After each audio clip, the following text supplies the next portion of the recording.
Who has been spending more time than usual at home this year?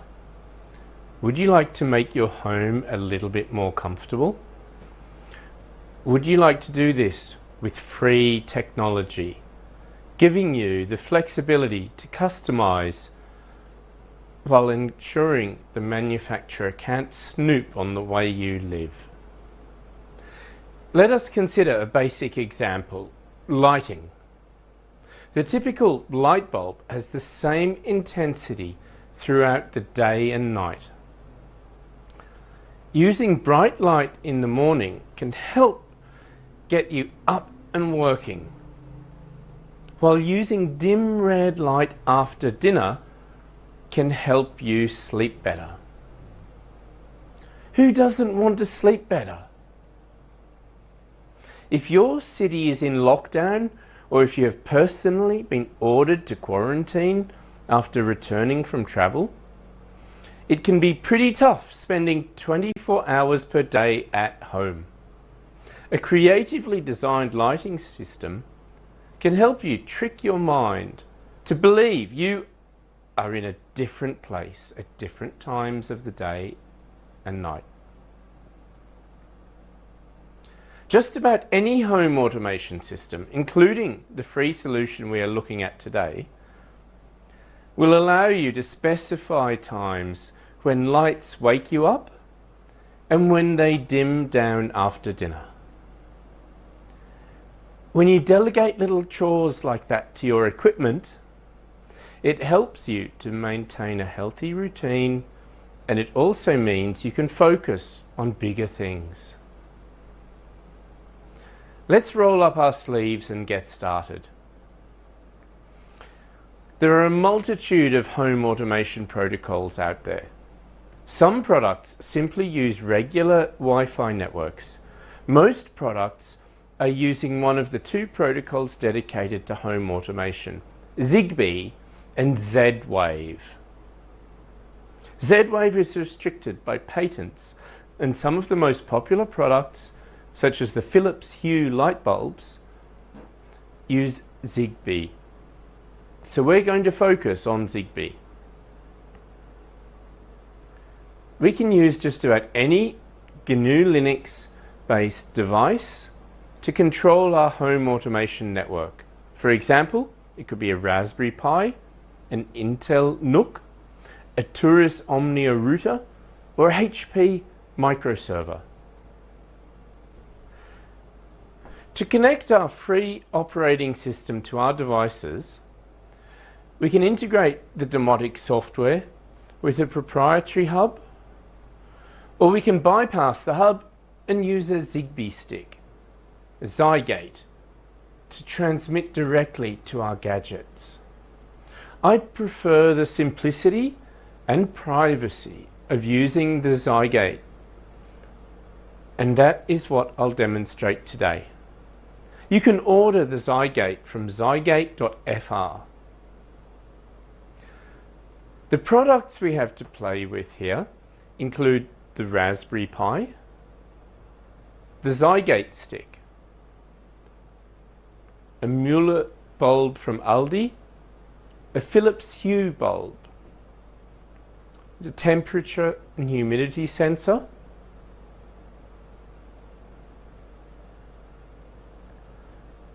a radiator valve,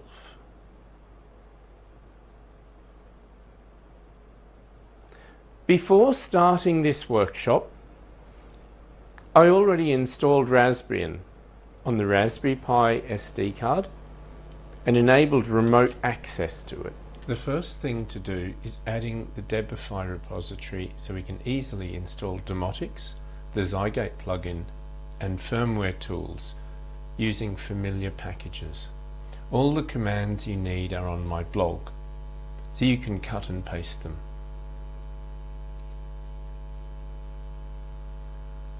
Debify is a repository including packages that haven't yet fully migrated into the official Debian repository.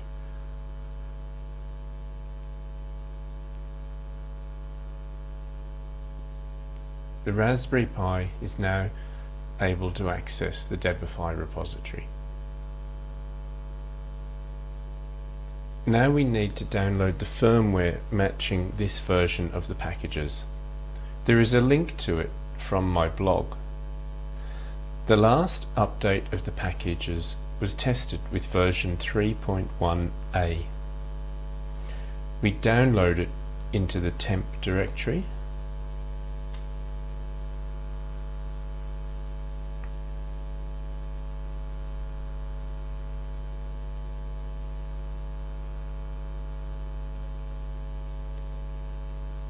And then we use SCP to copy it to the Raspberry Pi.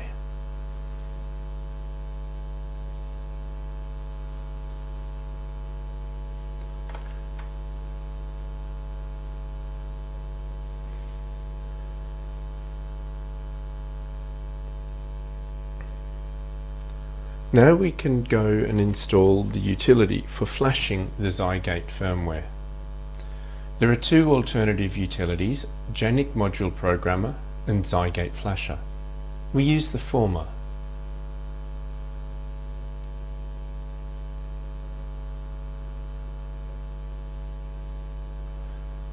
We use apt to download and install the packages containing these utilities.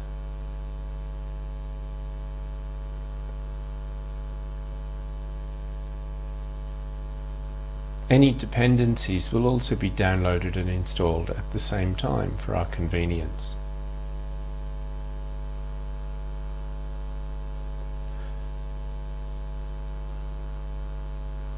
Now we can run the firmware flashing command.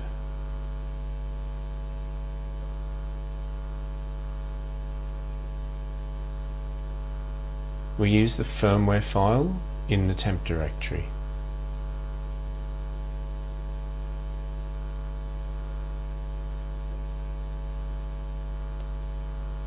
Oops, the command failed.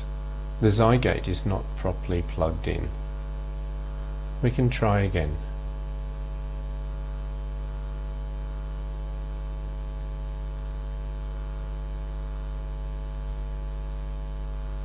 So right now I'm reconnecting the Zygate, and then I come back to the computer and we'll copy and paste the same command again. This is the same command we just tried a moment ago.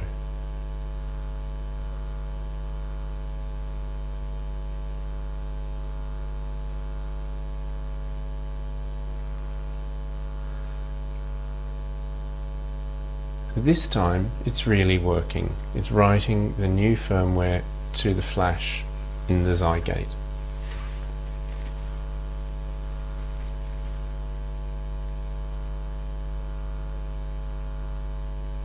After flashing, we can put the lid back on the Zygate.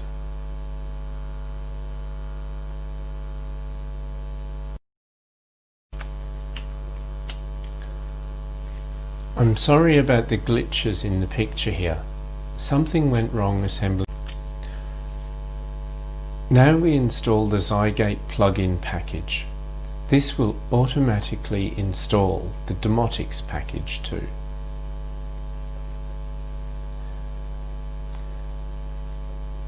We use apt, which will fetch the packages from the Debify repository that we added at the beginning.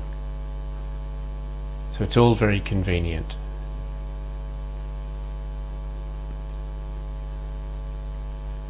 You can actually install the packages, test them, remove them from the system, and install them again if you wish to do so.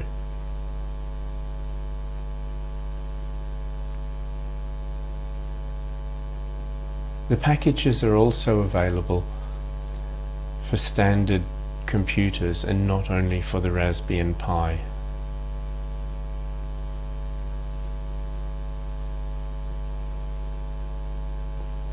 Now that Domotics is installed, we can use the web browser to access it. It listens on port 8080 on the IP address of the Raspberry Pi.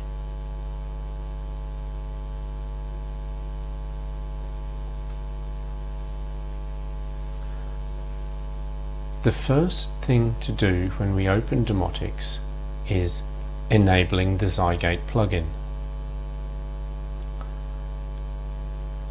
We do that in the Hardware tab. We give it a name.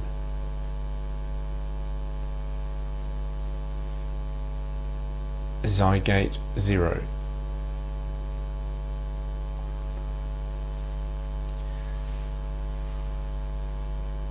And we choose the type of plugin that we're activating. The Zygate plugin is the last option in the list.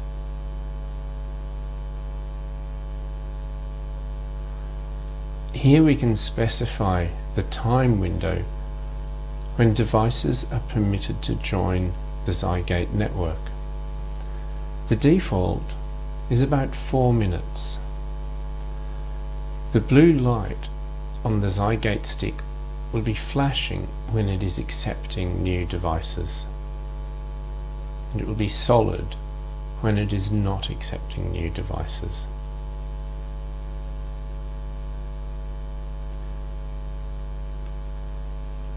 Notice the button on the top of the temperature sensor. We hold down the button and wait for the light on the sensor to blink 3 times. Now we can go back to Domotics and find the sensor. We will change the font size and window size here so you can see everything.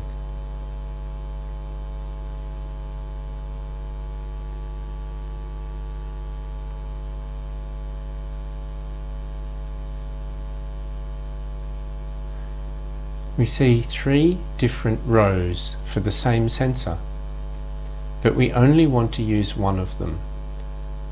The row where both temperature and humidity are combined. Click the green arrow to add the device to our temperature page. Give it a name here.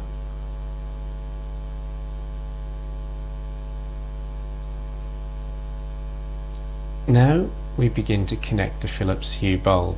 We hold down the Philips remote control close to the bulb. Hold the on and off buttons until the bulb starts flashing. Now we can go and find it in the devices page. Click the green button again, give it a name. Blender loses synchronization here. On the left you can see how we control the bulb, and on the right you will see the bulb changing color after a delay of about a minute. I'm sorry about these glitches. I'll make an updated version of the recording in the days ahead. Nonetheless, if we hang on for a little bit longer, we'll actually see the bulb doing what we just told it to do. Normally the latency between the web interface and the bulb is less than a second. The delay here is a delay in the video editing. It is not a delay in the communication from the software to the bulb. So something's finally starting to happen. We can see the bulb beginning to go red. So we clicked red before.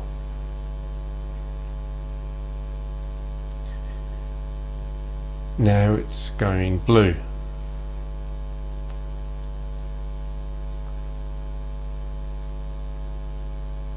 There's a reminder of where we click the colors. Finally, we're going to test a Zigbee relay switch. There's a little hole in the top. The little button inside this hole tells it to join the network. We use an insulated screwdriver to press the button, and we hold it down.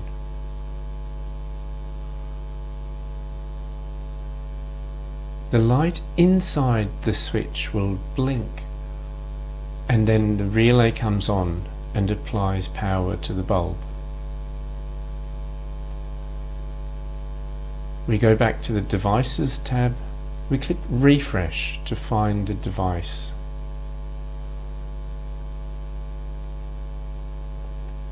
We click the green arrow, give it a name.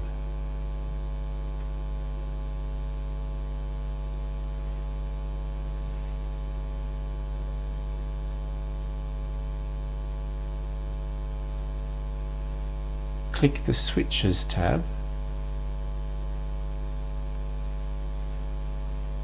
and we can click the bulb to turn the relay off and turn it back on again.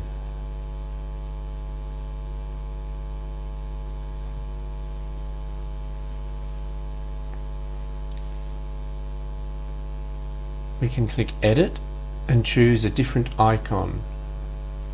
For example, instead of a light bulb, we could use the Christmas tree icon.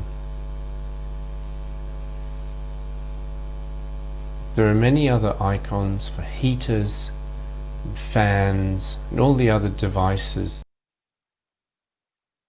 Okay, now we're back to Q&A with Daniel. Daniel, would you have something else to add to the presentation, something that maybe you forgot and would like to share with the audience? Well, to begin with, I'd suggest don't mix alcohol and electricity.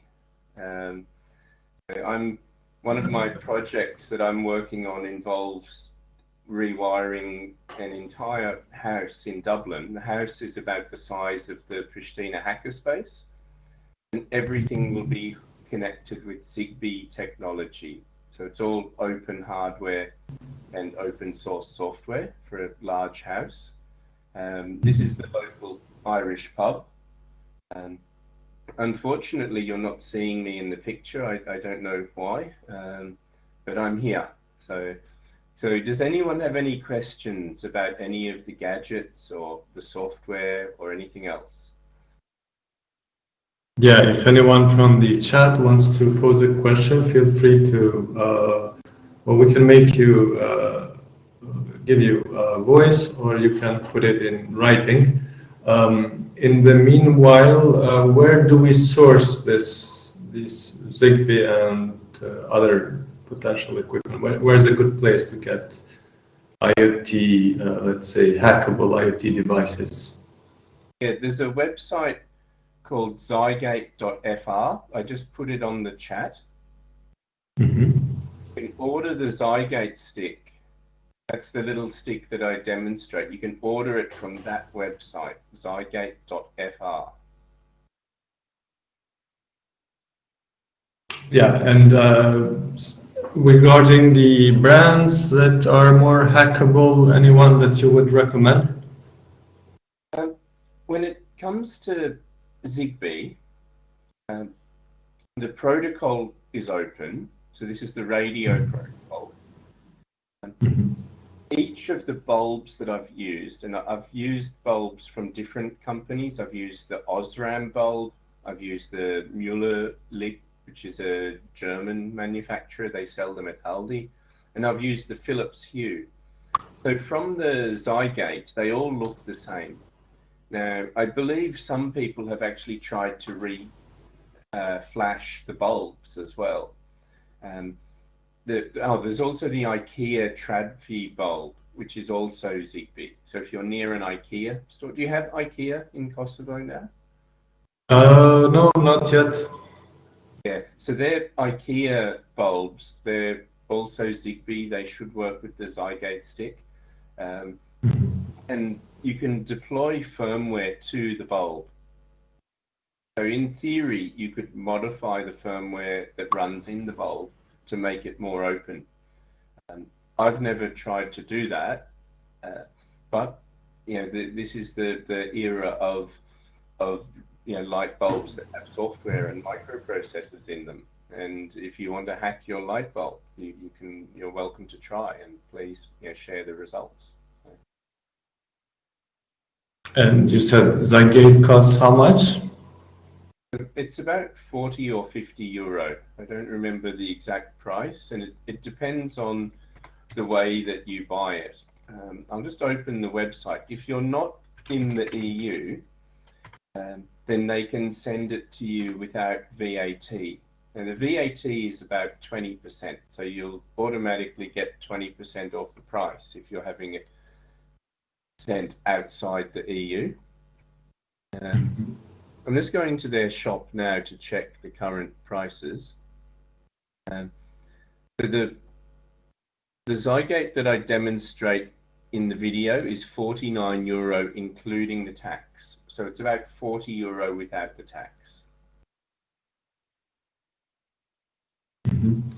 So any advancement, you did a presentation at Prishtina Hackerspace about 2 years ago, or at SFK, another SFK, and any advancements since then? How much progress have we had in the number of devices, or perhaps producers using this open Okay, so protocol? one of the really interesting developments on the Zygate website is the module that goes in the DIN rail. So I'll put that link into the chat. So the DIN rail, one of those, it's the rail inside your fuse box where you have all the little miniature switches to control the fuses. They're not actually fuses anymore. We call them mini circuit breakers, or MCBs.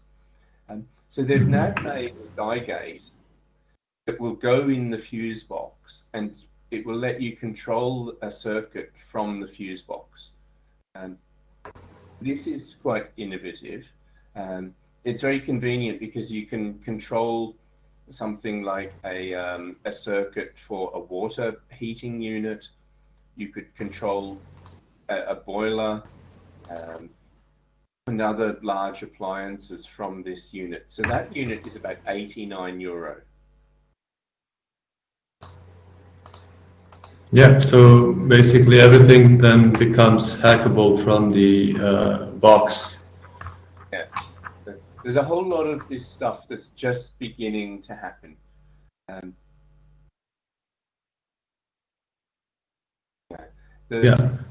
Another innovation has been the packages. The packages that I demonstrate in the video today, I don't think they were ready when I gave my talk about this before. So the packages were only made after my last visit to Prishtina.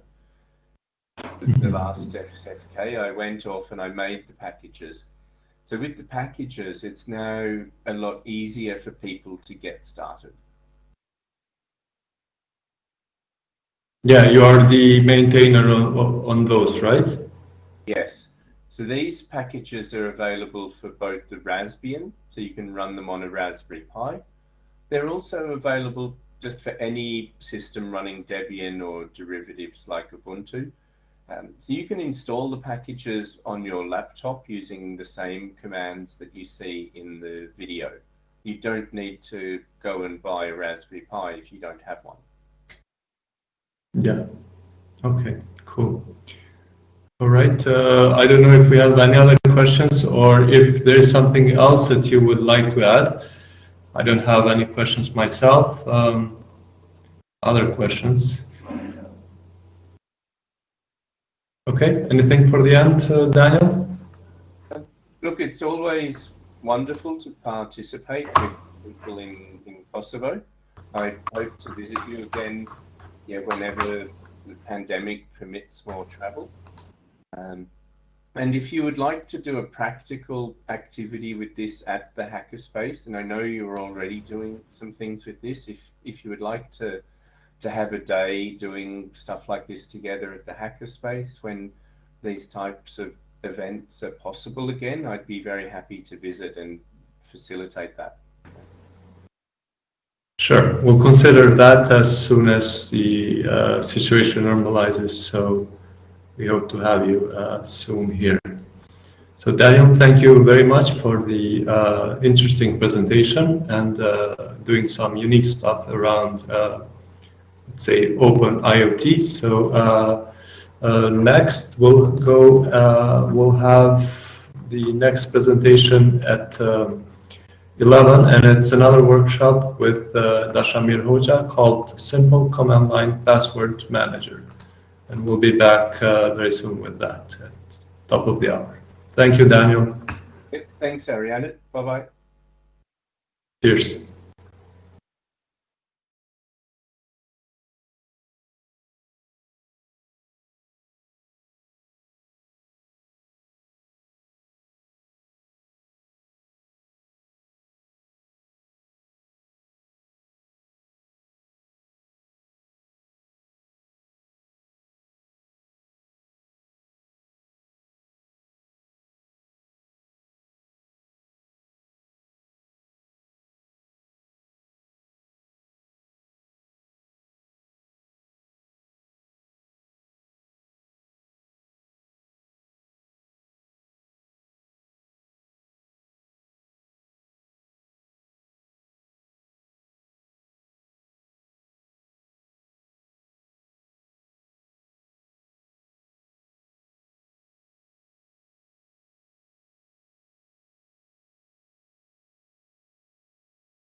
Let's start by downloading it first and then installing it.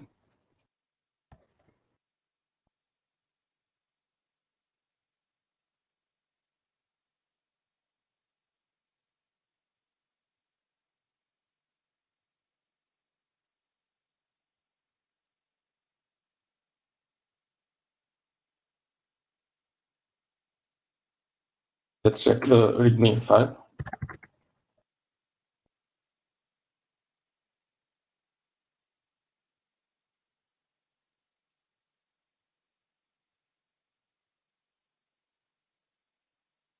And, in order to install it, we can make a deb package with this script deb.sh.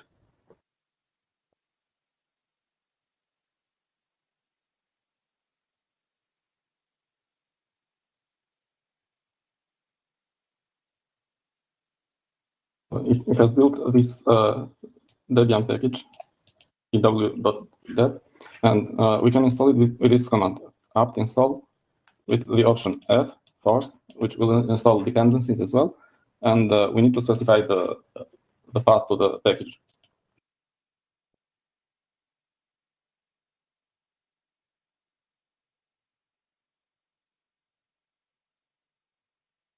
So it is installing dependencies as well, like ImageMagick, QR encode, tree, etc.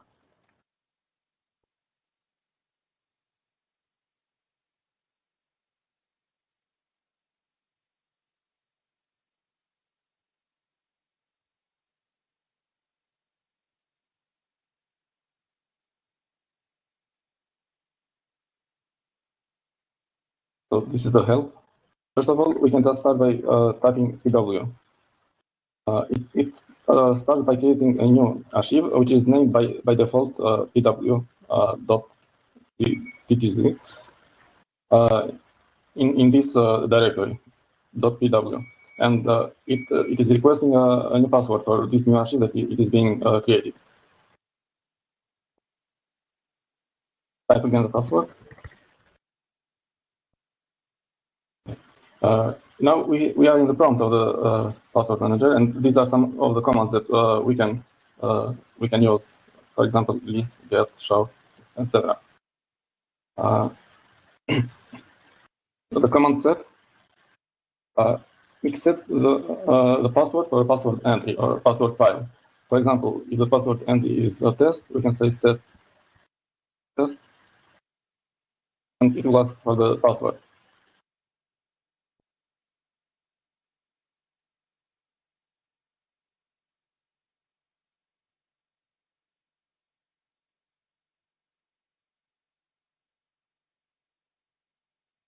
Another one.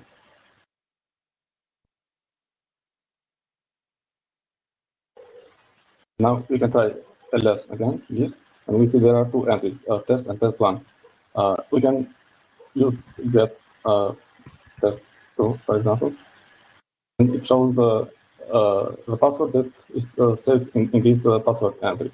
Or we can also use the command show. It's almost the same.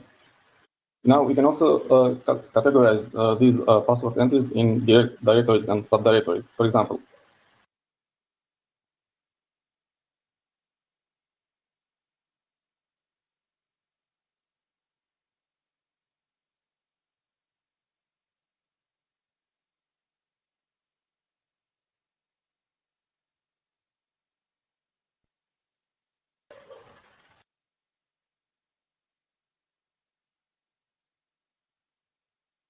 this again, and we see that so test3 and test4 are in the directory d1.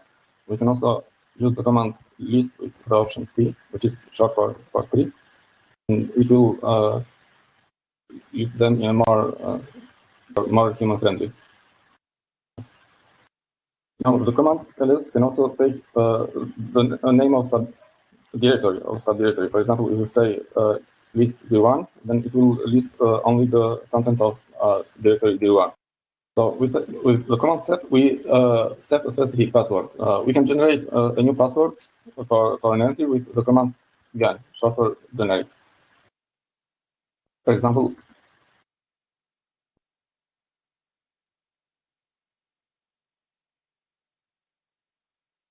it shows the password that it has generated, and also it says it in this entry.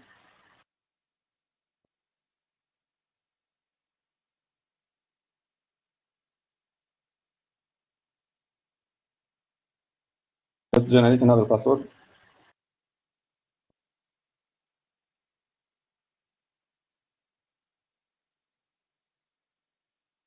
This 16 is the length of the password. We want this many characters in the password, and this n option is no symbols.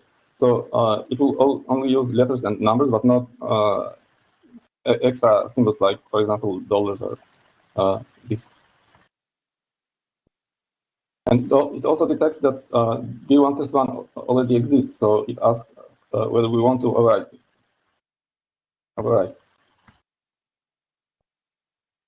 So it has generated a password with 16 characters. And let's try to override another entry, but we can use the option F or force, so that it does not ask us override it or not, but just does it. For example,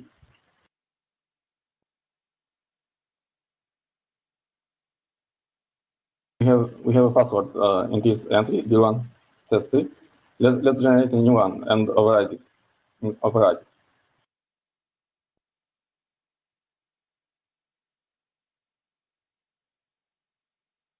And with the option force, it will not ask us, but just override it. And again, show D1 test3. So it now has the new password.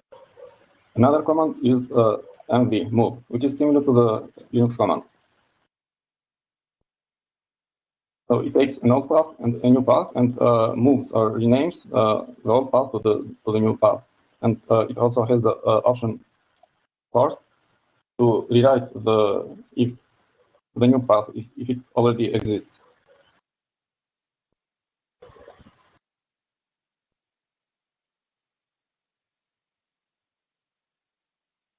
Let's move this entry to a new one, like test 6, for example. Rename it.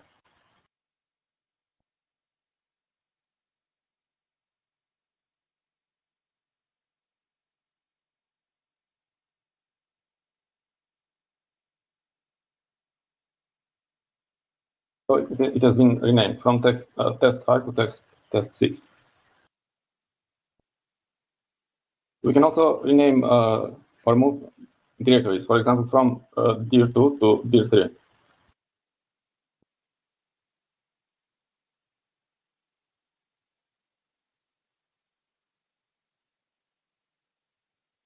The command copy, which is similar to move, but of course it retains the old copy as well, and also it has the option force to override the new path if it already exists. For example, let's copy this one to the directory dir1.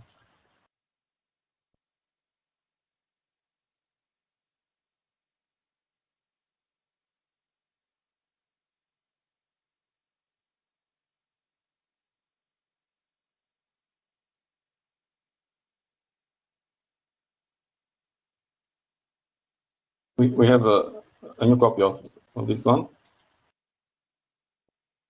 For example, let's check the content of dir1 test 5.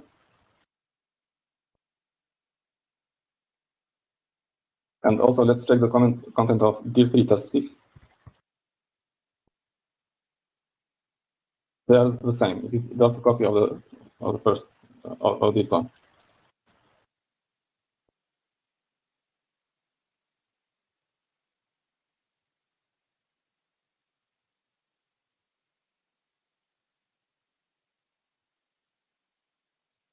And now we have this text file, test file file here. And the command remove is similar again to the Linux command. We give the name of the file that is going to be removed, and if it is a directory, we can also give the option R recursive And since it always asks whether to remove it or not, we can also force removing so that it does it without asking. Let's remove this file.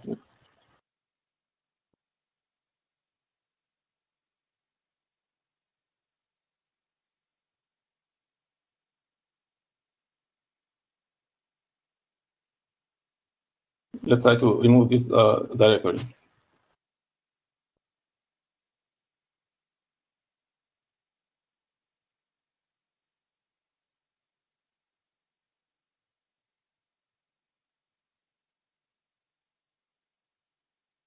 So in order to remove the directory, since it contains some files inside, we have to use the option R, recursive.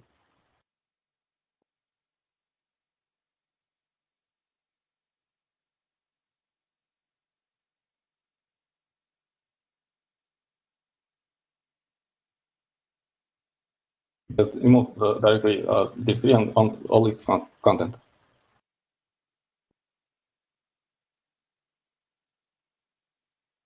Let's try another example with removing.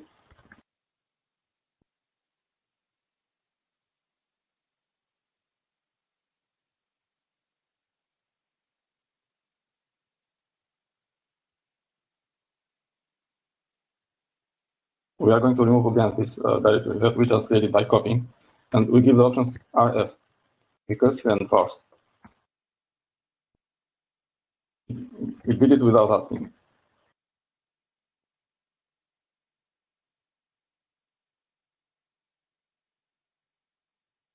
We can use the command edit to change the content of the password file.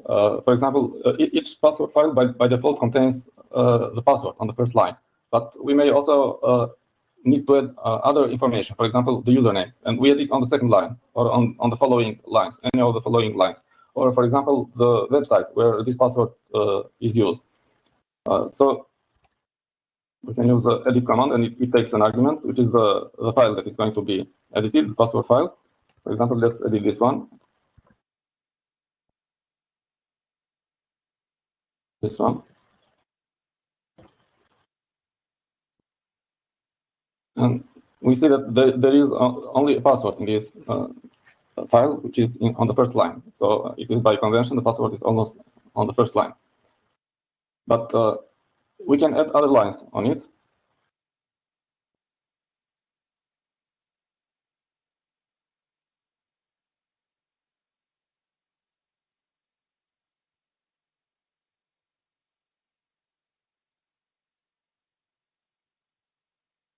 Let's check the content of this file.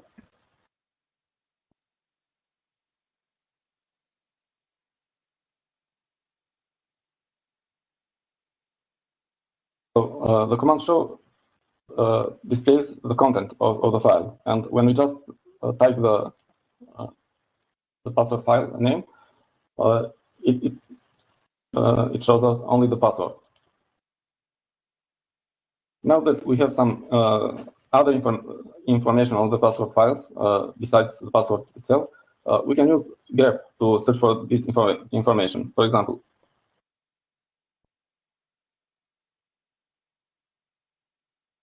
it will list those files that contain this word that we are searching for with grep.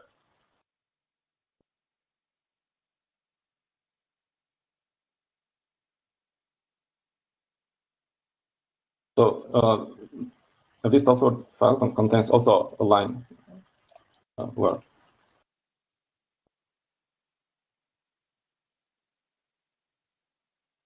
There is another command, find, which does not look at the content of the files, but at their name.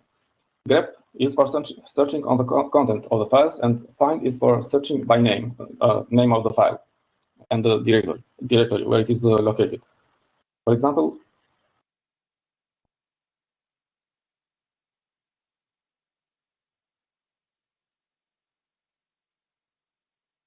so almost all the password files contain test in their file name, so all of them are listed. But let's try another one, for example, find 5. There are 2 password files that contain this pattern. D1 test 5 and test 5. Now this one is contained on the name of the directory. So these three entries are listed because the directory name contains this number that we are searching.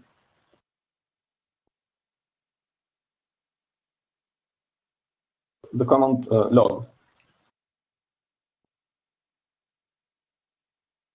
The command log shows a list of the actions that we have done on the password, and also it has recorded also the time when it was done. So 4 minutes ago we edited this one, and then 5 minutes ago we removed dir, and we started 19 minutes ago by adding a password for test, and then for test 2, and so on. So all the actions that we have done, so far. The command can also take a number which will limit the list of the logs that are displayed. It displays only the last 10 ones. Now, to exit this shell, we can type the command q. Type q to exit. When we type password pw, it by default assumes that the name of the archive is pw. So it is the same as typing pw, but the same as typing this one. But we can also use another archive file. What are archive files? In this directory, we see that this is a file that stores the password. It is an archive file, TGZ, and it is also encrypted by GPG. This is a symmetric encryption with password, not an asymmetric encryption with private key and public key. So the default name of the archive is pw. If we don't give an archive name, that it will automatically open this one or try to open this one. But we can give another name for an archive. For example, and since this archive does not exist yet, it is trying to create it, and it asks for a password.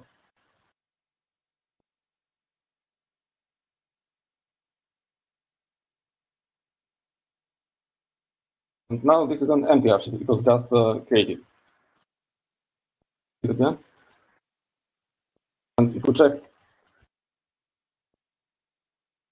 this directory, we see that this archive has been created. And also, while we're creating the archive, it gives us this message, creating a new archive, and this is the path of the archive.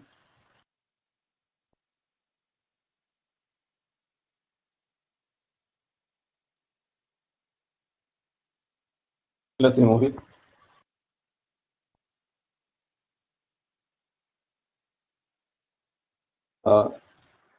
We can rename this archive to another one, and then try to open with the new name. For example,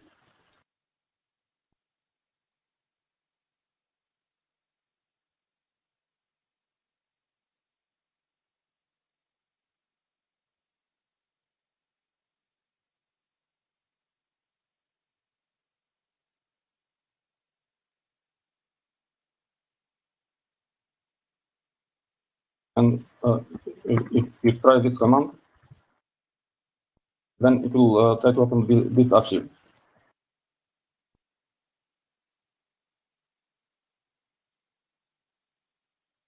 So it is just the old archive, but we renamed it by changing the name of the file. And if we try to open, if we try the command pw without an archive name, then it will try to create a new one with the default name. Let's cancel it. In this file, in this directory, there is also a configuration file. And in this configuration file, we have the name of the default archive. If we change this name from pw to archive1,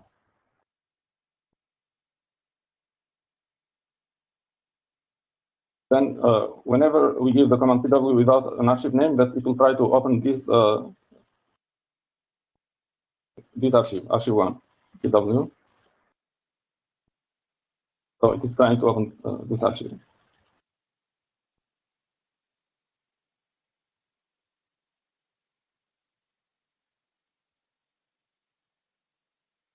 And the name of the directory where archives and configuration file is saved can also be changed. For example, let's move.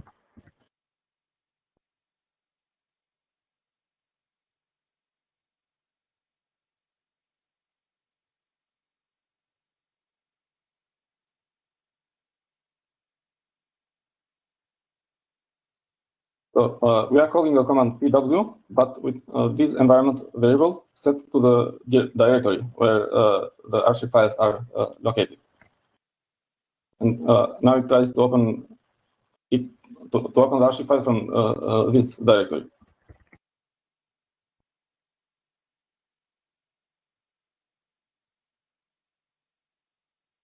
To make this change permanent, let's also type export. So we are adding this line, we are appending it to .-rc.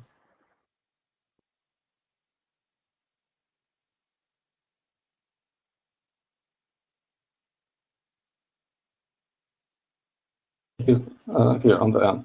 And now to activate it, we should source the -rc. And now, if we check pw environment variable, then it contains this directory. If we run pw, then it will pick up the name of the directory from the environment variable pwdir. So now we will try to open the archive from this directory.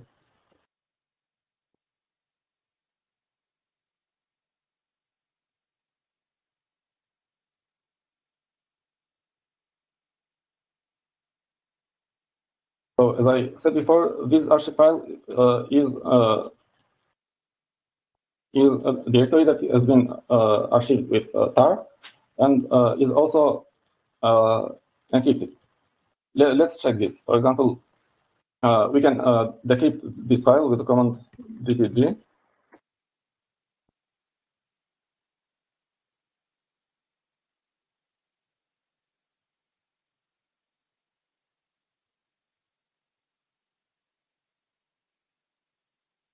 So it has decrypted it and created this archive file, tar file. We can open this archive file with the command tar.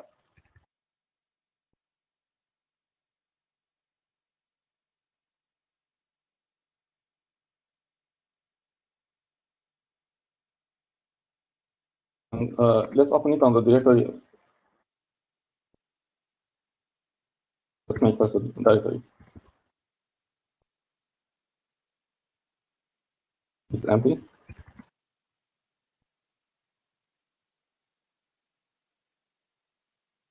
We can open it inside this directory. So it contains this the content that we see when we are in the prompt of the pw command. Now it is open. You see that there is also a Git directory, because whenever we make changes to the structure of the directory, we also record a log line, a commit on it, and we can see what we have done.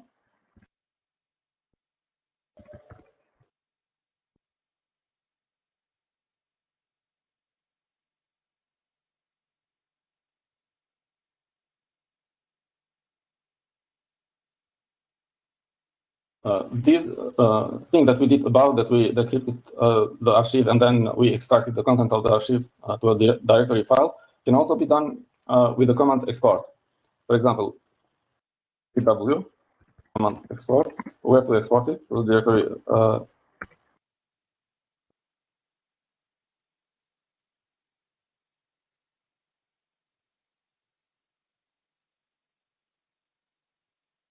It asks for the encryption password in order to decrypt it.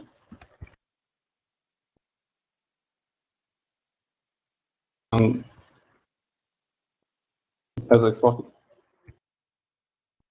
the content of the archive to the directory.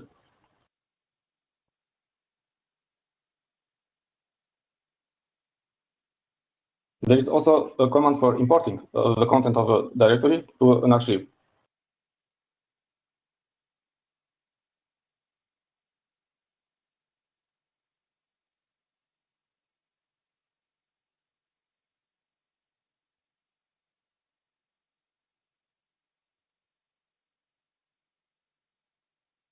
For example, I'm making some changes manually to this directory, and then I will import it to a new archive, and then we will check the content of the archive from the password command, and we will see that it is the same as that of the directory.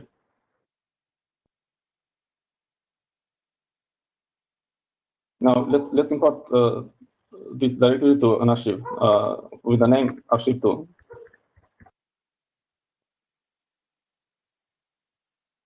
So the name of the archive is always before the command, and then comes the command import, and then the directory that we want to import.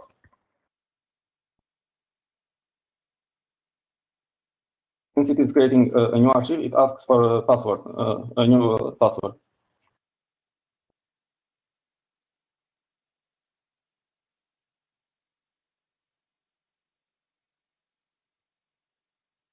So we have now this archive2. Let's check its content.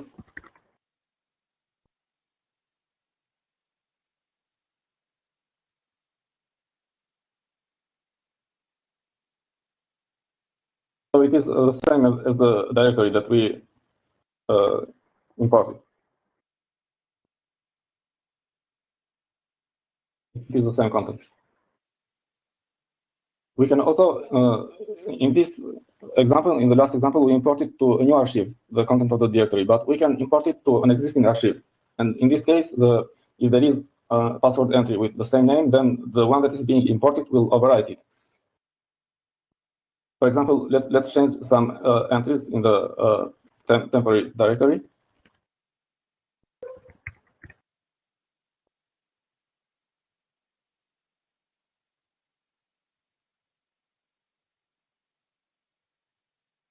And let's create temp 6 as well.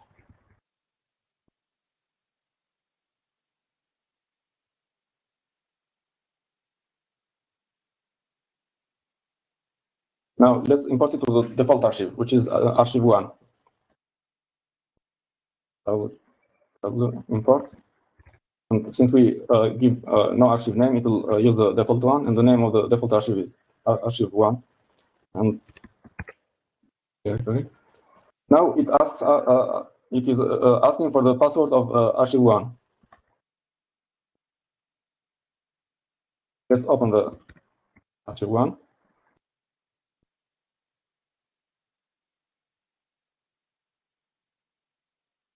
We see the entries test5 and test6. The entry test5 already existed on archive1, and the entry test6 is a new one. So the new entry that we imported has overwritten the content of the existing one that was previously on the archive.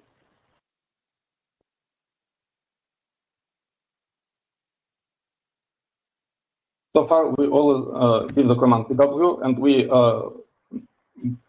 manipulate the archive entries from inside, from the prompt, pw prompt with the command.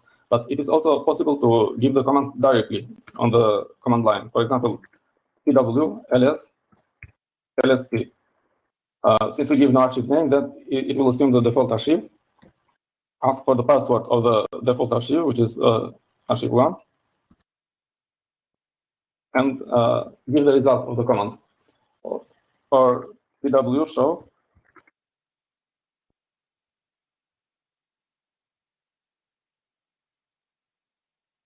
again, it is assuming the default archive, ask for the password,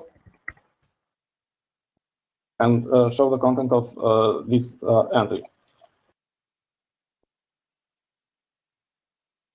Let's try another example.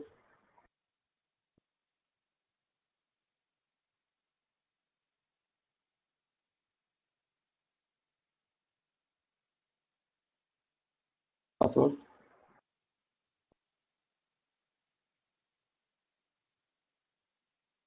Save and quit. Now let's show the content of this entry.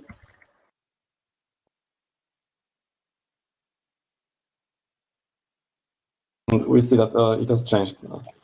The change that we made has been saved. Or for example, let's remove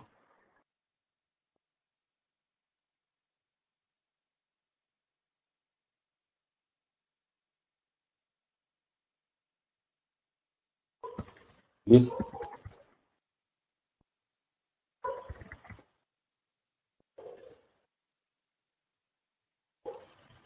Let's use another archive, the second archive that we created. This time, archive 2. This. And it's asking the password for archive 2. It shows deleting.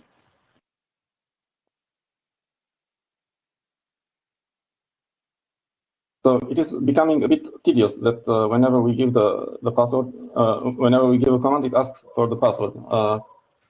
If we use public and private key or asymmetric keys with GPG instead, then the agent may save the passphrase for the key and then do the action automatically, decrypt it automatically. How to change asymmetric keys for encrypting the archives? We can use the command set keys. For example,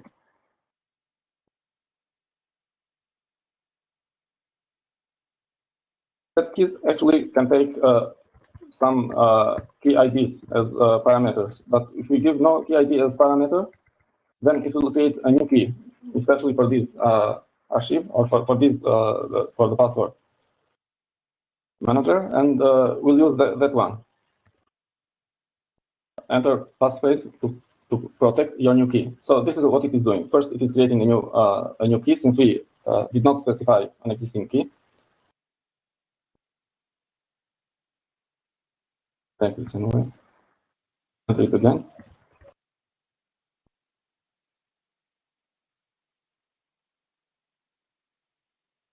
And after creating the key, it is trying to lock the archive with the new asymmetric key. But first of all, it needs to unlock it because it is already locked with the symmetric key, with the previous key.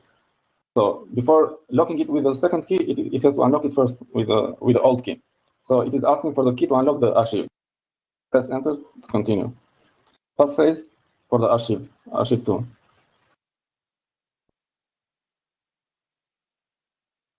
So it unlocked it with the password that we that was locked before, and now it has locked with the new key that created. This command keys is the shortcut for set keys, so it is the same as set keys. But since we did not give an archive, then it is working on the default archive 1.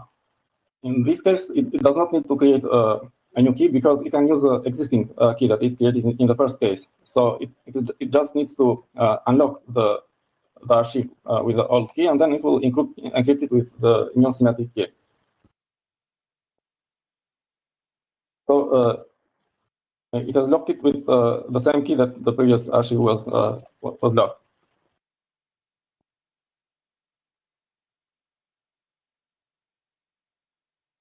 We see that for each archive that we have locked with asymmetric keys, there is also an extra, has been created an extra file that specifies with which key it is locked.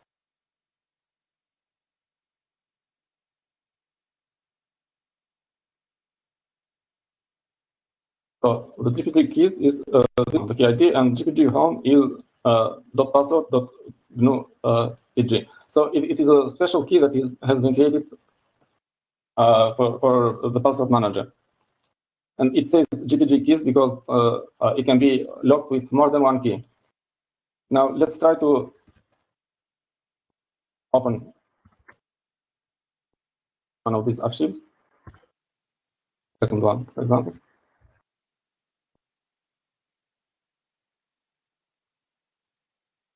So the first time that we try to access the archive, give a command for accessing the archive, it will ask for the passphrase of the this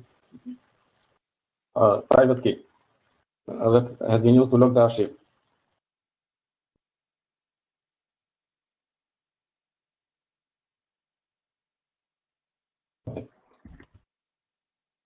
So after getting the passphrase for the first time, it will remember it. Actually, it is the GNU-PG agent that does this job, managing the keys and the passphrases. So it gets the passphrase and then caches it, and he knows to use it for the subsequent use it to reuse it again later. So let's try to open again. So no passphrase it is asking this time, but it doesn't mean that it is not encrypted. It is encrypted with an asymmetric key, but the passphrase of the private key is already cached by the GNU-PG agent. And the PW. Again, it is encrypted with the same key, and so it knows how to decrypt.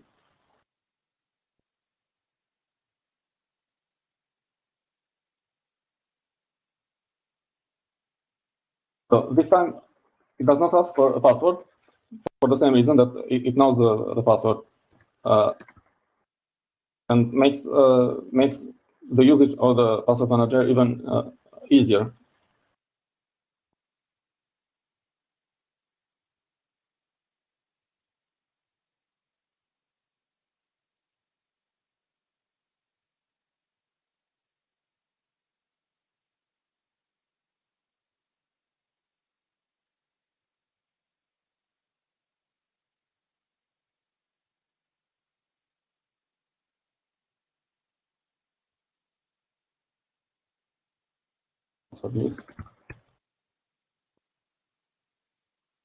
So no need to ask for the password. It is much more easier this time. But we should be careful if we copy. If we copy the archive to another home directory or to another computer, we should also copy these keys. And also there is another directory hidden. So it is this directory which contains the key ring, the key that we created previously. So we should copy this one as well. It is possible to encrypt with more than one key, and for example with 2 or 3 keys. And this is useful in cases where the same password archive needs to be used by more than one people. So if you want to share the password archive with somebody else, then he can create a GPG key, send you the public key, then you encrypt the archive with your own public key and with his public key, and then send a copy of the archive to the other person. And then both of you will be able to open the archive and to use the password archive. Okay. Okay, Dasha, thank you very much for the presentation. Of course, for the more advanced users, it's very useful.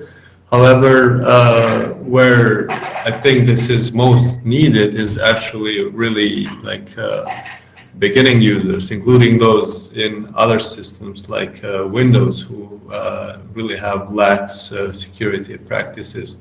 Anything that you forgot and that you would like to add now, Dasha? Yes, I would like to show something that I have forgotten on the presentation. It is a small thing.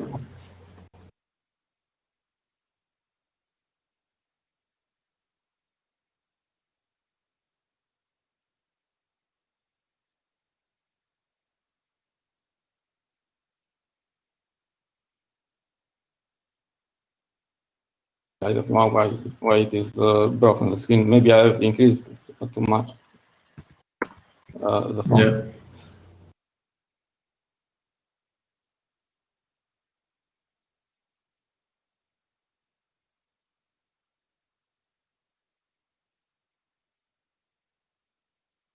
Okay, if we see, for example, the password for test 6,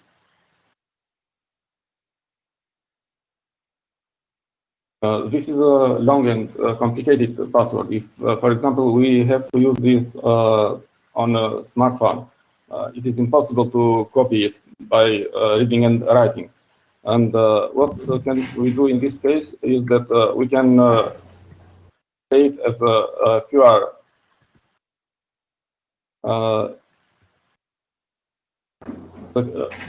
as a QR image, and then we can read it with a QR scanner. Ah, cool. Right.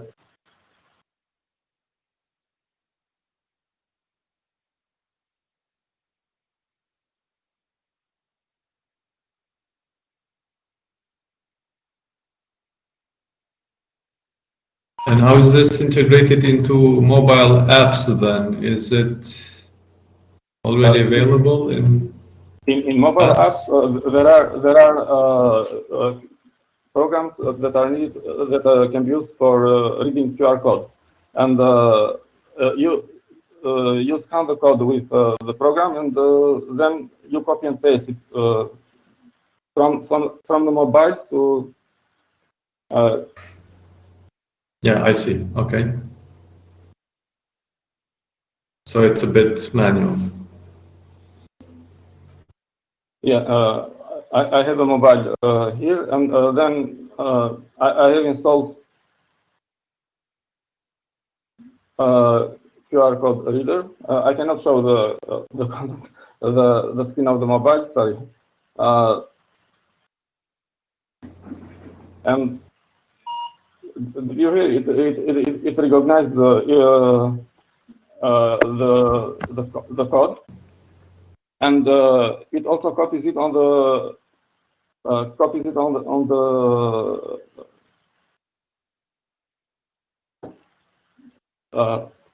I forgot it. Not cache. On the clipboard, it copies it on the clipboard of the mobile phone, and then you can paste it wherever you need it. You keep it pressed, and then keep paste, and then it will paste it there. Okay. Yeah, clear. Yeah, that's it for now. Okay, so I have, well, I wanted to show some things actually as well. So we discussed how good of random generation this software does. Can you tell us about that? About what? Sorry, I couldn't hear you. Telling about what? About? Random password generation. Okay, random password. It is random passwords. For example,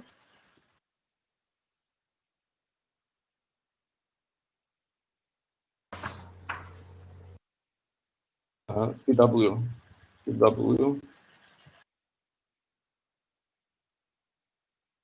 So it is a long password of 20 or 30 characters, but we can also specify that we want it of 10 characters, for example. Or we can also say that we don't want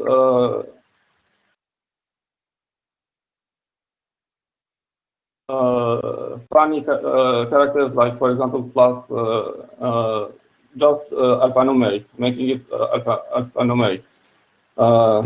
Yeah, but if we want to use our own password, then there is a password pwgen that generates random passwords, for example, and we can select one of them. And usually these are passwords that can also be remembered easily.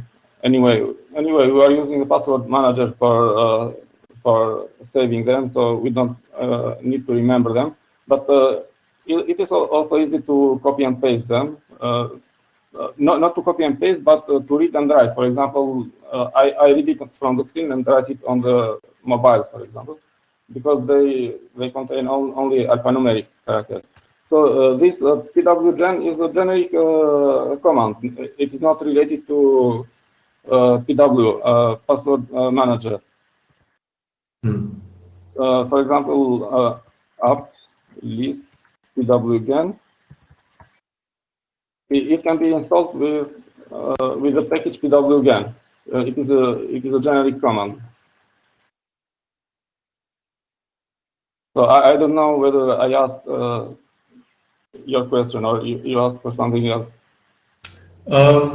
Yeah, we also, previously discussed about random.org, which you said provides true random generated passwords, correct? Which is available on the web if you really need that kind of,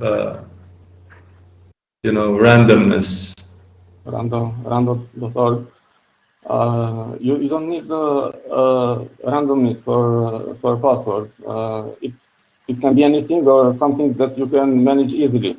But for managing passwords, you need a password manager, first of all. It is very difficult to manage it by remembering everything. It is impossible to remember everything because you don't have just 1 or 2 or 3 passwords, but you have like 20 or 30 passwords at least. And it is not a good idea to write them down as well for 2 reasons. Because they can be stolen easily, and also when you need it, you might not have the paper with you when you need a password. So it is not useful, but it is necessary to use a password manager, in my opinion, even for normal people, not just for system administrators or things like this. And password manager, PW, simple password, is one of these password managers. One option. There are other options as well, or other tools that can be used for this purpose. Yeah, maybe for beginners, I could show the KeePass XC, which is another one, just so that people know that the barrier to entry doesn't have to be very high, and that you can use simple tools as well. If I may, just 1 second, show. Okay. 1 second. If this will cooperate with me. It's not cooperating for some reason. It's not allowing me to share the screen right now. But yeah, so KeePass XC is another option. I'll put it on the chat. So there are several versions of KeePass, but this one is XC is developed by the community, and it's recommended by certain organizations. And there you can generate random passwords. Of course, you can store them on your computer, and perhaps make a backup of that file as well, so that you have a backup of your passwords. So I would recommend that for beginners, and perhaps later on. Of course, I use PWGen as well. It's very handy and easy to generate passwords for your different needs. So I don't have any other. Well, I also want to mention word combinations. Yes, thank you for posting that in the chat. Okay. So random word combinations. I don't know if this tool can do it. But if that's needed, there are different options. So basically, I'm referring to this AKCD. I'll put it in the chat as well. This AKCD, XKCD.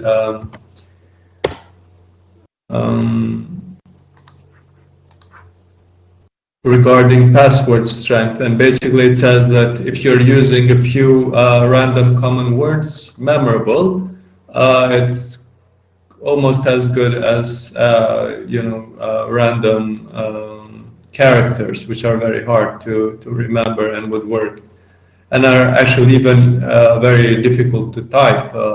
So you exchange length of the password with the randomness of the character. Does your tool do this? Well, I'm calling it your tool, but does PW do this? So I don't understand what is the point of this XKCD.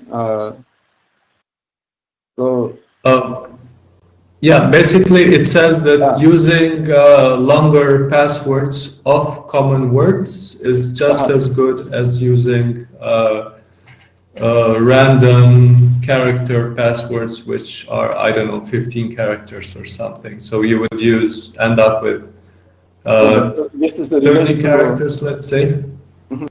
But this is related to remembering the password. Yes, you can remember. You can find a password that is easy to remember and difficult to find out by the others.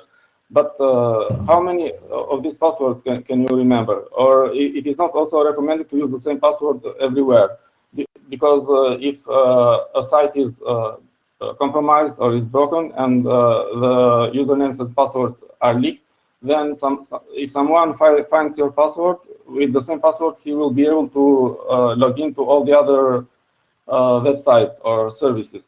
So it is not recommended to use the same password for all the services or all the websites. So you can find a good password that is difficult to be cracked, and it is easy to remember. But how many of these passwords can you remember? I don't know. Can you remember 20 passwords? Usually, my list of passwords is 100 or even more. That's the list of services that I have to log in. I register here, I register there, and so on. It is a big list. And how many can you remember? So remembering a password is not an option. One password is okay. Yes. For example, the password manager, even if it is PW, the command line that I presented, or if it is KeePassX or something else, they need one password to allow you to log in. This is a good strategy for this password, for this master password, so that you can log into the password manager and then access the other passwords. Yes. For one password, this would be a good strategy to use combinations of words. Yeah. Yeah, exactly. Right. That in certain situations this could make sense, but and also if you're typing it across devices, it could make sense. But yeah, I agree that you end up in kind of the same situation if you're working with many passwords. So just to show, this is how a password would look like. Okay. Okay. If you don't have anything else to add, I guess we can close this session. Yeah, I want to add only this one that I forgot. The command line password manager that I presented might be good or useful for scripting. For example, if you have a script that accesses some resources and you need to use a username and password for this resource, you have two options: either to store the credential or the password in the script file. In this case, it is possible that you will upload the script file to some, for example, to GitHub, and it will be leaked. Or you can use a program, a command line password manager like this one, to retrieve the password from the password archive or archive, whatever it is. So yeah. This is one case where command line password manager might be useful, because you can use it in the scripts for scripting. Yeah, right. Correct. Right. All right, great. Thank you for the presentation, Dasha. And next, we'll continue at 12:30 with the workshop by Philippe Koval. He will talk about sensing reality with Web of Things on microcontrollers. So come back at 12:30 for Philippe's workshop. See you soon.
Hello, watchers from Software Freedom Kosova 2020. I am Philip Koval and I will share some experiments and tips about sensor and web things. So who am I? I'm a software engineer based in France, and I've been a long-time open source contributor and currently part of Mozilla Rep program working on IoT projects. I've been long time involved into open source software in the industry, on Tizen operating system and Yocto for automotive and IoTVT when I was at Samsung. You can contact me, and I gave all my contact on this webpage. There you can find some presentation of previous conferences and some video of demos and some updates about what I'm doing. And if you're curious about what I've been done and what we can do, feel free to reach me, and I am available for IR cooperation. So you can link to me for ongoing works. And today I will explain my journey about playing with sensors, what I've done, and different kind of sensor, specifics, tips for each sensor, and some example and use cases, and what did I learn about this, and how can it be improved for developers that want to use sensors. So how can sensor be used for Internet of Things use case? Also, this is something I will mention at the end of the presentation. So first, you probably know about sensor, but let's make a quick recap. So sensors are just measuring physical variation. So it can be something physical, mechanical, it can be something chemical, or just about some environment like sounds or variation of light and so on. And the sensor is producing an output value that can be used by a computer or a machine. So one example is, what is the temperature in the room? That's what the sensor is supposed to answer. And an actuator is something different because it is producing a physical action. So it can be like a motor, and it's consuming an order, like an input value, like turn the light on. So for instance, I can have a ambient light sensor, which is telling that the ambient brightness is too low, and then I can decide to turn on the light with a switch, which is the actuator. Both are working together usually. So some examples about sensors. So we have a binary sensor, like it tells if a door or window is open or closed, or analog sensor, like it's measuring the humidity level in a room or in a soil, for instance, and usually it's a voltage that tells it can be converted to a value, for instance, of humidity. It's a percentage. We have also a numerical sensor that can move from 0 usually to an higher number, and it can define different situation. Like for a tank level, we can have only 3 positions, like it's empty, there is some, or it's full.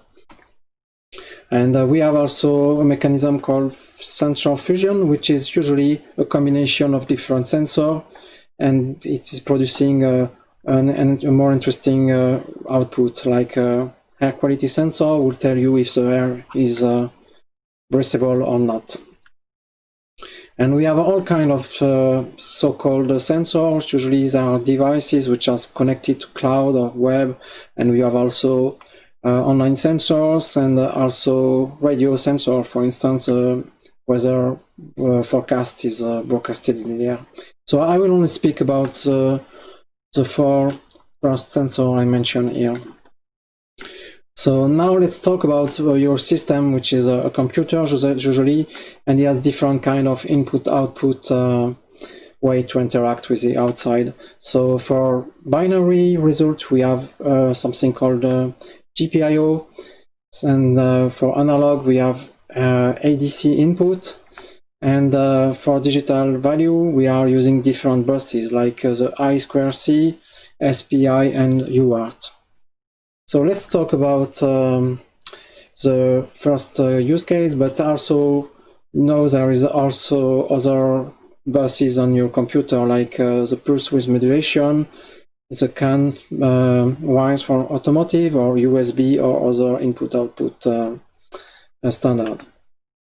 So for prototyping, some tips I can share if you are playing with sensor. So usually sensors are very small species, and it's the size of it's smaller like of your nail, so it's quite difficult to solder to a PCB. You need a lot of practice or some good equipment. So usually it's better to work with small modules where you can just put it on your single board computer, and it's easier to develop with, but you need some extra wires to connect it to the right pins, so you should be really careful. And also we have some kind of Dototo boards like this one, for instance. It's something you plug on a Raspberry Pi, and it's quite straightforward. There is no risk of breaking anything if you are under this with some caution. And usually it's just plug on your computer pin like this one, so it's quite easy to use. So I can recommend to get those kind of hats for Raspberry Pi or Arduino Shields, and there are other names for others brand. So let's talk about now the binary sensor I just mentioned above. So it's using GPIO. I didn't define what is it. So it's a general purpose input-output pin. So it's something which is on the CPU itself, and it's exposed to the board from the extension board I just shown of the Raspberry Pi, for instance. We have different pins on this Raspberry Pi, and each of them have different feature, like the general output is the most important one. So it can be configured dynamically as input, like if you want to plug a sensor, or output if you want to control an actuator. And it's only 2 voltage, either it's low or high at different levels, so you need to be careful about this because you can break your board. So yeah, be cautious when using this specifically as an output, you can burn your component. Now we have also analog sensors. So they are producing a numerical value, so a number. It's not a Boolean like true or false. And you need an analog and digital converter. So you have this on most microcontrollers, but you don't have this on a Raspberry Pi, for instance. You need an extra component to use analog input sensors.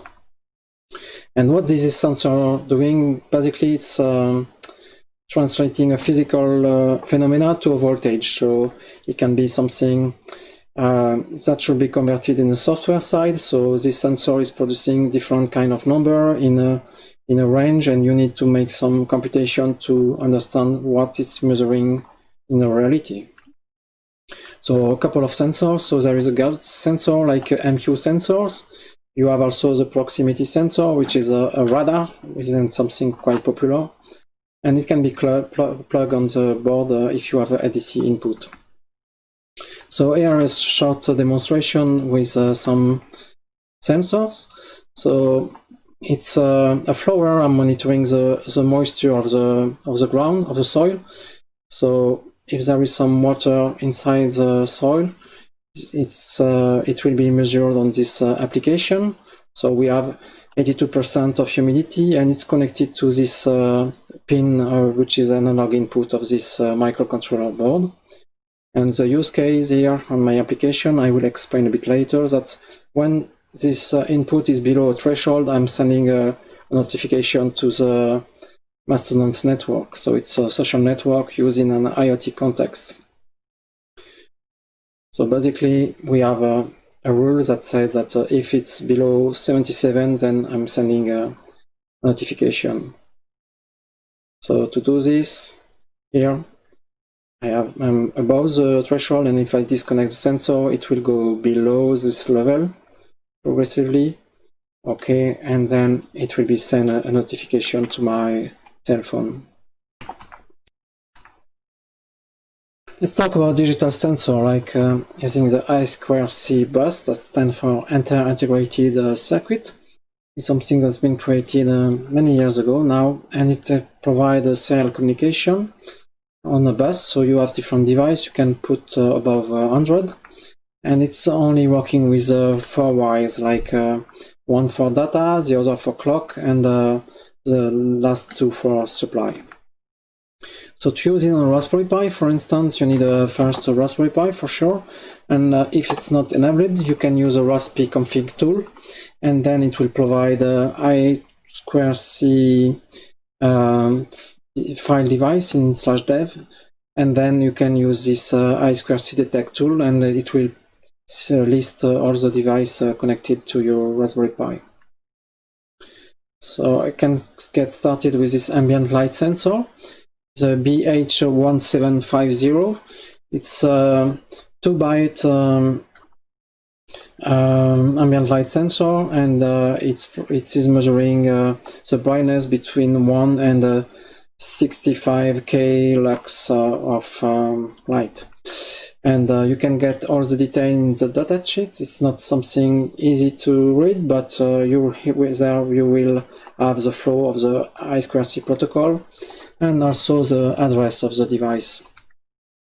And if you look for a driver, you can implement yours, but I suggest to look about what the community has been shared, and there is near to 100, so that's a lot. So I had a look at them. So for Arduino, it's easy because if you're using Arduino IDE, you will find it using the library repository. If you're using Mbed, you have to look on the website, and there is one. I found one at least, but you need to look at all the different web pages.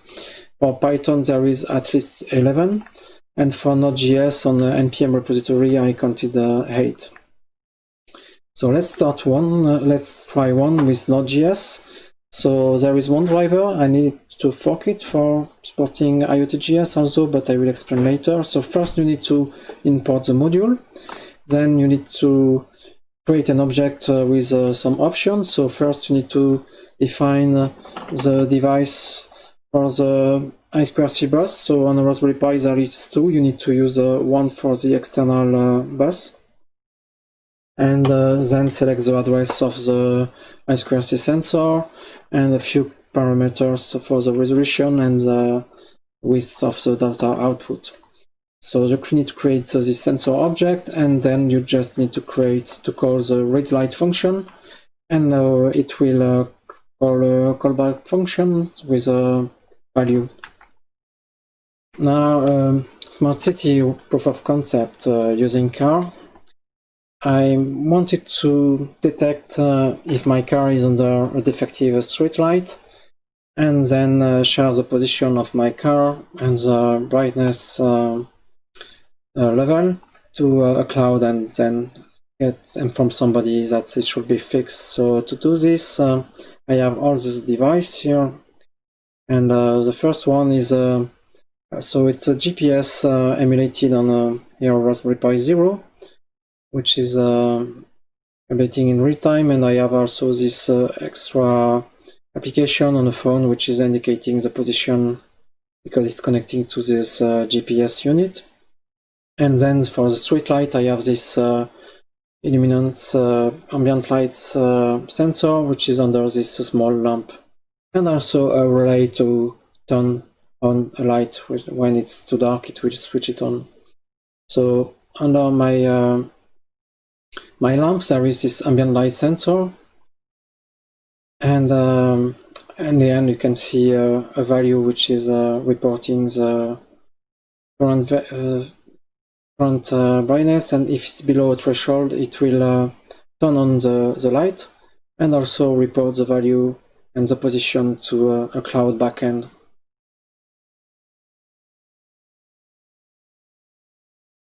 So this system can be interesting to find when it was checked, what is the position and what was the luminance measured.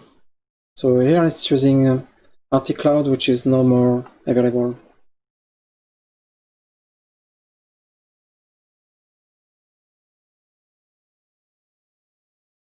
So if I put some cover my light, it will turn on the light, as you can see.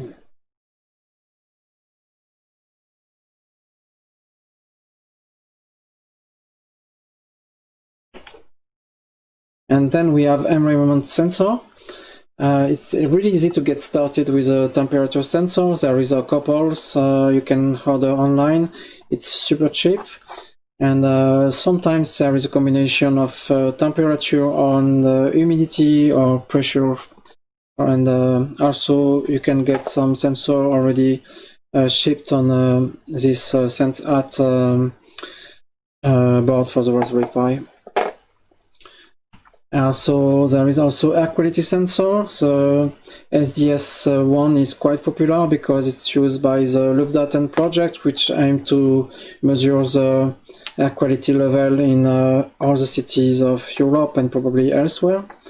It's now rebranded as a sensor community, so you can get part of it and try to report. And of course there is a gas sensor also, or UV if you want to protect from the sun.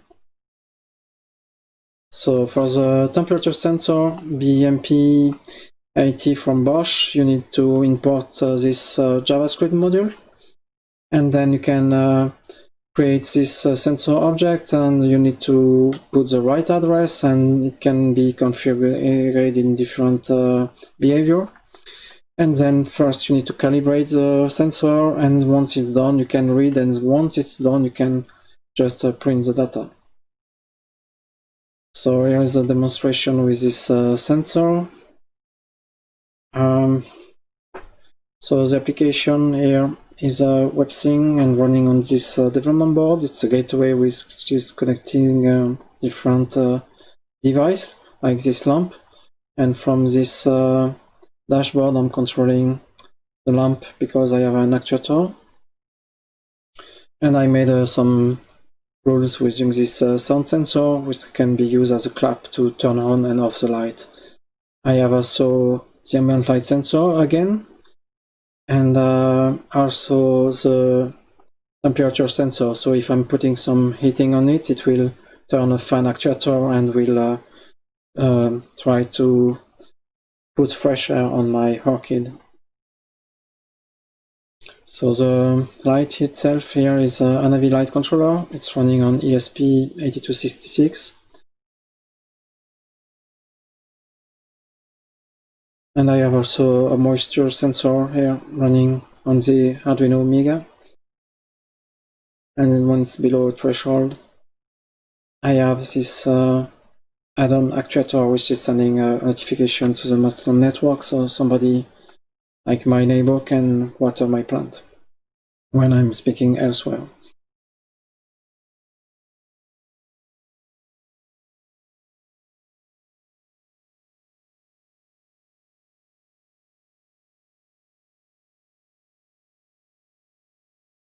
So we have also motion sensor, which are sometimes a combination of accelerometer, gyroscope, and optionally a magnetic sensor.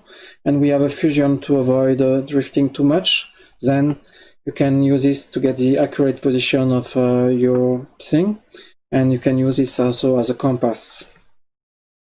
There are several devices to do motion sensor. Some are more accurate than others because you can measure the orientation in some direction, but not all, because if it's below the gravity, it will not work as you want it. So maybe you need to have a look about which sensor to get for what you want. So I'm using here the one from NXP, which is FXOS1. So you need to use this C++ code and to use embed operating system. So first you need to include the library, which is defining the basic structures and the driver, and then you can create an I2C object, which is matching the pins on this Freedom K64F board, which has this sensor, accelerator sensor on this board, and you can create it from this I2C bus. And then you can also prepare a value structure where you can get vector acceleration. So you need first to enable the accelerometer sensor, Then you get the axis vector, and then you can print the direction of the acceleration. Also, there is this LSM 9D from ST, which is on this board. It's an inertial measurement unit sensor, which is a combination of 3 sensors. So we are telling this as a 9 degree of freedom sensor. And it's there is a module which is supporting this SenseAt for Raspberry Pi, and it has only 2 functions. Wants to enable each sensor, and then you can get use get function to get access to the orientation and the accelerometer and the magnetics. So here's the demonstration using this SenseAt. So to do this demo, I use this Mozilla Hubs platform. It's an online service for a 3D environment where several people can interact together using a cell phone, a web browser, or a VR headset. It's running on the web, and people can move like in video games, and they can chat together and also talk together because there is a voice over IP system. And what I made in this demonstration is try to interact with real objects and virtual objects. So I'm updating this little house toy on my desk, and it's updated at the same time in the virtual world, which is seen on my web browser or on my cell phone on the camera picture. So you can see it's updated in real time, but the sensor is progressively converging to the actual position. And also you have all the others angles which are indicating the direction of my sensor.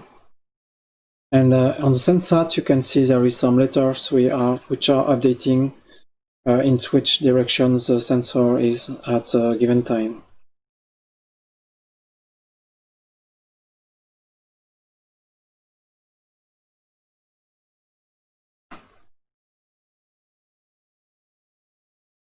So it's a driver mess. This is what I learned about using all the sensors, because there are many sensors from the community. They are not so much, not so well maintained, so sometimes you need to patch them. It's not often, the upstream is not really responding sometimes, so you need to manage forks and so on. And what I noticed that most of them are using a custom API, but they're still all doing the same thing. So you need to initialize, then to start and read and stop and eventually fail. That's always the same operation. In many languages, it's the same. So I tried some on Linux using Node.js, on Python, or some real-time operating system like Arduino, NetX, or Mbed. And also mobile phones have their own platform, and they have their own API for sensor on Android or iOS, and Tizen also, because phones are shipping sensor like GPS and orientation and compass for some of them also. And application running on the web browser of the cell phone can also get access to the phone sensor. So I believe there is some lack of unification, so it doesn't make sense to create a new standard to try to align all the sensors, because it will just create more mess. And I think that the API that has been proposed by the web is quite flexible enough to be implemented in different contexts. So the W3C specified the sensor API. It can be used to try to drive consistency between all the sensor API, and it's providing a set of interface to enable new use case and to speed up and ease specification and implementation of new sensors. The web, as we know, can be inspiring for other beyond what is used today. The web is platform agnostic, so that's pretty cool because we can target different systems. It's programmable server or client side, and on the client side we have JavaScript, which is an interpreted language, which is quite popular. It's running in the browser or on server side or in other headless application. And JavaScript can be also supported by microcontroller because the language itself is not too much complicated and it can fit in a very constrained memory. So I made this generic sensor light module. It's a JavaScript implementation of the W3C generic sensor specification. It's all open source. You can file bug and send patches to this repository, and it's providing a high-level API and supporting many sensor or actual device or simulator if it's not yet implemented, and it's targeting a constrained device like a microcontroller. It can use several JavaScript runtime, like Node.js if you are developing on Linux, and then you can deploy to microcontroller which are supporting IoT.js, which is an alternative runtime. I will explain about it later. So the flow is straightforward. So first you need to create a sensor object. You can set an option like the frequency if you want to read it each second or less. You can adjust this when you are creating the object, and then you need to set a callback function. And the most important one is on reading, that will get your value back to your application. And then you need to just start it, and it will loop on reading.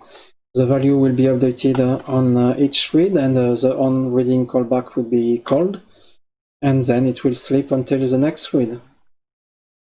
And then you can stop the sensor. So here is an example where you can simulate the sensor. So to do this, you need to import the generic sensor light module from JavaScript, then create, for instance, a geolocation sensor. You can adjust the frequency to be below 1 time per second. Set the on-reading callback function that will just print the latitude and longitude of this measurement, and then stop the sensor. So to use it, you just then need to start it.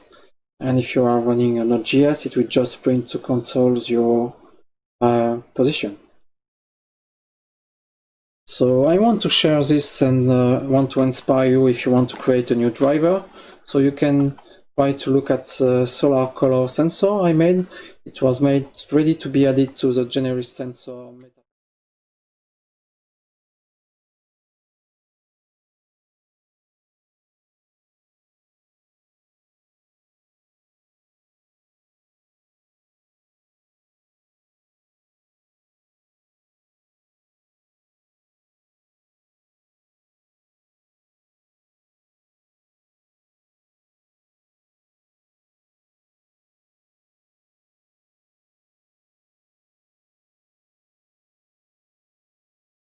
So here is the demonstration with this sensor. So yeah, it's an experiment when I try to update VR world from reality. So here I'm changing the color of my cube from this piece of paper from green to blue.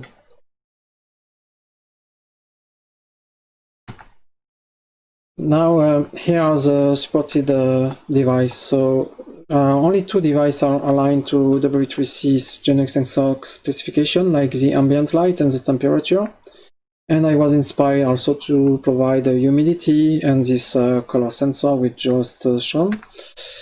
And also I'm simulating currently the accelerometer, battery level, geolocation, orientation, and proximity. And if there is other sensors that's worth to be added, let me know, file a bug, and we'll try to add it. So to run it using the JavaScript runtime, let me explain about what is IoT.js. So it's using JavaScript interpreter. It's not modern JavaScript, but it has a very low footprint. So it's staying flash below 200K of flash and only 26 kilobytes of RAM for Hello World. So it should be a bit more with sensors. And it has some support of built-in modules like supporting different buses like analog, digital, I2C, and also SPI, UART, and so on. Can be useful for sensor and also extra module for connectivity, file system, and so on. And also you can use external JavaScript module from the community. So you can use this, all the drivers I've shown supporting IoT.js. And also it's supporting Linux and Tizen and NetX and TizenRT for microcontroller. So here is demonstration using analog sensor. So in this box I have a gas sensor, and it's running on TizenRT, and I also this radio antenna for using a LoRaWAN network. So if I put some gas on my my sensor, it will go below threshold, and then a notification to the radio LoRa system. So I have here received my payload on the gateway. This demo on TizenRT should give credit back to NetX Veritime operating system. This project is committed to comply standard, so just like Unix, it's an operating system supporting POSIX and CC standard, and if you are a GNU Linux user or developer, you will feel like home because you will find all your device in a /dev directory, and you can program network application using BSD socket, and this one is using micro IP implementation.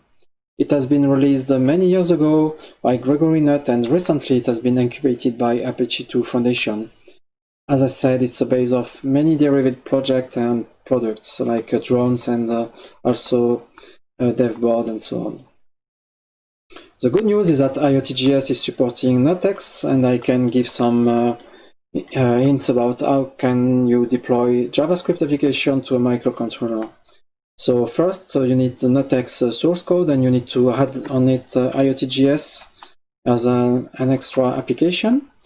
And you need to create a partition which will be populated by your main JavaScript application, which is usually a loop doing the same thing again and over again, and add its dependency like a JavaScript module, like the sensor module I've shown just before. Then you need to run a startup script from NetX shell. It will just start the interpreter and like loading your JavaScript file into IoT.js app. And then you can deploy a firmware for your favorite microcontroller. So the same application can be deployed to different system without changing too much, because it's abstracted by the JavaScript implementation of each hardware. So I'm using a STM32F7 processor on a Nucleo board. That's the board you see in the background here. So you can get some details about how I'm doing this and how I made a JavaScript robot. This has been shown at NetX workshop this year. So maybe now, if you know how to deal with sensor, maybe you want to create IoT application and eventually going online. So first, let me insist about you should consider privacy and security, because this can be really critical. And there are several protocols. You can use MQTT, lightweight M2M, CoAP, or more web-inspired technology like CoAP, HTTP, or WebSocket for real-time. And you should know that there is a group at W3C called the Web of Things, known as WOT. And this project wants to provide the technology to link devices together on the internet. And there is also a free software implementation inspired by the Web of Things work. It's called the WebThing Smart Home Platform, and it's a good example about how can privacy be handled a bit differently. So many IoT products you find on the market are relying on the cloud, so you cannot get access to your device directly. You need to use an app from your phone and then get connected to the internet, which connect to your home and collect all your data. Maybe this can be done differently. This is what we see what you can see on the left. So you can have all your devices together in your home network, and your data can be stored on your local gateway, which is not going elsewhere. And then you can eventually connect to your device from home or from the internet through a tunnel. So this project was born into Mozilla Emerging Technology Lab, and now it's following its own life. And it still have a privacy by design in mind, and it's still working in collaboration with W3C. It's been simplified, but there is some wish to align the most we can. So to get started, there is also a framework to build WebSync. So basically, WebSyncs are just servers which are providing a REST API. It can be implemented in the language of your choice. And the description about the thing itself is just a JSON description following a schema. And then all the things are connected together through a gateway, which provide a user interface to view and control your things and automate them. And it's also extensible, so you can add add-on like this generic sensor adapter if you want to use the sensor on the gateway itself. But first, let me show a quick introduction about WebSync REST API. So the example I added to the generic sensor project can be used using IoT.js on Node, and you just need to start a server that will provide some endpoints, and if you go to the default endpoint properties, you can get access to each sensor values, each properties. So here is a demonstration of the add-on, so you can get an idea about how does the WebSync dashboard is. So I'm connecting here to my gateway. I can add some new adapters, like the generic sensor one. This is the early version, and then it's listed among other add-ons, and then from the things UI I can decide to connect all my things. So first let's connect some GPIO adapters so we can provide some sensor or actuator, because it's controlling the light color, which is this Anavi light microcontroller running on ESP325266, and then I can add my sensor which are connected to my gateway, and then from my dashboard I can decide to turn on this sensor, which is an actuator here, and then I can see the updated level.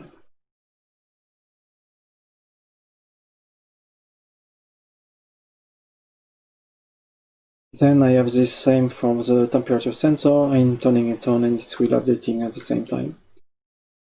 From this, we can create some kind of automation by creating new rules. Like, so you need to select a different device. So as an output, I select my red LED. And as input, I'm selecting my sensor. And from the level property, when it's above a threshold, like 100, I'm turning the LED to red. So that's my rule. So if I'm shadowing my sensor and unshadowing, it will turn on and off. That's how it works.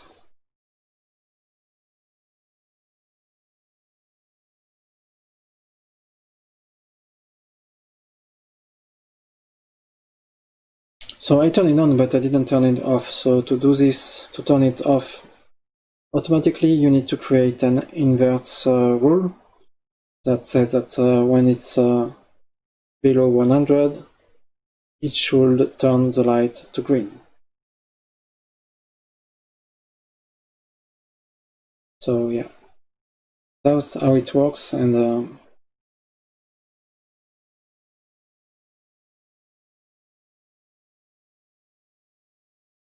yeah, it can be changed to avoid equality, for instance. Yeah. So this adapter improved the scenes. Now it's it's supporting more sensor, and it's more the display better.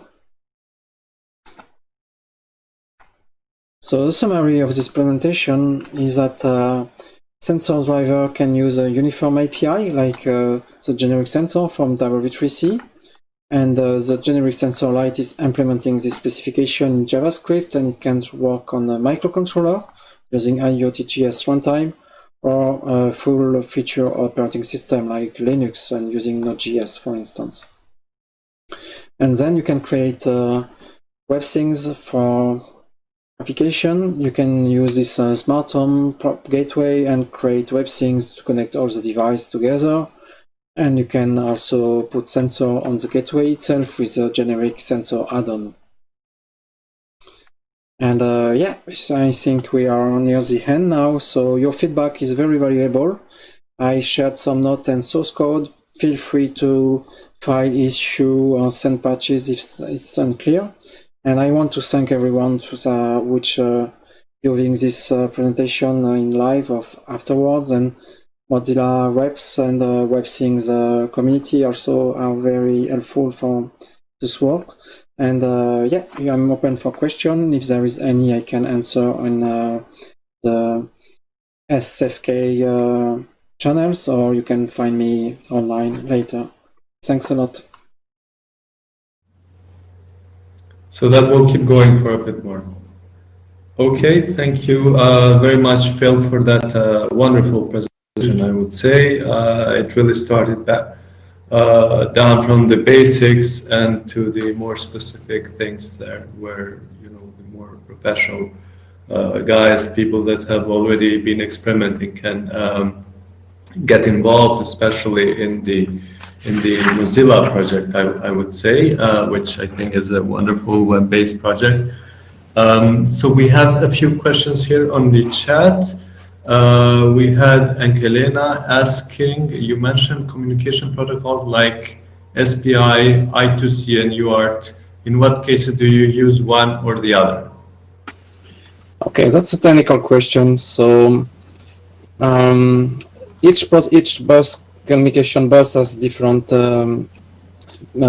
capabilities. For instance, SPI is faster, so it's quite interesting if you want to deal with memory chips or something like this. For a sensor, unless you need really high sample rate, it doesn't make sense. You can rely on I2C bus, and this bus is interesting because it's something where you can put a lot of units, and then you can go farther than your processing place. And I know also there is another standard based on I2C for probably industrial use cases. UART is it's the simplest one, something you probably use when you were in the 70s, when you were using old school modems. This is basically just a single channel, so there is only one UART serial port per computer. Maybe you can have a bit more, but you will not put a lot of sensor. This is interesting also when you have some modules that are reporting a lot of data in a different structure, like I'm thinking about a GPS, for instance. You can grab all the satellite trace like NMEA. It's something used in modems also. You can use UART port. So what I would answer that I2C is probably the easiest one. You can get a lot of chips for any kind of feature, and unless you need something specific, maybe you could go with SPI. That's why I explain it a lot. So if you want to get started, you can buy this kind of module. It's something you can get online for a few bucks. Yeah, I think, and if you want something more full-featured, maybe you don't need a single component. Maybe you want to buy something with already some kind of connectivity, like for instance, I'm thinking about the Bluetooth sensor you put in your flower to monitoring the pH of the soil or the humidity. This comes to the next question. Yeah, so Besford is asking, can you tell us more about smart agriculture, and can you share with us the list of sensors that you would need or could use, I guess? Okay, so smart agriculture is a bit maybe I'm not reaching that level, because this is just a proof of concept I made with just a flower from my wife. And if you want, so let me answer. So I had this moisture sensor. This is basically just two wires, because it's making some kind of electrolyze of the soil. So yeah, it depends on the continuity of this between two pins. I don't have it here, but it's really easy. You can even build some by yourself using just a PCB, and just put this into the soil, and if there is a little bit of humidity, the electricity is going through. Then I use the other sensor I mentioned in the slide. So I have a BH17 for the ambient light, and also the temperature sensor, which is quite generic. But if you want to go into smart agriculture, probably you should monitor the acidity level of the soil. That's something you can get with another sensor. And also I know that many use cases are using like cameras just to see the color of your plants, if they are not looking too well, and if they are attacked by any kind of insect. And probably in the agriculture you have a lot of different elements, so maybe you need to monitor the infrastructure itself. So I'm thinking about like accelerometer sensor. If something is breaking in your field, you can detect it, for instance. And it depends at which level you go. For in my case, it was a really small experiment, and something I didn't had yet, but I wanted to add a small pump that will pump the water to dry the flower. That's something I can do and automate with Mozilla rules. That's the WebSync platform can be able to do this kind of use case, I believe. So recently WebThings was spun off from Mozilla. Can you tell us what the future of this project will be? Yes, okay, so this is something I didn't mention too much, but yeah, Mozilla didn't put WebSync into his priority project, so now it's a community project. And the good thing is that the key maintainers who are working on this WebSync at Mozilla are now still working on this for other use cases. So there is one commercial product which is on the market yet. So it's a digital signage for one of the core developers. You can get some information if you reach the WebSync community. And something interesting is that the gateway and the software itself is stable enough to support a lot of different add-ons. So we have above 100 of add-ons coming from the community. And something interesting is that the platform itself is quite flexible. You can support new kind of IoT or smart home device, but you can do much more, like trying to interact with online services and so on. So I made a presentation about interacting with ActivityPub. For instance, you can make a virtual thing that send or receive social feeds. That's something can be interesting if you want to interact further the smart home use case. So yeah, the community itself is partly hosted at Mozilla for the chat room, for the forums and so on, but all the rest of the infrastructure, so the source code and so on, is now living on GitHub on its own repository. And yeah, if you want to join, you feel free to. You will find people that can give you some insight. And for the future, I would say, as long as the community is still here, I'm not concerned about this project. Yeah. You're mute. I cannot hear you. Sorry.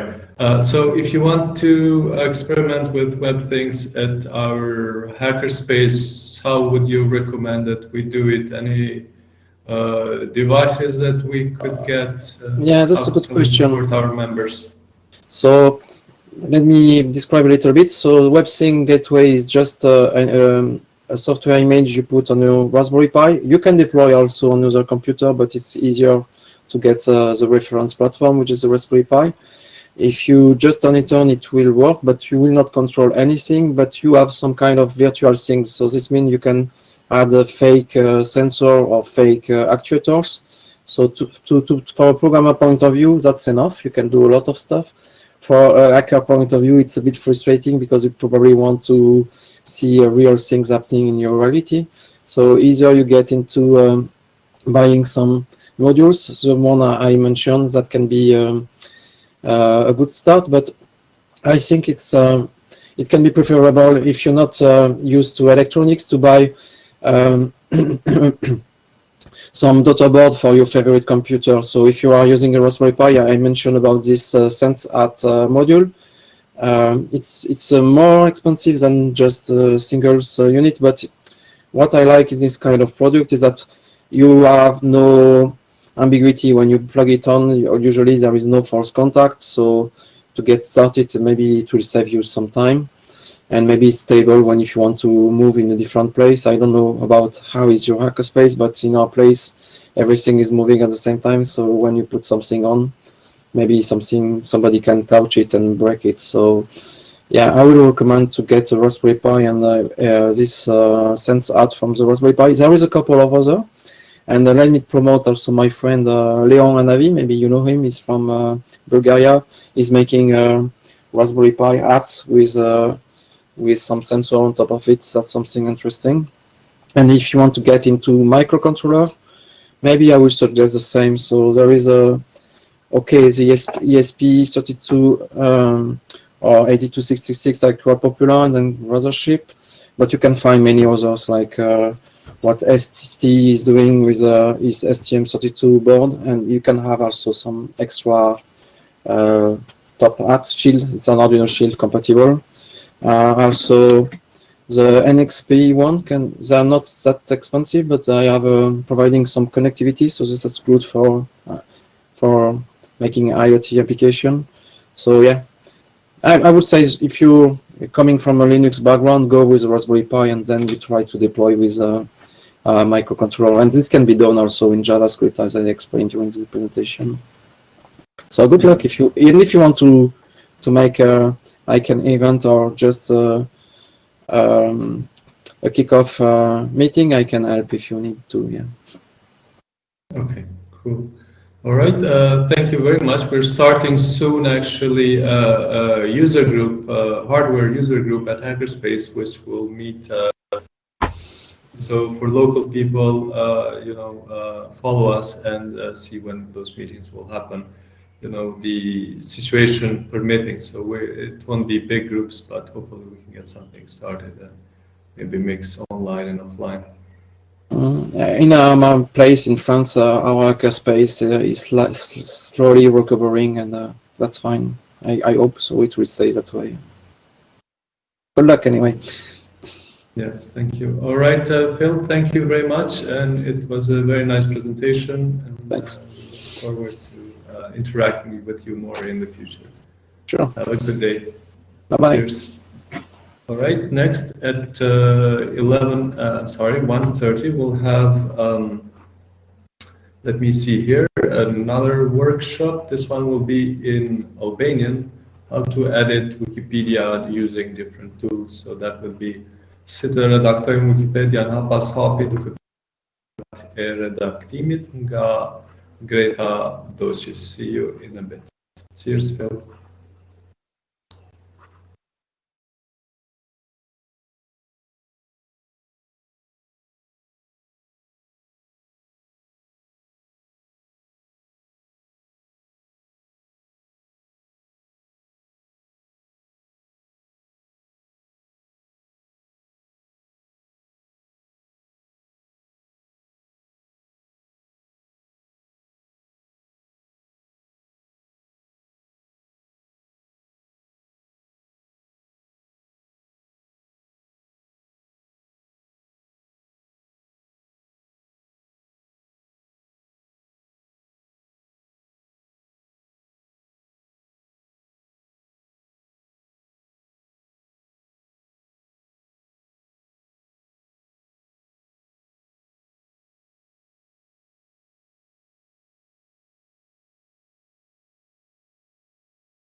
Përshëndetje të gjithëve dhe mirë se erdhët në punëtorin rreth redaktimit në Wikipedia në Shqip.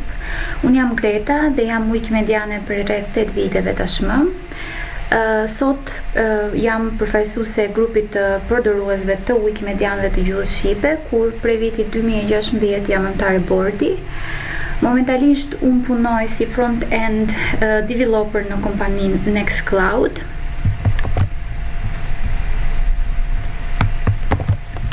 Kompania Nextcloud krijon një software i cili është open source dhe gjithashtu self-hosted.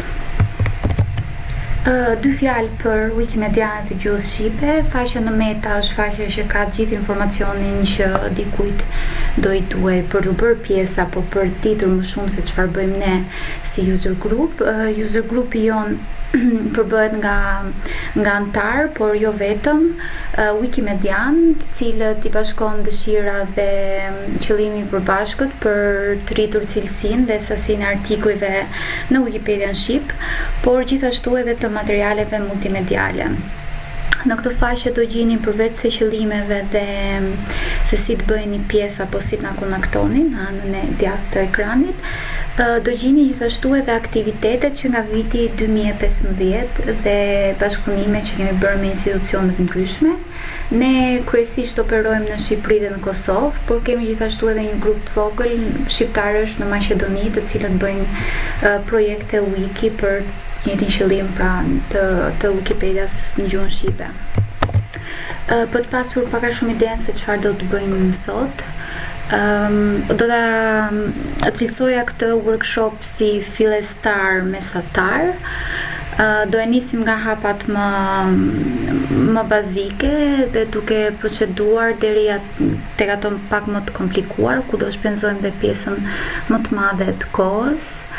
Ajo që do të nisim të bëjmë pak më vonë është shkrimi një artikulli, vendosja e fotove apo galerive ndryshme, infoboxi, që zakonisht personat këtu kanë pak më shumë problem, formatimi i tekstit dhe gjithashtu përdorimi i veglës së përkthimit.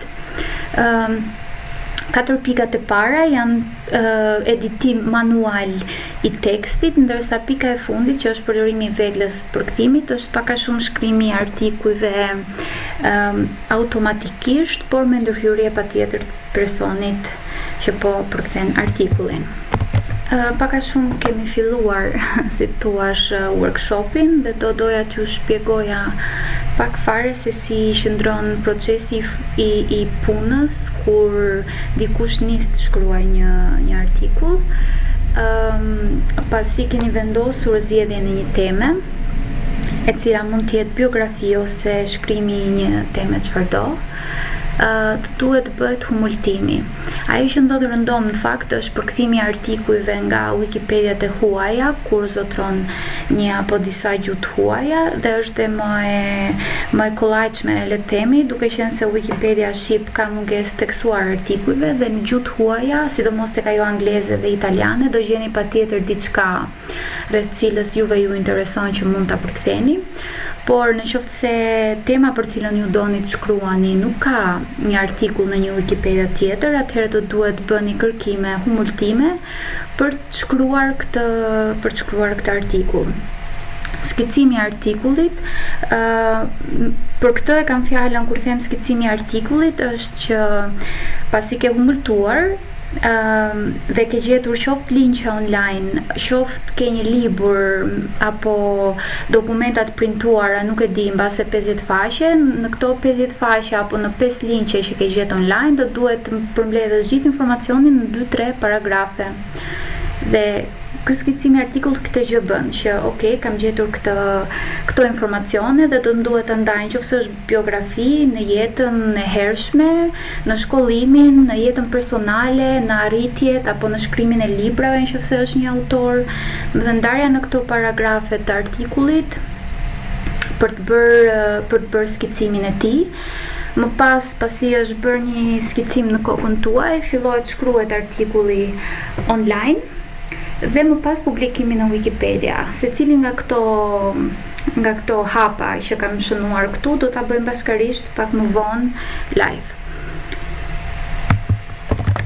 Kam vendosur dhe një slide për humultimin apo kërkimin, duke qenë se kur niset shkrimi një artikulli me materiale fizike, pra me libra apo revista apo materiale tjera të printuara, apo kërkimi online, pra kur nuk keni një artikull gati pothuajse në Wikipedia të huaja, humultimi është pak i komplikuar.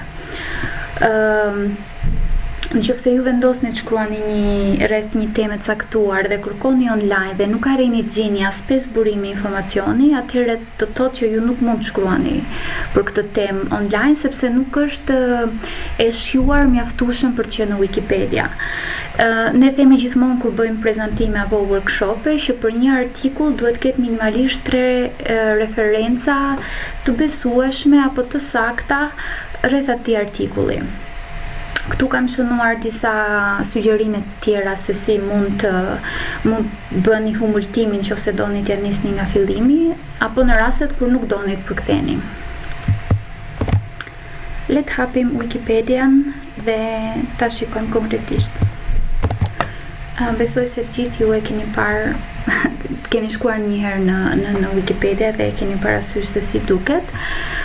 Por përpara se të shkruani një artikull, do doja që t'ju tregoja pak për faqen kryesore dhe se si të gjeni informacionet që do donit në raste kur ju donit të kontriboni.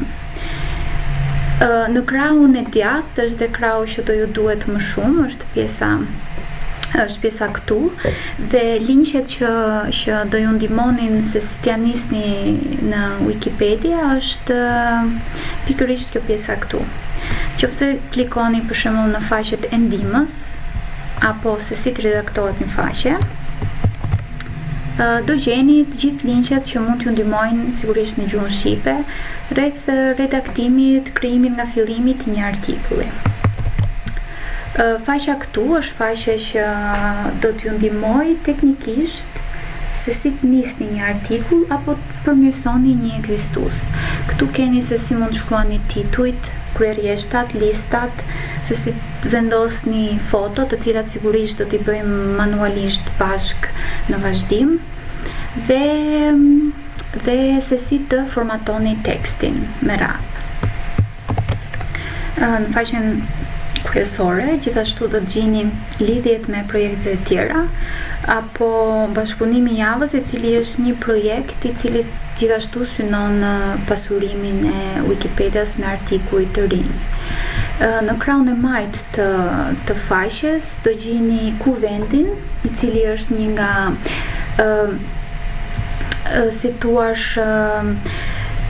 platforma publike ku pak a shumë diskutohen idetë për nisjen e ndonjë projekti të rinj apo votime të ndryshme rreth komunitetit apo çdo gjë tjetër që mund të ketë lidhje me Wikipedia në shqip, qoftë edhe për të kërkuar ndihmë për Wikipedian, edhe pse se si të shkruani në Wikipedia, edhe pse unë do këshilloja që të përdorni të faqet ndihmëse për të kërkuar ndihmë ose user grupin ton.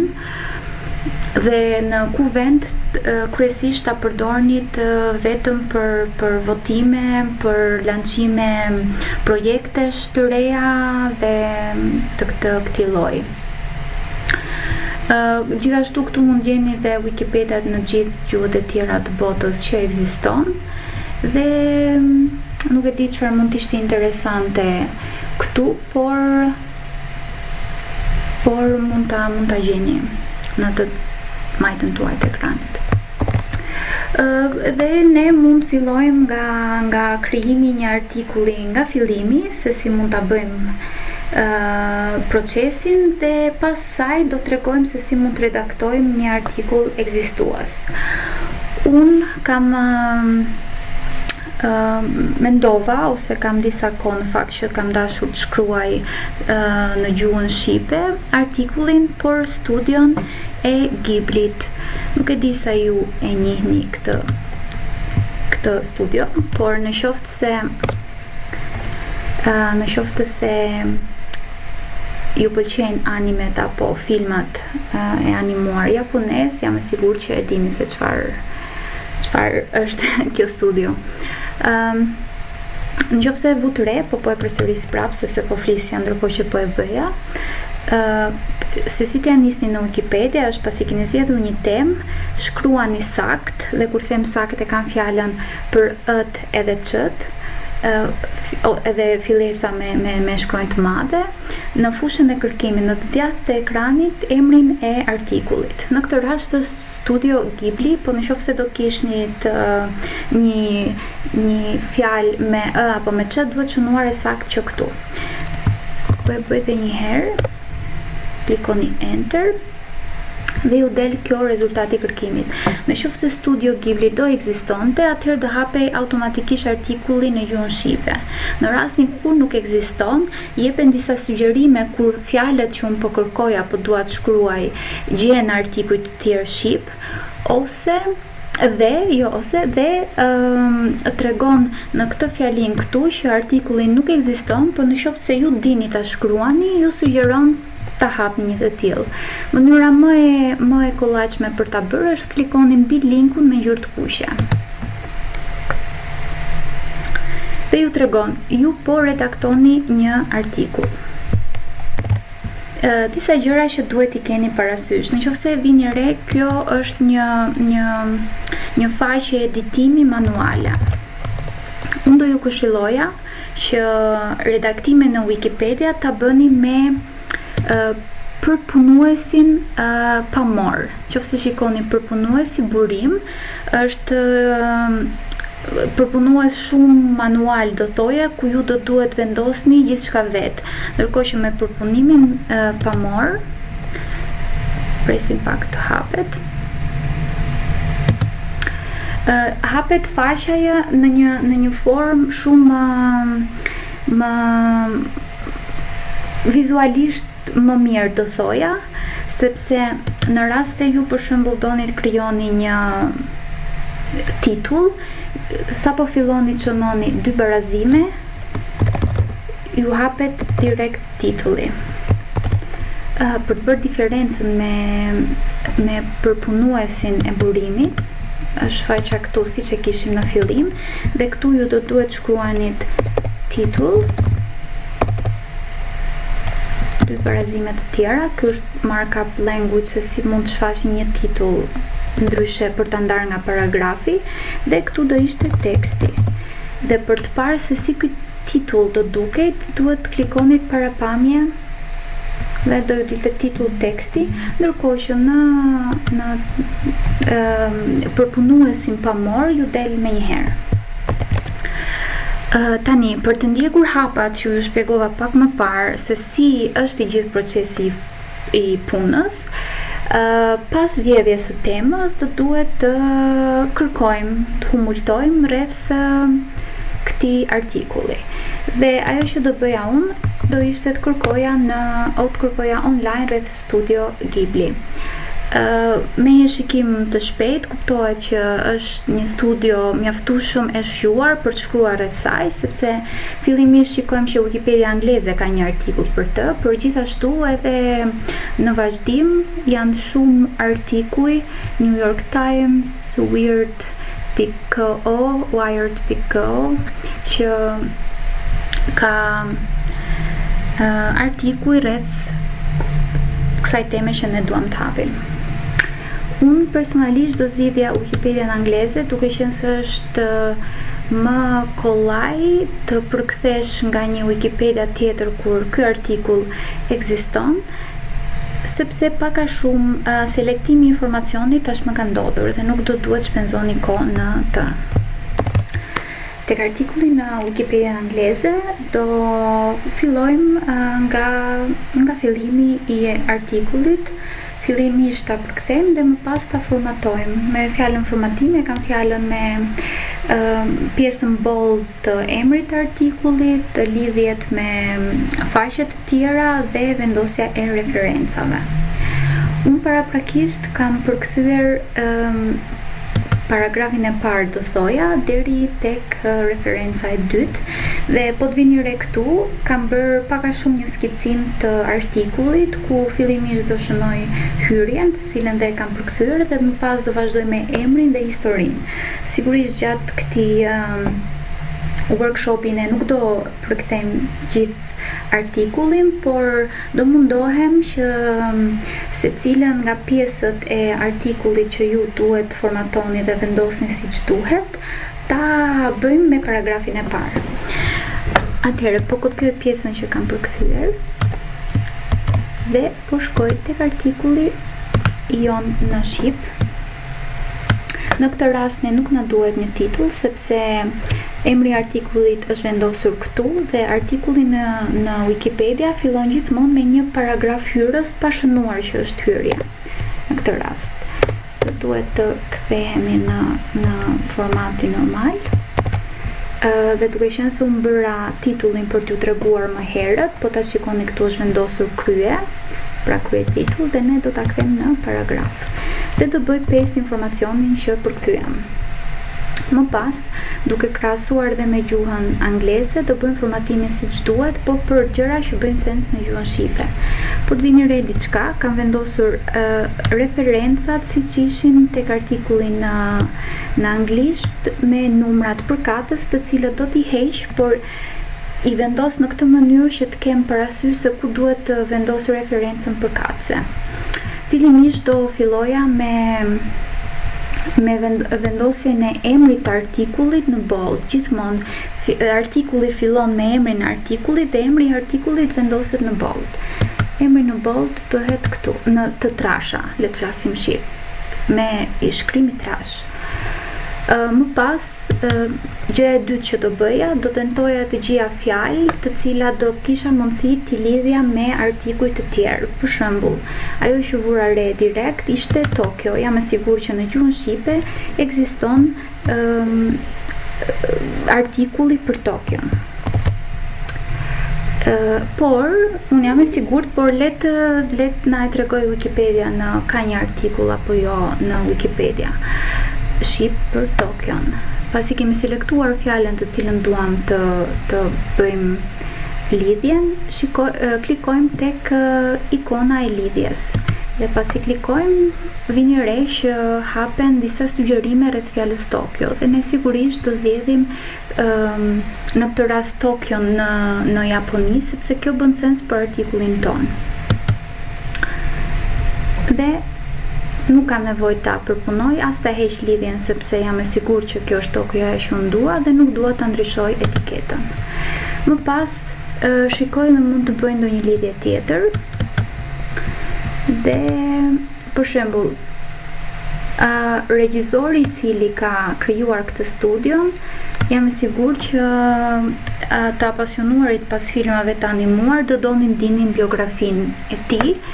Dhe në këtë rast të tentojmë të shikojmë në ka artikull tashmë dhe jo nuk ka, por në këto raste kur dihet që një artikull do shkruhet shpejt apo është i shjuar mjaftueshëm edhe pritet të shkruhet, mund të krijoni një link apo lidhje të boshe, ndryshe ose me ngjyrë të kuqe, që do të thotë që dikush e ka më kollaj të hapi një artikull rreth themelusit të kësaj studie, vetëm duke klikuar sipër artikullit lidhjes së kuqe, por gjithashtu në rastet kur dikush vendos të hapi këtë artikullin pa lexuar Studio Ghiblin, ky artikull do kthehet automatikisht në ngjyrën e blujt dhe të kuptohet që do ketë të lidhur artikullin përkatës. Diçka tjetër që mund të bëjmë këtu, mbase jo të lidhim, por të shtojmë referencat. E nisim me referencën e parë. Ajo që bëj unë zakonisht është që duke qenë se artikullin e mora nga Wikipedia angleze, shkoj tek Wikipedia angleze dhe klikoj mbi linkun që unë do doja të vendosja tek artikulli që sapo shkruajta. Klikoj mbi referencën 1 dhe tek archived, sepse kuptohet nga lidhja që kjo është website-i që unë do doja, klikoj mbi të dhe hap artikullin në archive.org. Kjo është dhe një mënyrë e mirë për të kuptuar nëse kjo lidhje ekziston apo jo. Për artikull të vjetër, për shembull, do t'ju ndodhi që këto lidhje mund të jenë dhe jo ekzistente, që do të thotë që duhet gjeni një lidhje tjetër për ta vendosur aty. Atëherë kopjoj lidhjen e marr, fshijej njëshin dhe këtu pikërisht do dua të citoj një site dhe source title është archive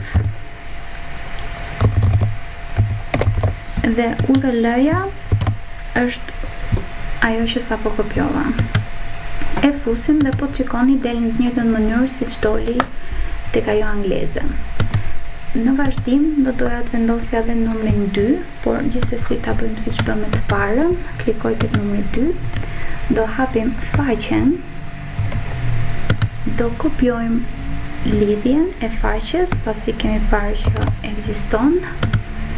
Do të fshim dyshin duke vendosur kursorin aty ku duam të vendosim linkun apo referencën. Është prap një site, pra e mora online. Faqja e titullit mund ta gjejmë më kollaj duke kopjuar pjesën këtu. Atëherë le të vendosim URL-n me që e kam tashmë të kopjuar dhe do kopjonim emrin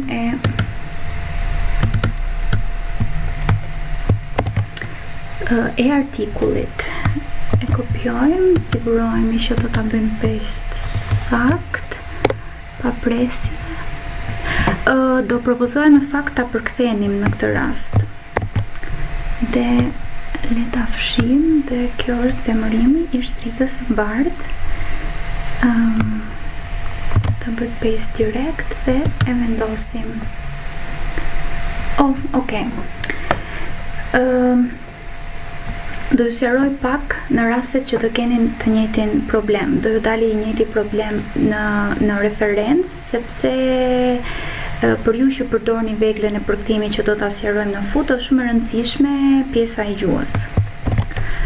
Atëherë, nëse ju del mungon ose është bosh parametri i gjuhës, klikoni përpunoni dhe po të shikoni keni një fjali shtoni më tepër informacion. Ne na mungon parametri i gjuhës dhe po ta shikoni re është language barazim. Kjo do thotë që edhe emri i gjuhës këtu ku duhet ta kërkojmë, do ta kërkojmë në gjuhën që na jepet. Disa nga fushat janë të përkthyera tashmë, disa nga fushat nuk janë përkthyer. Për shembull, language nuk është përkthyer në gjuhë akoma. Klikojmë language dhe na shtohet si fushë këtu lart. Për t'ju cilësuar, po punohet nga komuniteti që të gjitha toolset që ne përdorim në Wikipedia në shqip të jenë shpejt 100% përkthyera në shqip.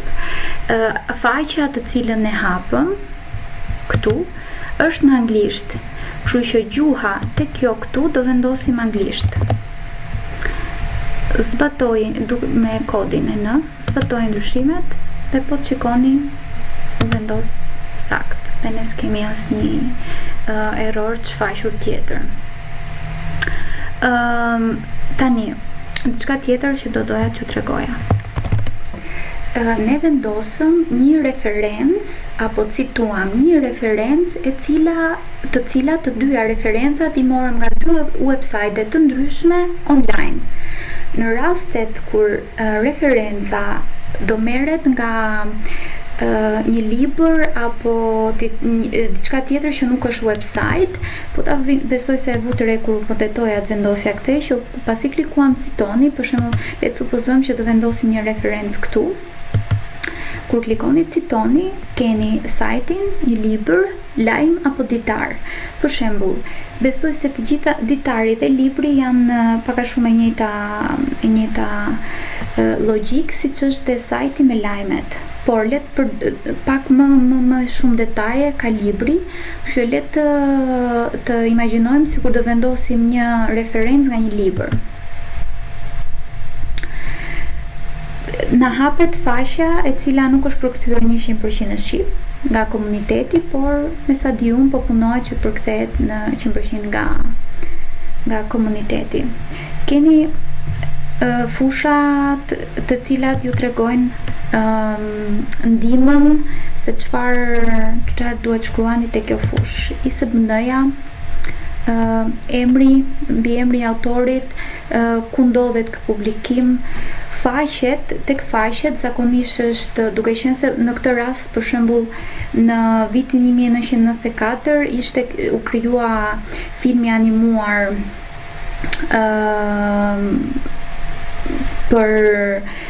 për artikullin që ne shkruajmë, por në qoftë se ky artikull do ekzistonte në një libër, do vendoset faqe nga ku është marrë pikërisht kjo fjali apo ky paragraf, në qoftë se ti do të referosh një paragraf. Kush e ka botuar këtë libër, vitin, titullit, mund të shtoni akoma më shumë informacione, por në qoftë se keni, po zakonisht bazikja mjafton. Unë po e heq për t'ju treguar dhe opsionet e tjera, por gjithmonë keni parasysh informacionin bazik. Mund të shikojmë dhe lajmet. Është i njëjti me website-in, po ta vini re, përveç se emri i publikuesit, që në këtë rast është emri i gazetës apo televizionit online që e ka shkruar. Mirë. Do doja që këtij artikulli t'i vendosja një foto, për shembull, foton e themeluesit, të cilën do ta marrim nga Wikipedia angleze. Për shembull, zotëria këtu. Atëherë, me që dolëm tek Commons, po ju sqaroj dy gjëra të vogla rreth Commons. Mënyras, domethënë në Wikipediat e gjithë gjuhëve të botës duhet patjetër që të gjithë fotot apo materialet multimediale të ngarkohen paraprakisht me licenca Creative Commons në Wikimedia Commons. Mënyra se si mund ta përdorni në Wikipedia është duke përdorur use this file këtu. Sugjerohet merret kryesisht si thumbnail, sepse është e para madhësia e fotos është paracaktuar, por nëse ju do doni të bëni madhësinë si ta doni juve, mund zgjidhni dhe imazhin e dytë. Por edhe te imazhi i parë, në vend të thumb mund vendosni një madhësi tjetër. Le ta marrim dhe ta vendosim tek artikulli jon. Kopjojmë. Bëjmë një hapësirë të vogël dhe thjesht bëjmë Ctrl V që është paste. Dhe po të shikoni është vendoset automatikisht se si duhet duket.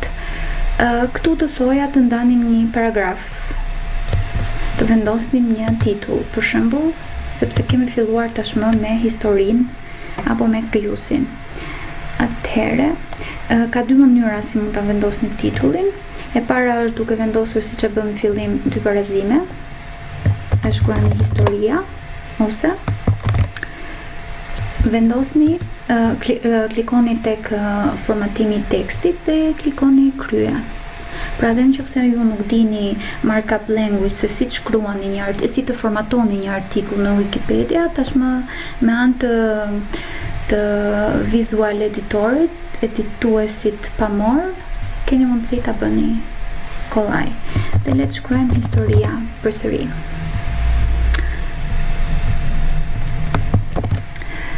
Shikojmë Wikipedian angleze për të na ndihmuar se çfarë tjetër të bëjmë për të përmirësuar këtë artikull, dhe shikojmë infoboxin në të djathtë të ekranit.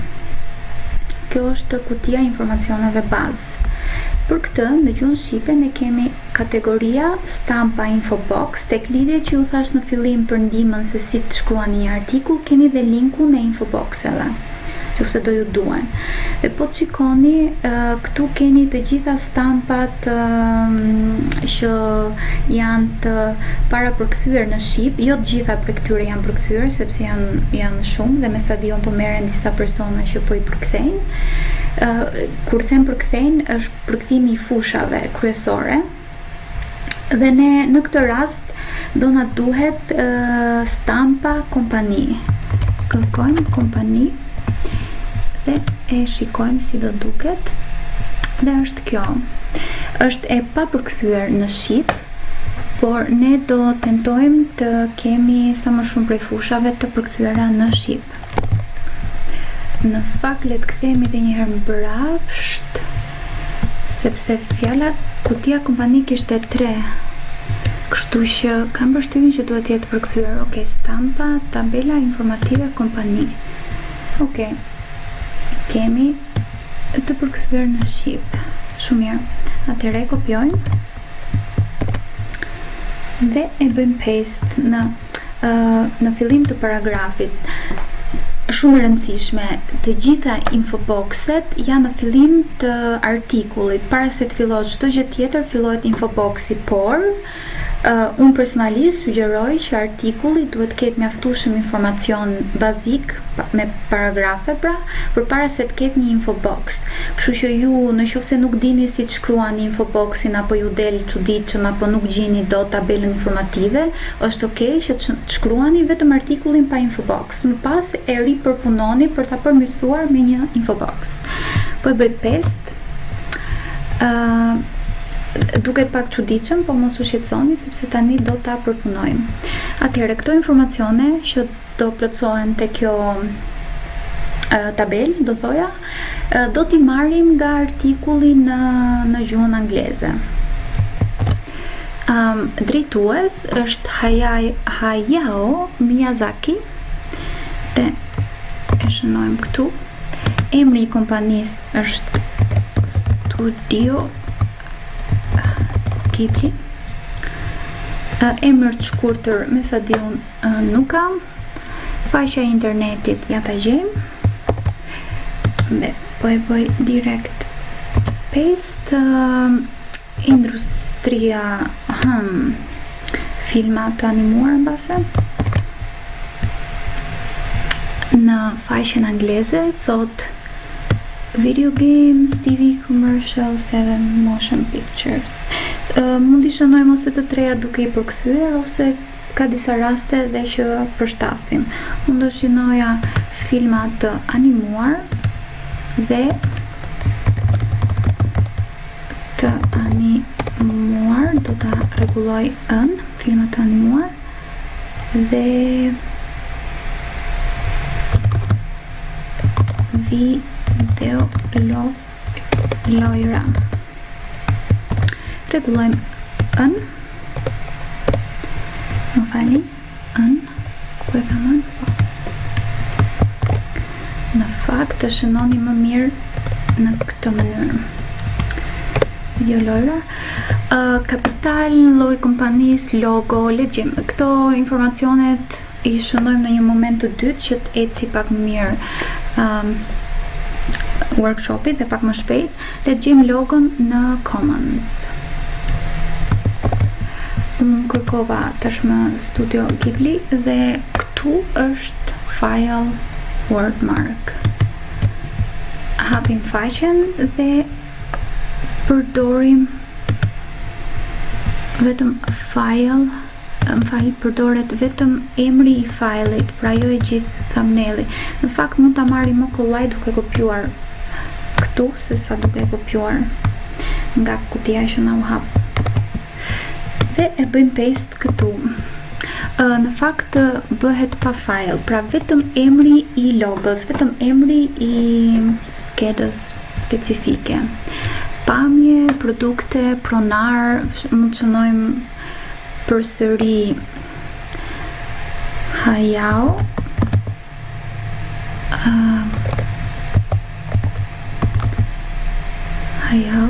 Miyazaki. Përshkrimi pamjes, për të gjitha këto informacione nëse do I kemi I shënojmë. Celia është në Tokyo, diku le ta gjejmë se ku eksaktësisht. Është në Tokyo, Japoni. Dhe e shënojmë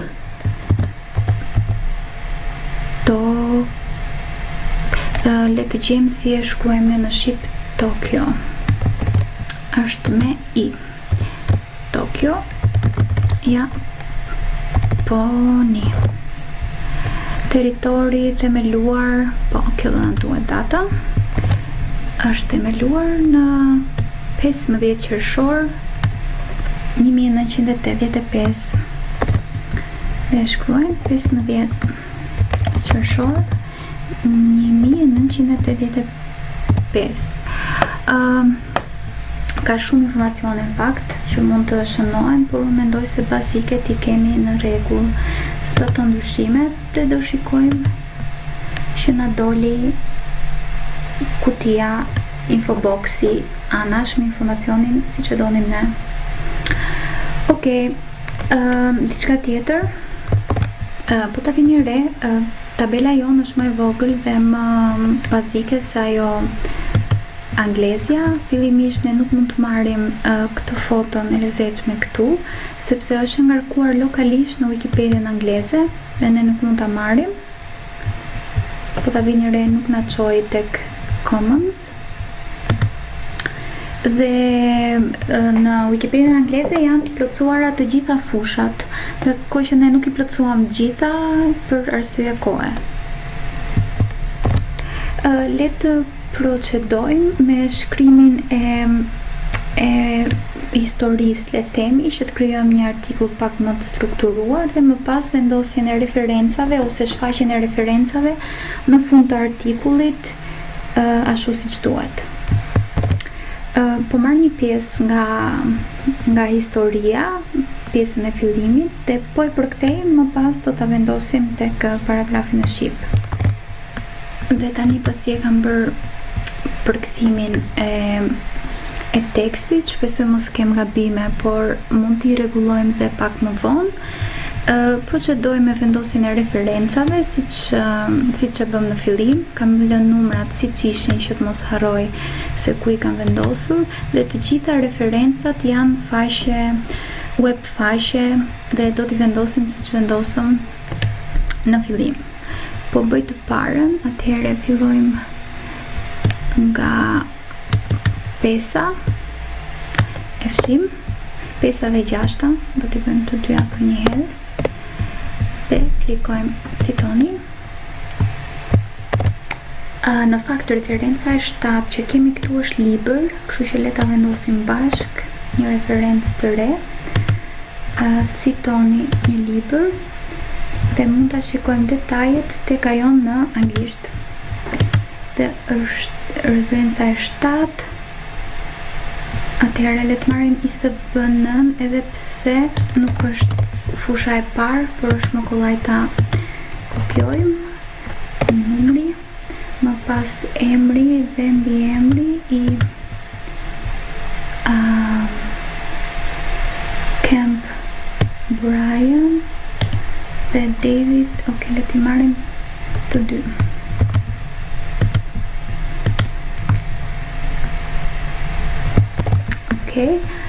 Locationi ishte në Kaliforni, dhe që t'ju mos mërësis me këtë, po plotsoj dhe faqet e tjera, dhe më fal fushat e tjera, dhe me që është shumë e kollajt plotësimi, duke marrë copy paste dhe më pas ju tregoj si duket, ose ndajmë ekranin kështu. Dhe atëherë publisheri, pages duhet i kemi është 292. Ta shënojmë kështu 292. Çfarë na ka ngelur titulli është Anime Classic Site. Opa, mos na iki.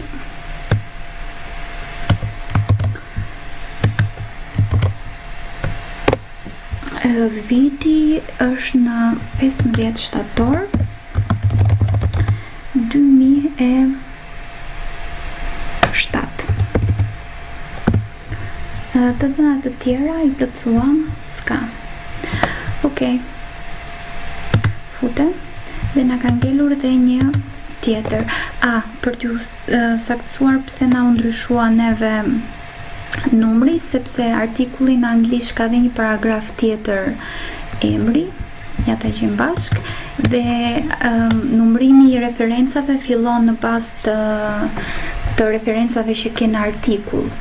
por ti duhet sigurohesh që merr referencën me numrin siç është në artikullin nga ku po e merr.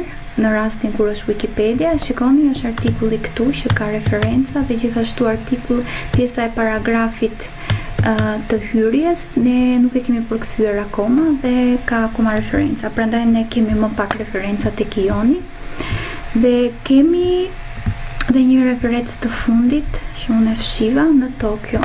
Është referenca këtu. Kjo është fjalia po. Shkojmë tek referenca. Me sa kuptoj është faqe online ku ka dhënë një intervistë apo faqe lajmesh, më saktë, është faqe lajmesh. Jo, është libër. Më falni, është libër. Kjo vendos. Dhe tani do të tregojmë se si të vendosim titullin e referencave, ose më saktë si të mbledhim të gjithë referencat në një vend. Fillimisht referenca është një krye titull dhe ose mund ta vendosim me dy barazime dhe shkruajmë, po e shkruaj burime me që është fjalë më e saktë në shqip, pra burimet në këtë rast, dhe pasi klikojmë enter, shikojmë që mund të vendosim, mund të fillojmë të shkruajmë duke hapur. Atëherë, unë personalisht, nga që e bëj gjithmonë me kodin, duke të qenë se di kodin, filloj shkruaj kodin, po juve do t'ju tregoj në një mënyrë tjetër. Po të klikoni tek futni, gjedh, që është një dhe shikoni të filloni të shkruani referenca, do ju dali një ref list.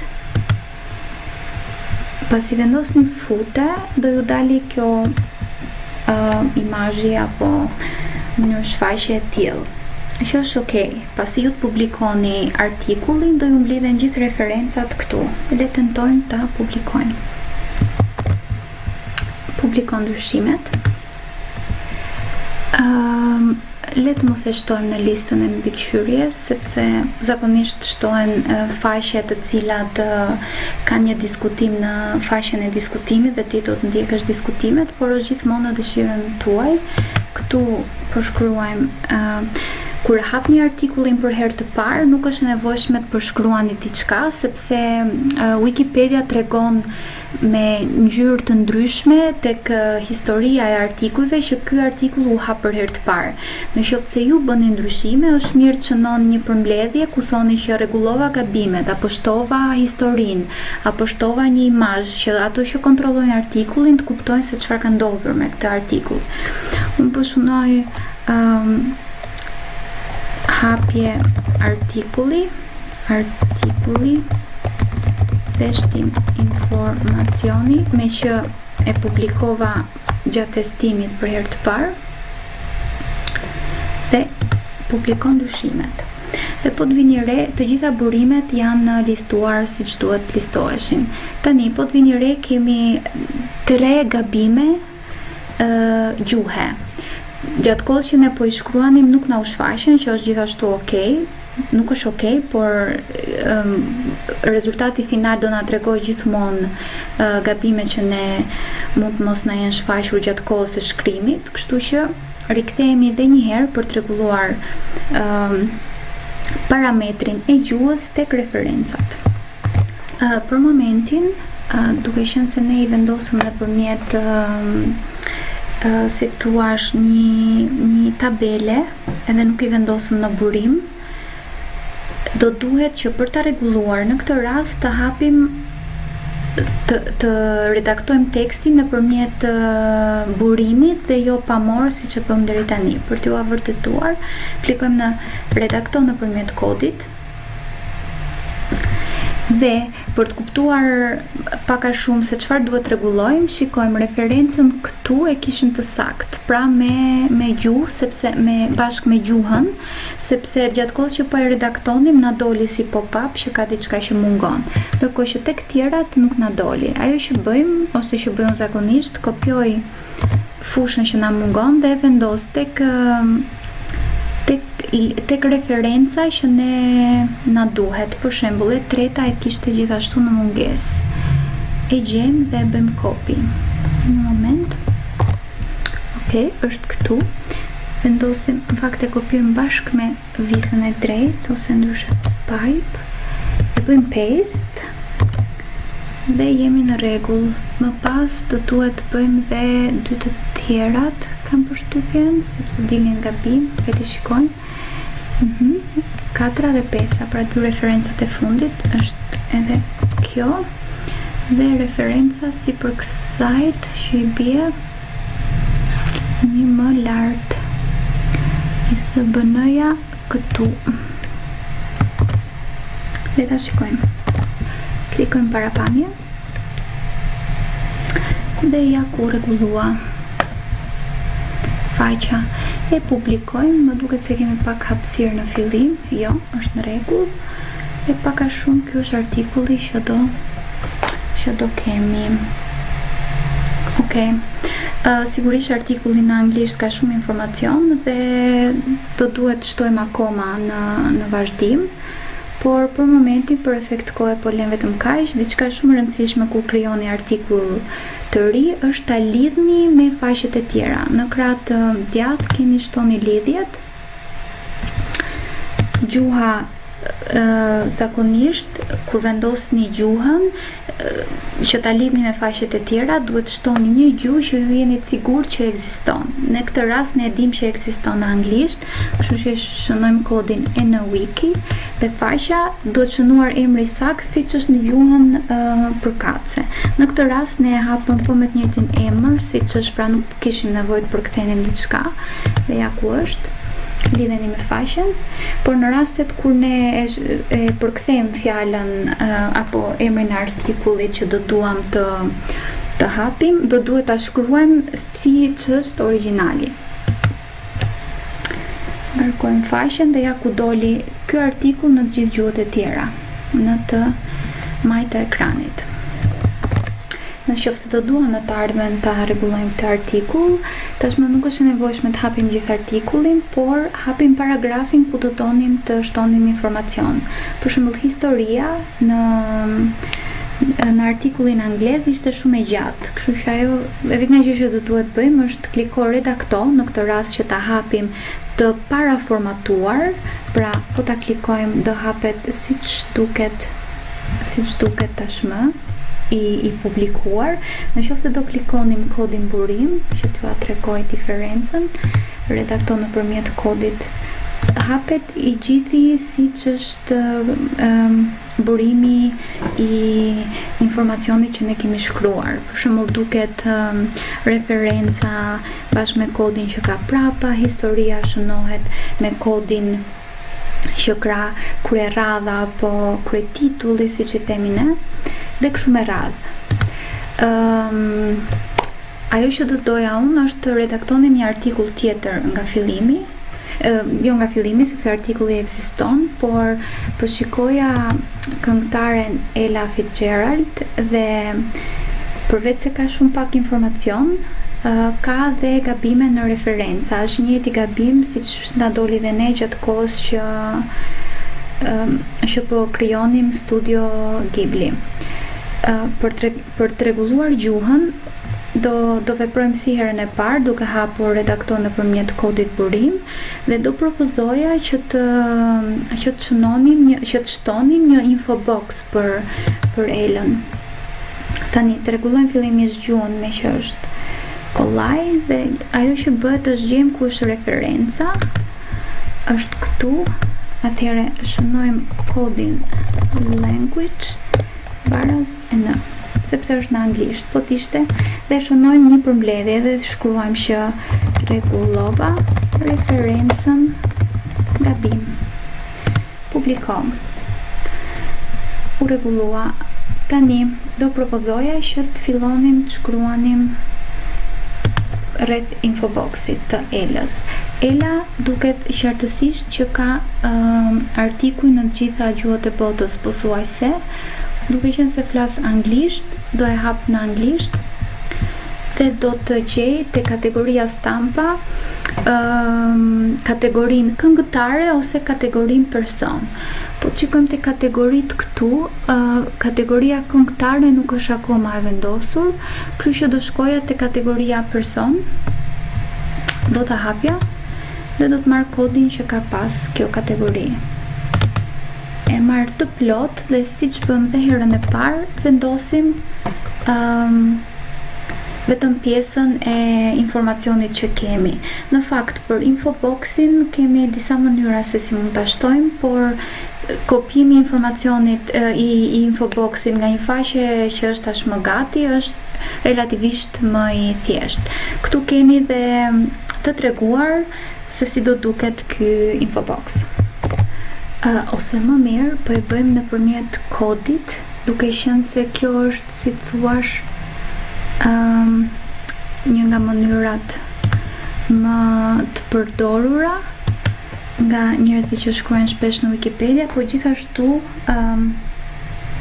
edhe në qoftë se nuk ju ec me mënyrën e parë, është gjithmonë mënyra e dytë. Atëherë, e kam kopjuar kodin sakt, mendoj. Atëherë, emri Ela Fitzgerald. Do përpiqem të mbush sa më shumë të mundem nga informacioni që kemi dhe më pas do shikojmë rezultatin si do duket. Plotësova disa nga fushat që arrita të gjeja tek ajo anglezja. Emri, emër tjetër, fotoja, e cila është e njëjta foto që ishte në artikull, dhe disa detaje tjera. Tani le të shikojmë si do na duket.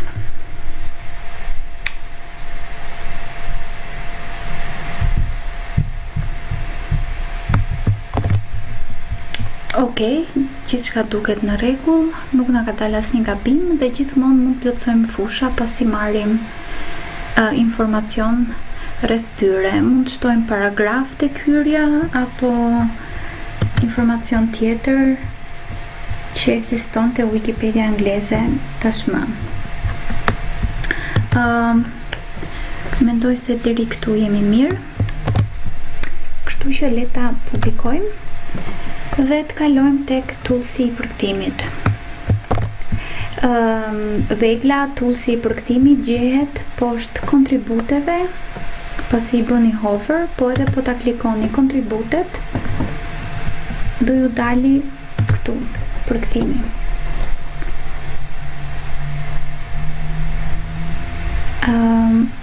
Kjo është pak a shumë si duket faqja e kësaj vegle.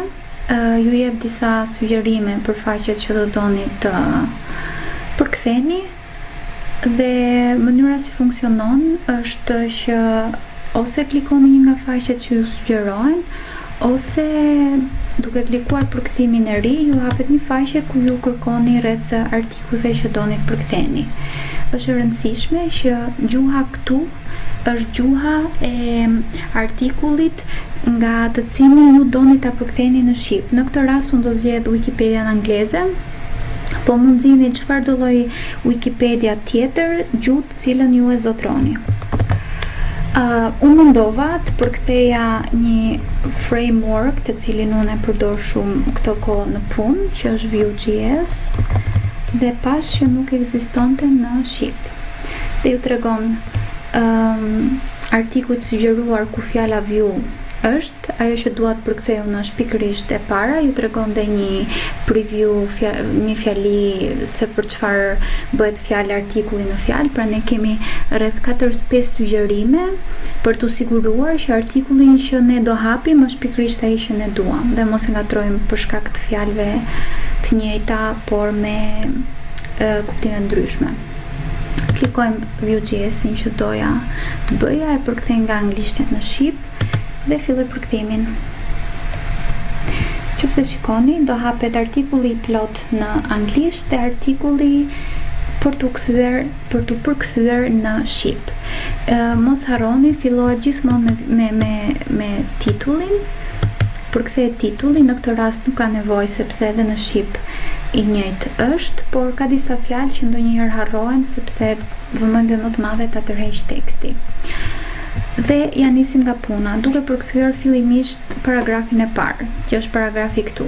Duke klikuar shto përkthimin, automatikisht Google Translate do bëj përkthimin e informacionit. Duhet patjetër informacionit të ripërshtatet me fjalët tona në shqip, sepse përndryshe nuk mund vazhdohet, sepse ky tools e merr si informacion 100% të përkthyer nga një robot ose tools tjetër që është Google Translate dhe marrësh i gabimit është shumë i lartë, kështu që duhet patjetër ne ta prekim dhe ta riformulojmë tekstin. Unë po filloj fillimisht duke korrigjuar tekstin nëse është përkthyer sakt, pastaj nëse mund të rregulloj ndonjë fjali. Okay. Nëse vini re, lidhjet këtu janë me gri, që do të thotë që kjo lidhje nuk ekziston në gjuhën shqipe. Dhe duke qenë se jemi duke shkruar një faqe teknike, unë do preferoja t'i fshija këto lidhje dhe të mos i shënoja si jo ekzistuese. Për shembull, kornizë JavaScript nuk besoj se ndonjëherë do hapet në gjuhën shqipe me këtë emër, kështu që e fshi duke klikuar ikonën e fshirjes në të djathtë të ekranit. Model pamje model me burim të hapur. Deri tek me nuk ekziston, kështu që le ta fshim. Burim të hapur ekziston dhe e ka gjetur vet faqja. Ndërfaqe të përdoruesve edhe mund të hapet në shqip, por për momentin nuk ekziston, kështu që le ta fshim. Aplikacion me një faqe nuk do ekzistojnë ndonjëherë. Këtë do ta shënoja si të munguar, sepse është kompani relativisht e madhe dhe mund të ekzistojnë në një të ardhmë të afërt në Shqipëri. E njëjta gjë dhe me këtë. Kjo duket si gabim, do thoja, kështu që le ta rregullojmë. Është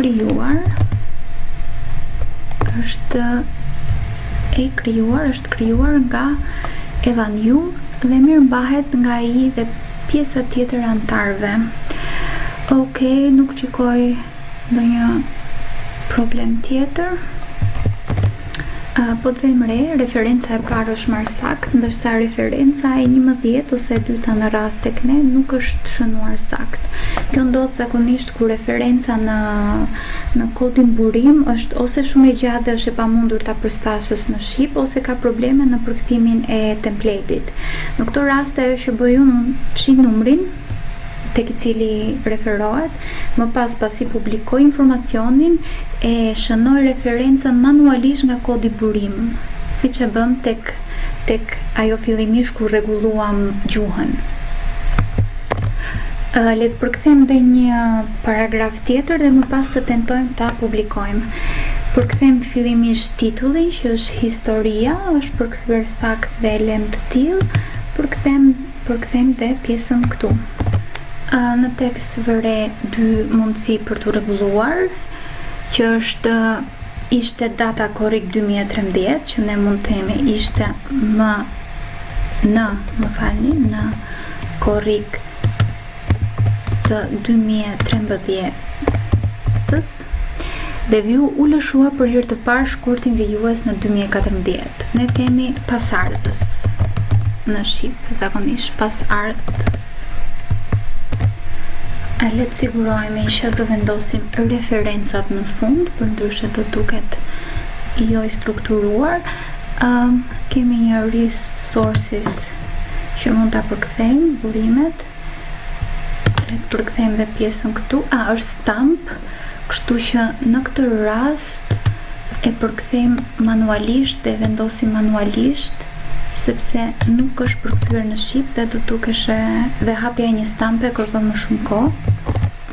Okej, e përktheva paraprakisht dhe tani e bëj paste dhe tek referencat shënojmë vetëm artikullin referenca ose burime, e shënojmë dhe ndryshe burime, po me që e kemi tashmë një burim më lartë dhe nuk shënojmë asnjë gjë më poshtë, sepse referencat mblidhen automatikisht dhe në rastin ku ti nuk përkthen 100% të artikullit, nuk mund të vendosësh të gjitha referencat këtu shablon, sepse këtu janë gjithë referencat e artikullit kryesor dhe ti kur nuk e përkthen gjithë ke më pak. Që mos ngatrohesh, e shënon në këtë mënyrë.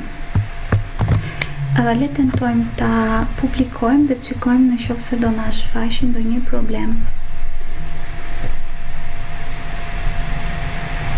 Okej, duket sikur nuk ka probleme, por zakonisht kur artikulli ka probleme ju dalin në djathtë të ekranit dhe kur jeni të sigurt që keni bërë maksimumin dhe prap ju dalin probleme, atëherë shënoni problemin si të rishikuar, që do të thotë merrni përsipër të publikoni një artikull të saktë. Okej, faqja u publikua në Vue.js, le ta hapim si do na duket tek. Okej, vëmë re që ka 2 gabime në referenca dhe kjo ndodh në mast në fakt për shkak të templatit që duhet rregulluar. Por që po përkthej dhe po rregullohet dhe thjesht do duhet rregullojmë 2 parametrat e gjuhës dhe çdo gjë është në rregull për ta përmirësuar këtë artikull. Faleminderit shumë gjithëve atyre që më ndoqën. Nëse keni pyetje, mund na kontaktoni tek kontaktet e user grupit ose në Twitter, mua personalisht, po do preferoja të përdornit kanale sa më publike që probleme që ju keni hasur dhe i kanë hasur personat e tjerë të mund të rishikojnë përgjigjen për të njëjtin problem. Faleminderit shumë dhe njëherë SFK-s për mundësinë dhe shihemi në workshopet e tjera.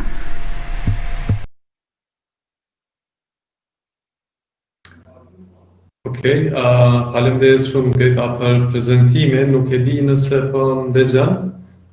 Më duket që kemi problem u lidh me Greta. Nëse jo, shpresoj që ka qenë gjithçka e qartë. Greta?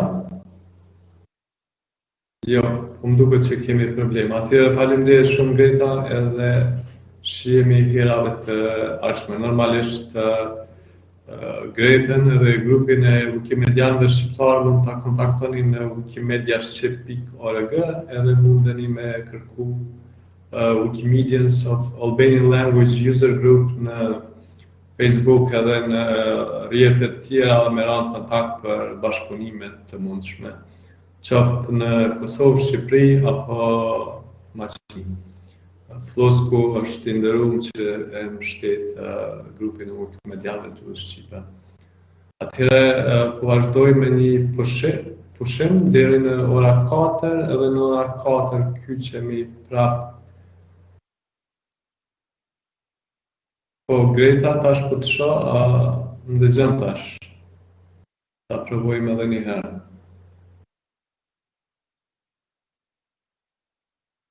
Alo? Jo, më duket që kemi problem. Atëherë po vazhdoj me pushim dhe në ora 4 kthehemi prapë për më shumë. Greta, tash po të shoh? Zonin nuk e ndëgjoj tonin. E ki mikrofonin. Tani duhet të na dëgjosh. Bravo, super, shumë mirë. Okej, faleminderit, ndjes shumë. Kam një problem, mikrofoni është si printeri, kur ke për të bërë gjëra të rëndësishme dhe I smell the fear, kështu që ishte pak e komplikuar. Po, vetëm një sekond. Patjetër. Okej, super, faleminderit shumë. Atëherë tregona pak për grupin e Wikimedianëve të Shqipërisë edhe si mund të përfshihet dikush në aktivitetin. Po, me gjithë qef. Në fakt u përpoqja ta shpjegoja pak gjatë workshopit, por është shumë e kollajshme. Ne kemi vendosur që gjithë anëtarët e ri që do duan të bashkohen grupit ton, do jetë gjithmonë falas, nuk do duhet asnjëherë të paguajnë anëtarësimin dhe e vetmja gjë që duhet bëjnë është teknikisht ose të na kontaktojnë neve duke na treguar diçka për veten ose të regjistrohen tek faqja jonë në Meta, linqet e të cilave janë te workshopi, por mund t'i dërgojmë në një mënyrë ose në një tjetër. Nuk duhet të jesh patjetër Wikimedian apo Wikipedian aktiv për të qenë pjesë e grupit tonë. Ne për shembull preferojmë shumë edhe fotografët apo pedagogët apo njerëzit që merren me edukimin apo me muzet apo arkivat në përgjithësi që do dëshironin të bashkëpunonin me ne. Kështu që mjafton na kontaktojnë dhe besoj se ne do I drejtojmë në rrugën e duhur dhe si të realizojmë projektet apo idetë që kanë rreth Wikit. Çfarë janë disa kontribute të lehta që mund bëhen prej njerëzve, prej fillestarëve? Unë do preferoja për dikë që nuk I pëlqen të shkruaj artikuj, do thoja imazhet. Është Wikimedia Commons është si të themi ose preferon të jetë magazine më e madhe e mbledhjes materialeve multimediale në botë, kështu që të gjitha fotot, çfarëdo lloj fotosh që keni, po sidomos fotot që kanë janë rreth monumenteve apo monumenteve kulturore apo natyror ose nuk e di tabelat e rrugës, lagje suaj ose nëse keni në lagje një shtëpi të vjetër, mjafton t'i bëni një foto dhe ka shumë mënyra si mund t'i ngarkoni, mund t'i bëni nëpërmjet desktopit duke shkuar te Wikimedia Commons, mund t'i bëni nëpërmjet aplikacionit të Wikimedia Commons ose në rastin më të fundit mund t'na kontaktoni ne dhe ne ju tregojmë se si ta bëni. Po jam e sigurt që mjafton të hapni faqen dhe do jetë shumë e kollajshme. Imazhet për t'ju përgjigjur pyetjes direkte. Dikush që është zhvillues, çfarë mundet me kontribu në Wikipedia? Dikush që I pëlqen më shumë programimi se sa shkrimi ose arti? Po, Wikimedia, e them Wikimedia për ato që s'janë familjar me fjalën, kur them Wikimedia për projektet, që mund të jetë Wikicommons, Wikidictionary apo dhe pjesa teknike. Wikipedia ka lidhje vetëm me projektin e Wikipedia. Projektet e Wikimedias në fakt kanë shumë projekte teknike. MediaWiki është software që është pas Wikipedias dhe ato gjithmonë bëjnë thirrje për kontribus teknik që është në nivelin e programuesve. Por një kontribut tjetër teknik interesant, mbase pak teknik se sa programimi është dhe dokumentimi I projekteve Wiki. Nuk e di sa familjar janë njerëzit me fabrikatorin ose fabricator, është një nga toolset që Wikimedia përdor ose për të raportuar bage, që do ishte një kontribut shumë interesant dhe shumë I mirë, nëse nuk dini të zgjidhni diçka, por jeni teknik dhe keni vënë re diçka teknike që nuk shkon me Wikipedia, mund ta raportoni në Fabricator, ose nëse doni përfshiheni në nivel teknike, le të themi, mund të kontaktojnë ose te kuvendi që ne t'i tregojmë projekte se si mund të përfshihen, ose duke hapur projektin e MediaWiki dhe ka faqe pafund se si mund të përfshihen kontribusit, duke filluar nga nivelet më fillestare. Okej, faleminderit. A ki ndonjë send tjetër me shtu nëse ki harru diçka gjatë prezantimit? Nuk mendoj se e zjata shumë, madje ishte shpresoj mos kem qenë shumë e mërzitshme, po një miku im Wikimedian thotë gjithmonë nëse do të bësh një artikull të mirë ose një workshop të mirë, jo prezantim, po workshop të mirë, duhet të jesh sa më e mërzitshme e mundshme, se do të thotë që ke përfshirë gjithë detajet që do doje. Por ajo që do thoja është mbase për nëse dikush ka një projekt interesant dhe do donte ta bënte lead në vazhdim dhe ka nevojë për Wikimedian aktiv që t'i ndihmojë, user grupi jonë është duke aplikuar për projektet e reja për t'u aprovuar nga Wikimedia Foundation, kështu që nëse keni ndonjë ide interesante, mund të na kontaktoni për të parë se si mund ta realizojmë bashkë projektin. Por nuk mendoj se kam diçka tjetër. Ja. Nëse ka ndonjë pyetje? Në chat Fabricators që përmende, për ata që janë... Faleminderit, po. Po, shumë mirë. Po, kjo është ajo që të them. Hyra vogla, edhe faqja e grupit përdoruesve që është wikimedia-shqip.org ku mundeni me gjetë mënyrat edhe me na kontaktu. Po. Okej, Greta, faleminderit shumë. Faleminderit shumë juve për mundësinë. Shkojmë me një pushim tash të drekës edhe kthehemi në ora 4 për prezantimet. Ciao. Ciao.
Hello everyone.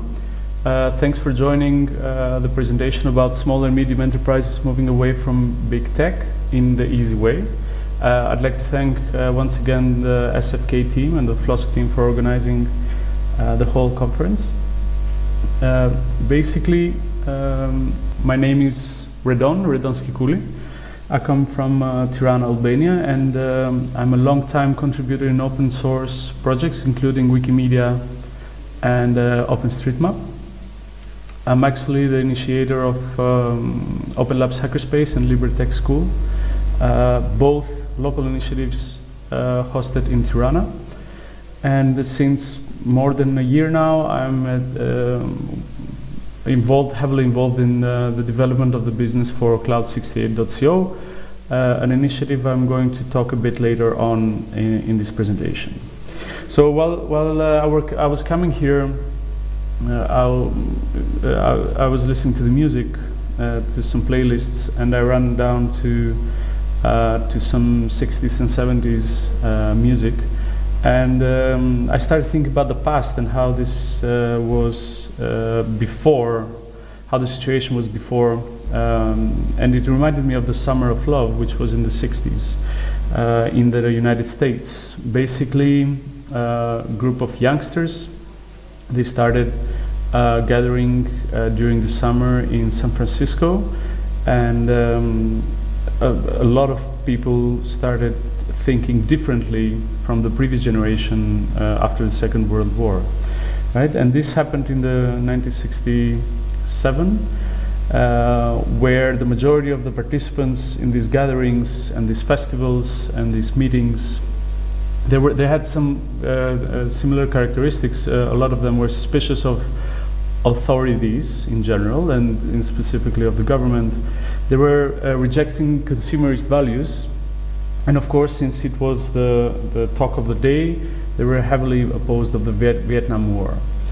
The crowd was quite mixed, which means that there were people interested in politics, but the majority was not interested in politics, and a lot of them were concerned with things like art, music, painting, and poetry in particular, and also spiritual and meditative practices. So bear with me. This is heavily related with business and also open source, and also the combination of both, and what we're doing, not only what is happening right now, and not only in the 60s in the United States.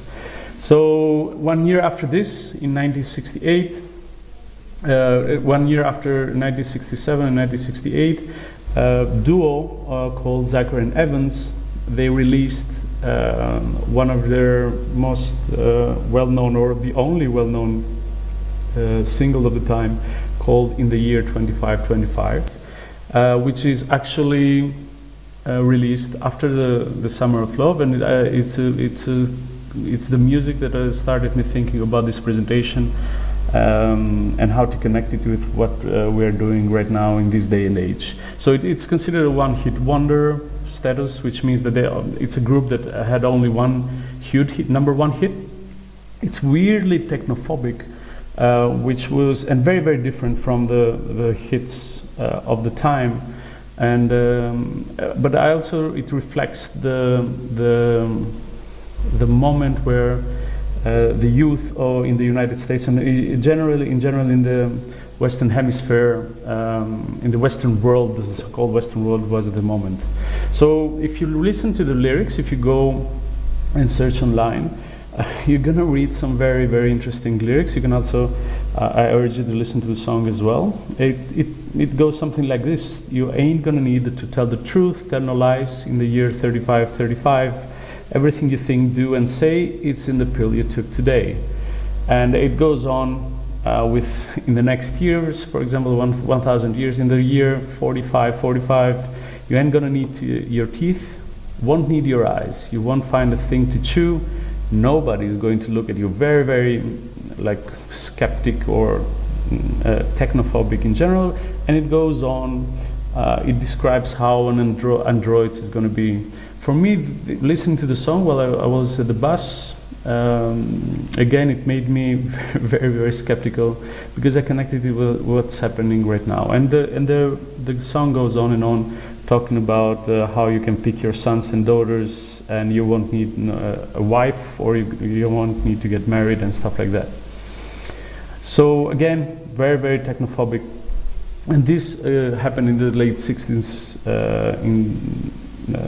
and we shouldn't, I think we should learn of, there are some moments, books and songs that are connected to what we're happening right now. A lot of people mention 1984 as a book that reflects what's happening. So personally, I'm not a technophobic, but I think it's seeing the connection there.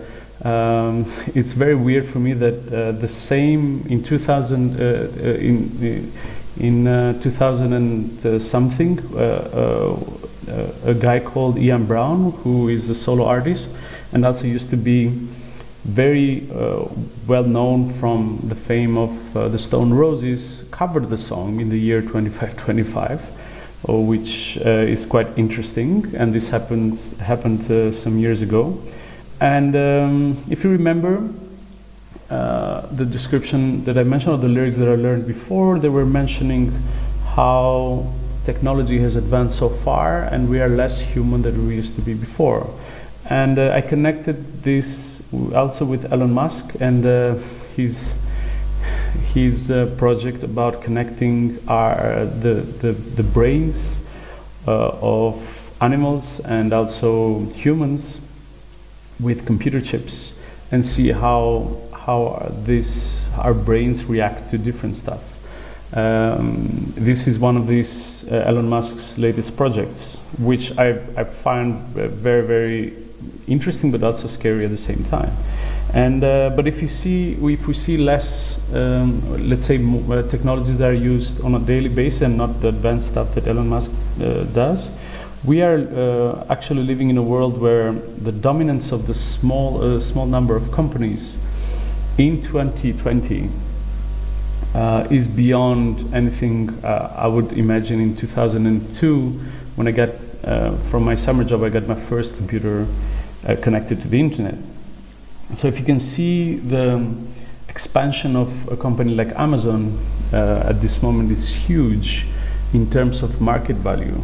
I would say that it's, especially after the pandemic, the dominance of in the shopping, online shopping platforms, it's amazing. And also don't forget that also Amazon provides with internet server capacity to a lot of people. Only to understand how big they are. As for 2015, 5 years before, AWS, Amazon Cloud Services, disclosed that they have more than 1 million active consumers every month in 190 countries, including 2,000 government agencies and 5,000 education institutions, is more than 70,500 non-for-profits. And the list goes on, and this was 5 years ago. And I think I read somewhere that more than 30% of the internet is powered by Amazon services, not only for e-shops, for their e-shop capacity, but also for servers. And of course we have Google, which is dominant in the search, and Gmail. But on the other hand, their power come with their big power also come a lot of centralized decision making, and they can influence a lot of stuff. For example, Google search and Gmail was censored in Iran in 2012, but also it has been censored by many other big companies, tech companies as well, which is very, very concerning, not only for Iran, but for any country when you have big companies influencing or closing their services for some companies. And of course you have, these are, we need to understand these are huge companies, and where the human element goes less and less important before making the shareholders happy. So you have cases where Google employees protested for fair treatment of all people working there, especially women, and Google tried to shut them up. when they try to protest. And the list of the big tech companies goes on. Apple, of course, in only one case of their shady practices, they're reportedly giving to the Chinese government access to its devices for security checks. And of course, it's quite ironic because I was in Istanbul and I saw this ad where they are promoting, if you see down in the image, there is the apple.com/tr/privacy. So they're promoting Apple products for the fact that they are privacy aware, right? Quite ironic. And again, I think I could spend at least 2 or 3 hours seeing cases like the Dropbox in 2005, I think, when they started, actually they initiated, people started protesting because they appointed Condoleezza Rice to the board of directions of Dropbox, which is weird because she was a politician, and Dropbox is a tech company which hosts a lot of the personal data of a lot of people around the world, right? So I was, if you go and also see how big these corporations are, Microsoft, Apple, Amazon, and Alphabet, which is Google, and of course Facebook and other Alibaba and other companies, they are starting to close to the GDP of countries like France at the moment. That's their how much power and wealth they have accumulated. So I definitely believe that we have a big tech problem, not only a big tech problem in tech, but also big tech problem, meaning the big corporations. So for me, 2020 and beyond seems like very close in terms of issues and the way that we are going forward. With the song that I mentioned before from the duo in the 60s. But let's not keep talking about only the negatives, but if we go and search around, we will see a lot of these articles talking about how big power is concentrated in only a few companies there. But we need to see what other alternatives. I don't want to believe that we live in a world where there are no alternatives. We cannot speak up and we cannot change the reality where we're living in, right?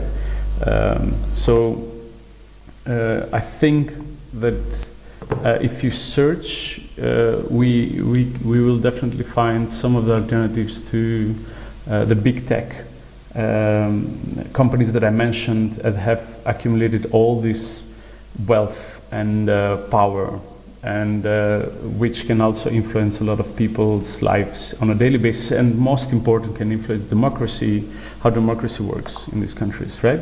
So you have, for example, for Office 365, the best alternative out there, and it's quite a solid software, it's Nextcloud.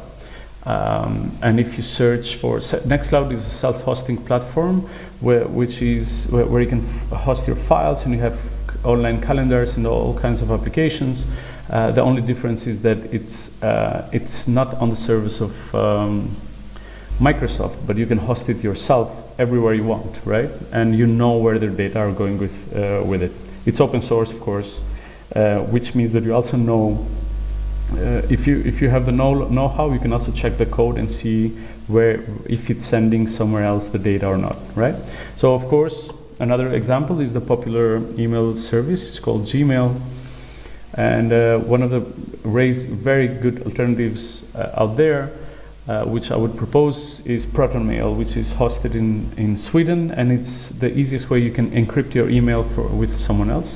There are other alternatives as well, just as Tutanota. I think they're based in Germany, but ProtonMail specifically, they are open sourcing a lot of their applications and a lot of their infrastructure, which means that it's easier for us or anyone that has technical knowledge to audit their code and see where they're sending their data and how they can how they do what they do. In business, Slack is a major platform hosting internal chat for corporations. It's very popular in especially the last 5 years. It's grown in popularity, but it has the same issue that the other big tech companies have as well. So all the data go there, and there is no control of what's happening with the platform. So if you have a company hosting all the chat of your internal company there, you'll be surprised, just as a lot of other people, where you read an announcement from Slack that says, hey, we've changed our pricing and now it's very expensive. So in practice, this means that we don't have any control over the data, where they go, and if anyone is seeing our chats internally in your companies, but also pricing or other terms and conditions. If they change, there is no control over there. So there is at least one alternative that I use a lot. It's called Mattermost. It has a version that is open source as well, and it's also another platform called Rocket Chat that are both have open source version community editions. You can self-host them and know where your data are going, and who checks the messages between you and your employees and your partners, business partners as well. So again, there are alternatives. For business analytics, there is for website analytics, there is Google Analytics. It's considered a standard in people hosting and creating websites. It's everywhere, which means Google has all the data of a lot of people that are visiting websites. And if you are logged in and you're using on Gmail and you're using Google Chrome and you have logged in there as well, and you are visiting websites that have Google Analytics, you can only buy your device, which might be an Android device, and you have logged in your Android device as well. Imagine the number of data and the metadata you are giving to a huge company like Google, and who does what I mentioned before that they're doing.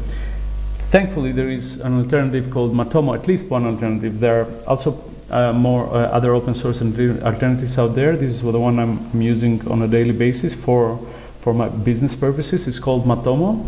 Again, you can self-host it. It's open source. You can check the code and see what it does, where it sends the data. And especially for companies, it's very, very important not to be dependent for your analytics of your website, which are very, very important, on a platform that you don't have any kind of control over, right? And the list goes on, like SoundCloud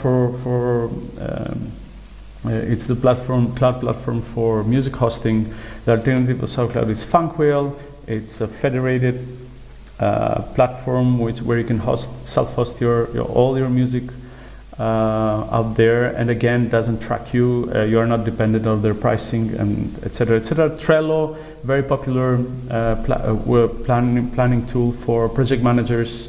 In many businesses they use it. Again, it's in the cloud. It's proprietary software, and there is Wecan, the self-hosted alternative, open source alternative to that. And of course, we go the hugely now popular Zoom, unfortunately, which has many issues in the fact that they don't encrypt their data, our data, and the fact that we don't know where they're hosted and when they activate our camera, and if they don't, and the microphone, and if they do it or not, and the pricing changes can change all the time in terms of service as well. Again, fortunately, there are very well-established platforms like BigBlueButton, which is focused on in education, and of course Jitsi, both open source. They are growing fortunately, they are growing in popularity, and more people are using them. And the list goes on and on. Tableau is a software for business analytics alongside with Google Data Studio, fully proprietary. Metabase is an amazing open source alternative, which is doing a great job on developing the software even further. For Facebook groups, the best alternative is free open source software is Discourse, and the list goes on and on. I can talk about this for ages.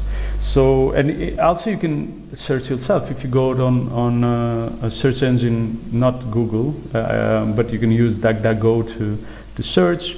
You can search on open source alternatives or free open source alternatives to the software you are searching for, and I'm pretty sure there's going to be at least one alternative that is solid, that it has a community or a company behind that is developing it, right?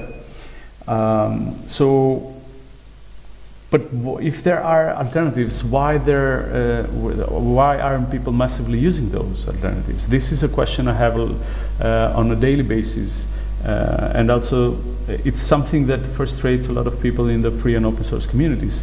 Everybody that is like me, that it's our job, and or we hang out at hackerspaces and talk to each other. We know that there's very solid platforms out there that are free and open source. They are powered by ethic communities, or not evil corporations. And the question always is, why aren't the average, people next door, why aren't they using those, and why these alternatives are not so popular? The answer that I have is that, or at least this is what I understood, is that these alternatives are not plug and play. It's very easy to sign up for Dropbox and pay for it if you don't have, or iCloud. A lot of people feel that they need to pay for these platforms, and they pay for them. But they, especially for business infrastructure, people pay a lot for all these licenses, and they don't go to free open source alternatives, because they don't feel that it's easy to maintain them. It's not easy. There is a big learning curve to become a sysadmin, to self-host all this software, right? So they're not plug and play.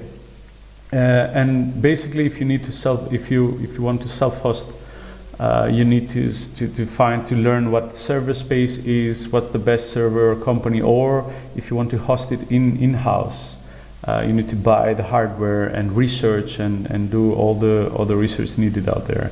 And you need also to install the specific software. You need to know how to do it, and of course to maintain the server. And you need to be sure that it's up and running all the time, 24/7.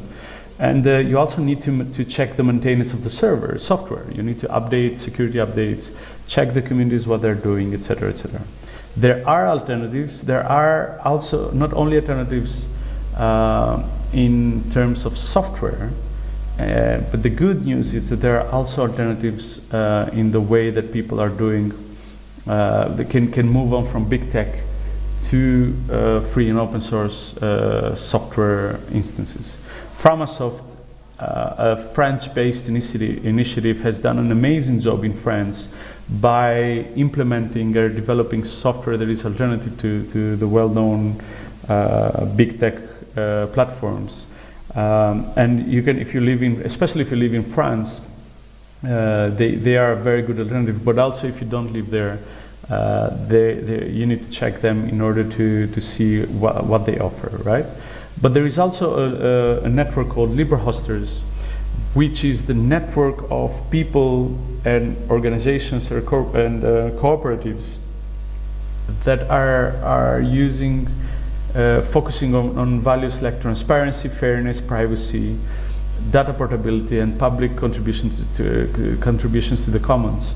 And with these values, they are offering these services for anyone that needs in their business digital infrastructure that is based on free and open source software, especially in the work from home era, where a lot of us need more and more digital infrastructure, right? So I mentioned Framasoft in France. The LibreHosters networks has a lot of members spread around, quite a few members spread around the world. One of them is, I'm just mentioning a few of people I know that I respect, and I know of their values. The LibreOps team, they're based in Greece, and what they do is that if you need a digital infrastructure with open source software, they can do it for you. Very good friends, indiehosters.net, they do the same. They're also focused on they're focused in France, but not only. They're a collective, and of course they're members of the other collectives around France that are offering this kind of services.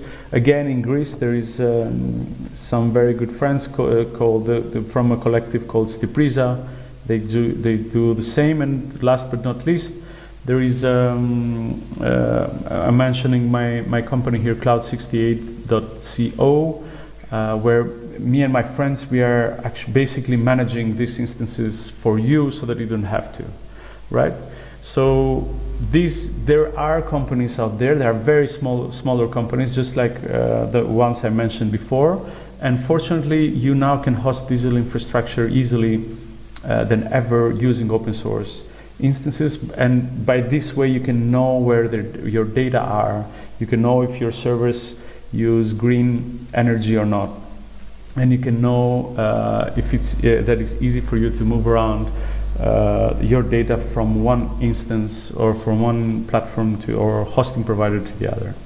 So again, to recap, big tech is failing us. All these big evil corporations, they are in for their shareholders. They're not giving us an explanation of what they're doing with their data. We are the product. That's why some of the our data are their product, and they are selling their data elsewhere, which means that we need to move away from them, and that's why we need to choose small tech and not big tech in 2020.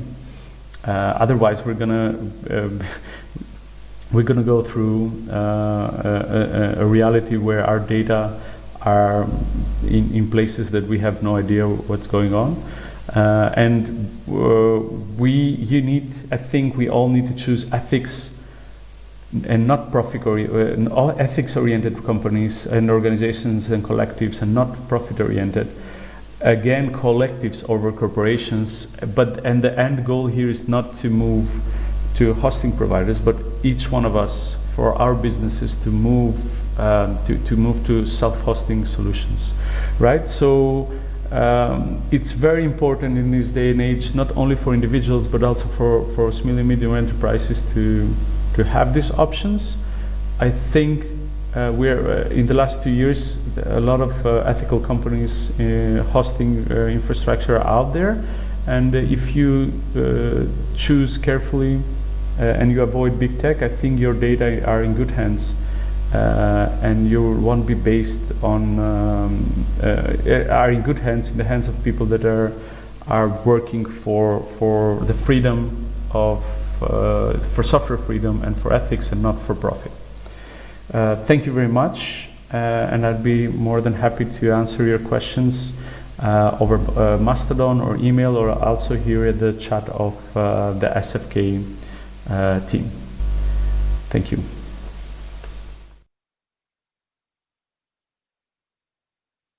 Hi, Redan. Thank you for your talk and for this great explanation. We have a question here for you, which says, which is most scary, the fact that there is no or pure alternatives to some of the most popular services, or the fact that not enough users would try or just consider other alternatives? I think that it is a chicken and egg problem. So the majority of the people do not use, so as if or not a lot of the people do not use software, the software is not going to get improved enough, because there's not enough incentive, right? So that's why, but there are some good alternatives out there. I mentioned Nextcloud, it's becoming very solid as an alternative, and there are some other, somebody in the chat mentioned Matrix for chatting, and also there are some other good alternatives for self-hosting as well, which is Unohost, right? So I think we just need to start and help more people to get on board and to get using them. I think the main problem is the people are being frightened, and they are afraid of changing and using a new software. They are more safe on using Dropbox and Zoom and other platforms, because they hear all around that these things work, and nobody cares about, nobody talks about alternatives. So I think it's our responsibility to make this process very easy, and new alternatives are going to be there. They're going to be improved, and even if they are not, they're going to be built. So the actual ones are going to be improved. I'm pretty confident about this. Thank you. So by your experience, could you tell us specifically which categories are harder to migrate and to follow the process that you explained? Yeah, well, in my case, in the group of people I'm working with, we have chosen to work with freelancers and small and medium enterprises because it's easier to convince and to have a one honest talk with these people and these organizations. So in my experience, talking with governments where things move very, very slow, it's a big hassle, and also maybe local governments, the central governments are a nightmare. And also big organizations and big corporations that move very slow, and they usually want to another big corporation to support them. So I think freelancers and small and medium enterprises are easier to get convinced than other groups.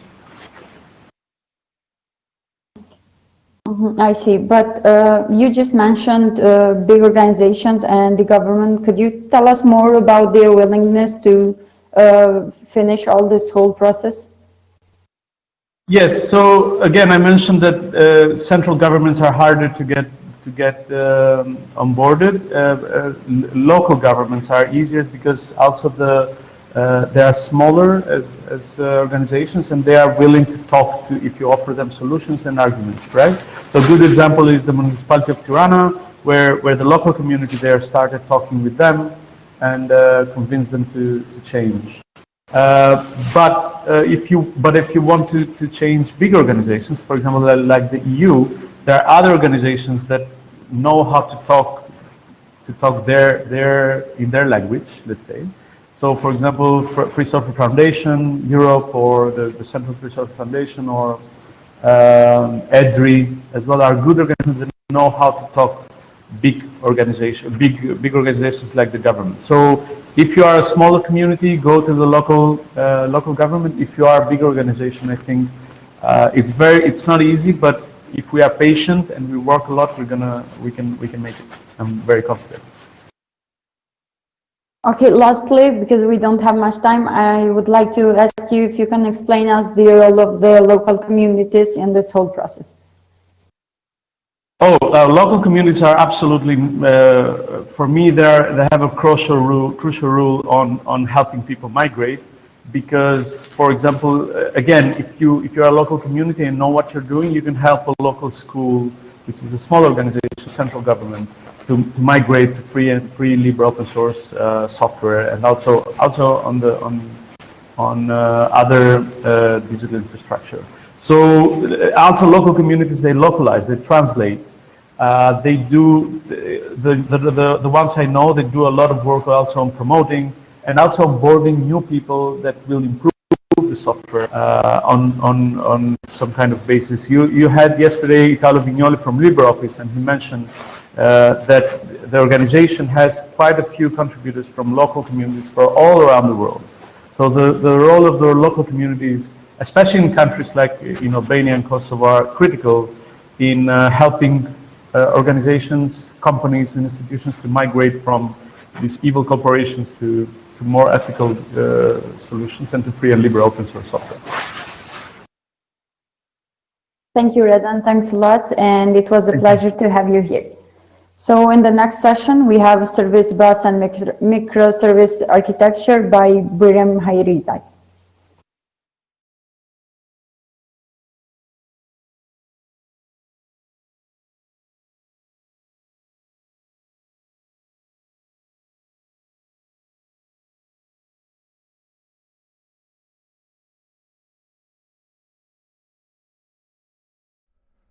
Hi.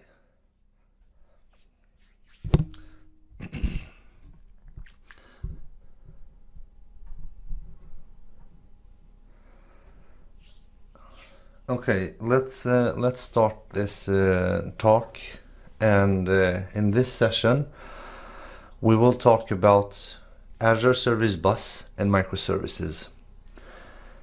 First, I'm going to start by telling you who I am and what I do.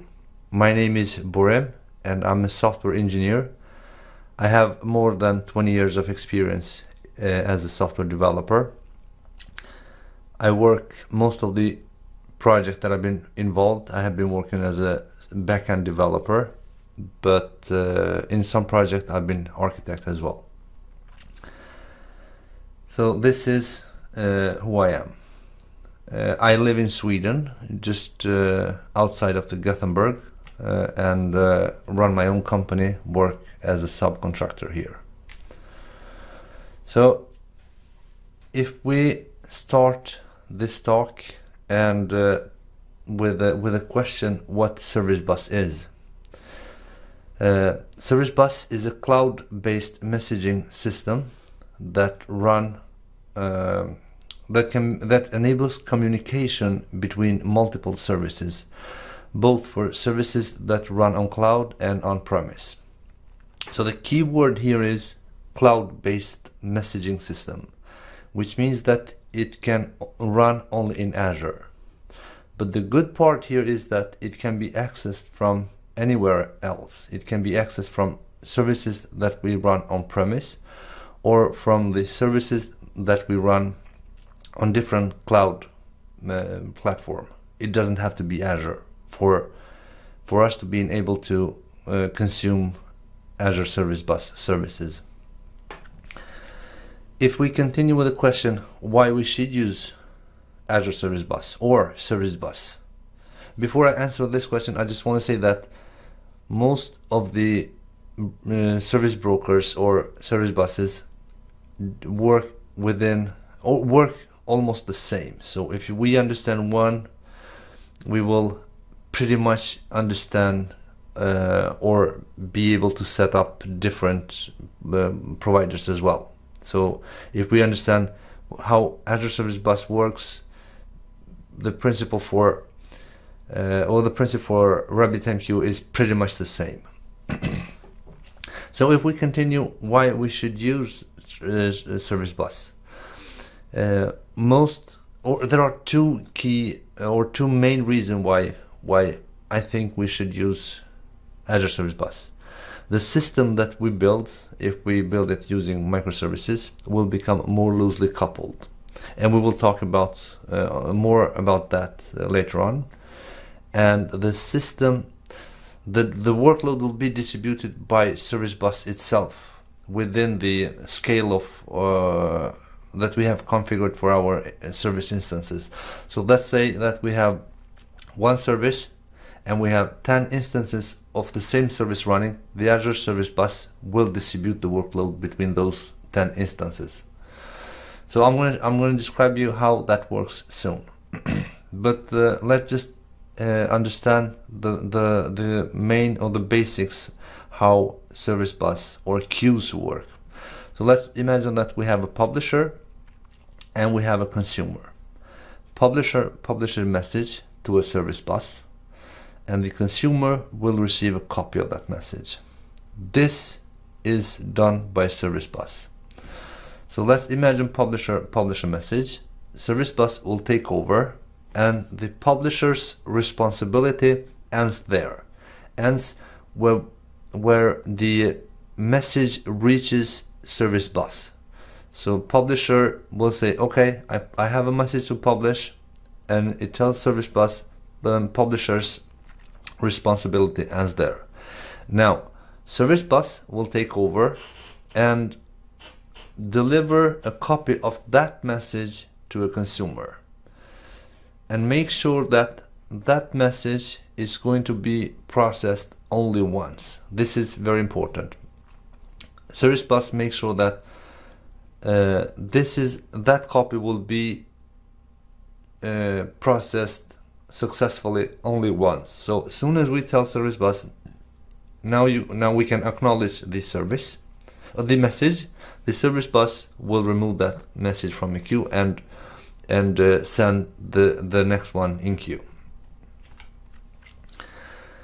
Service Bus uses topics for publishing a message and subscription for subscribing on those topics and receiving a copy of those messages that are published to that subscription, that topic. Sorry. So every consumer, let's say C1, C2, C3, should have their own subscription on those topics that they are interested to listen on or receive messages from. So let's describe this, how this works. If a publisher publishes a message now, the service bus will clone that message and make sure that every consumer that is interested on that message will receive a copy.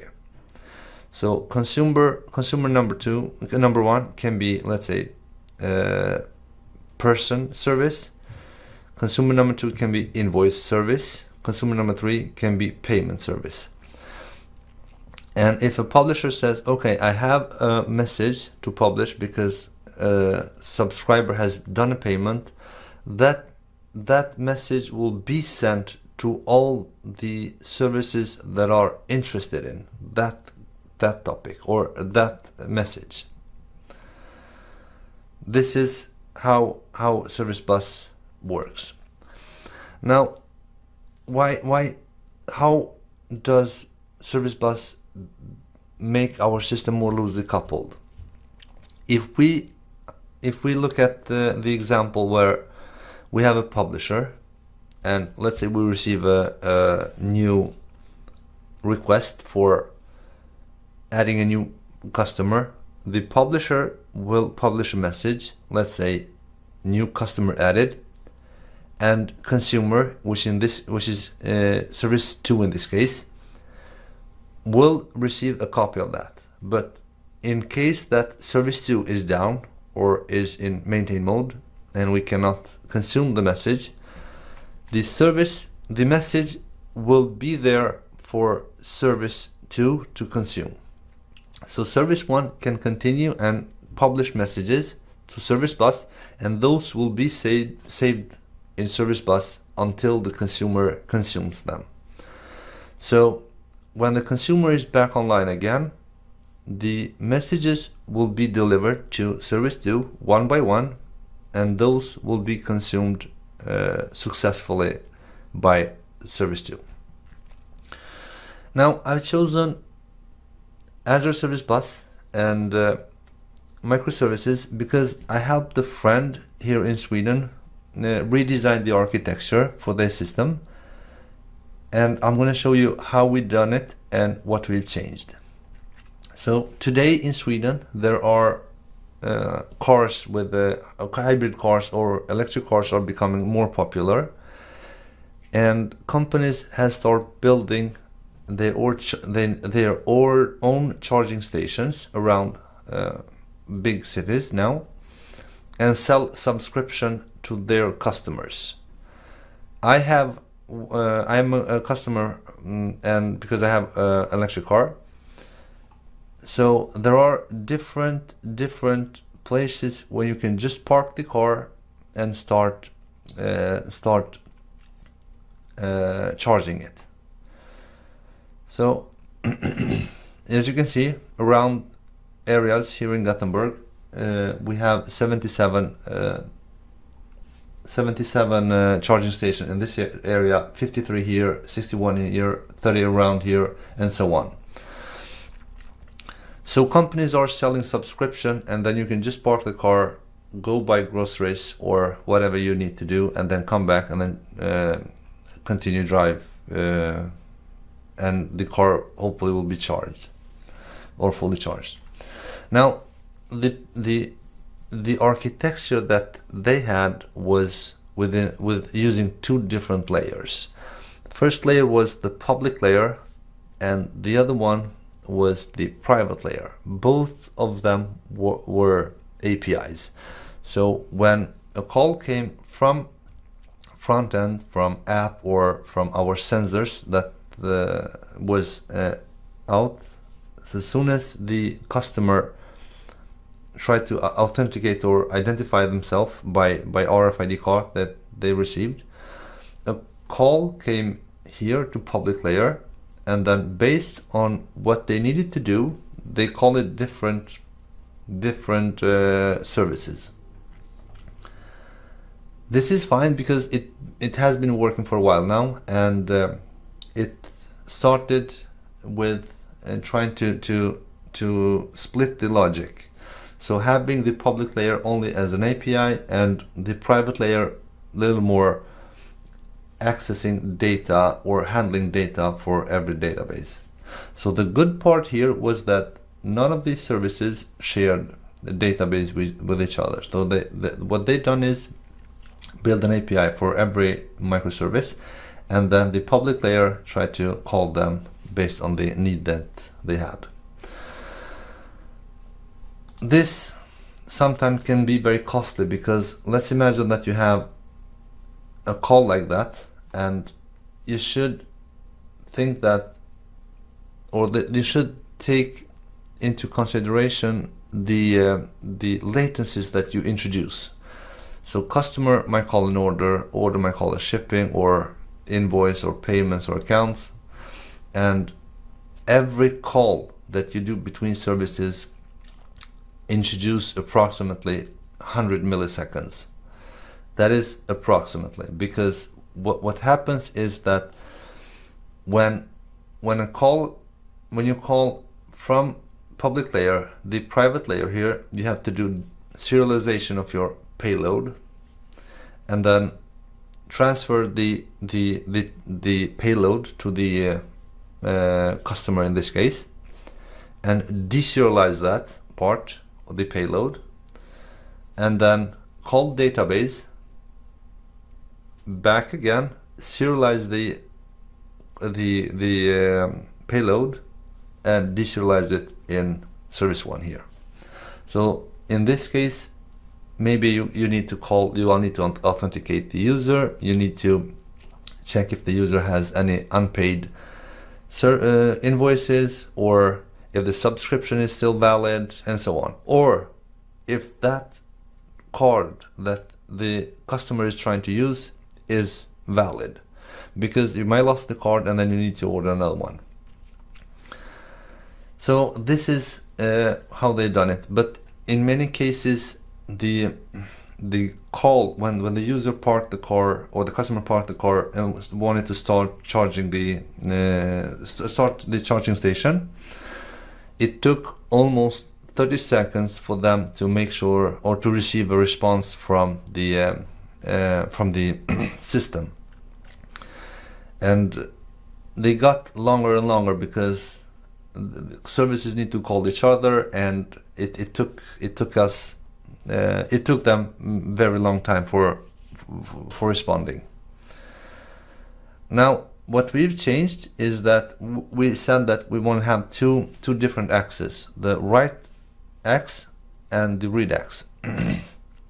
Sorry, it's not corona, it's something in my throat.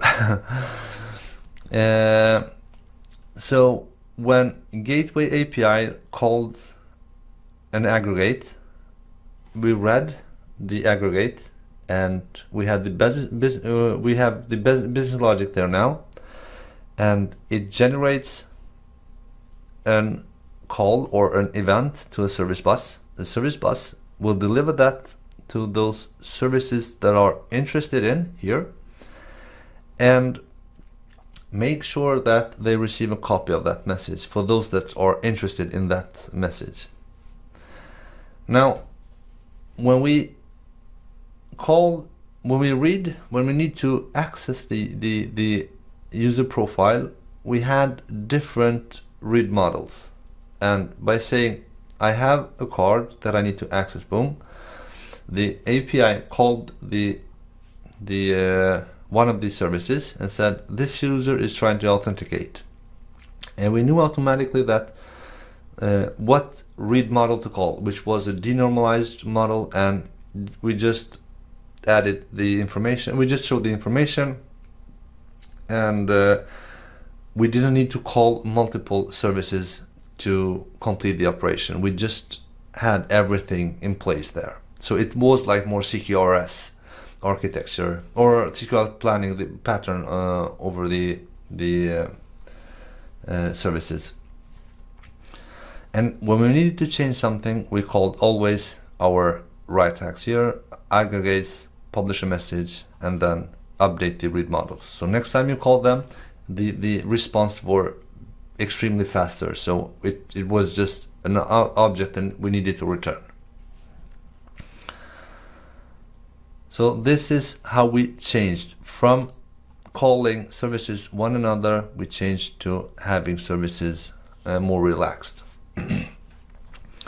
So let's imagine now that in this case we have a call from a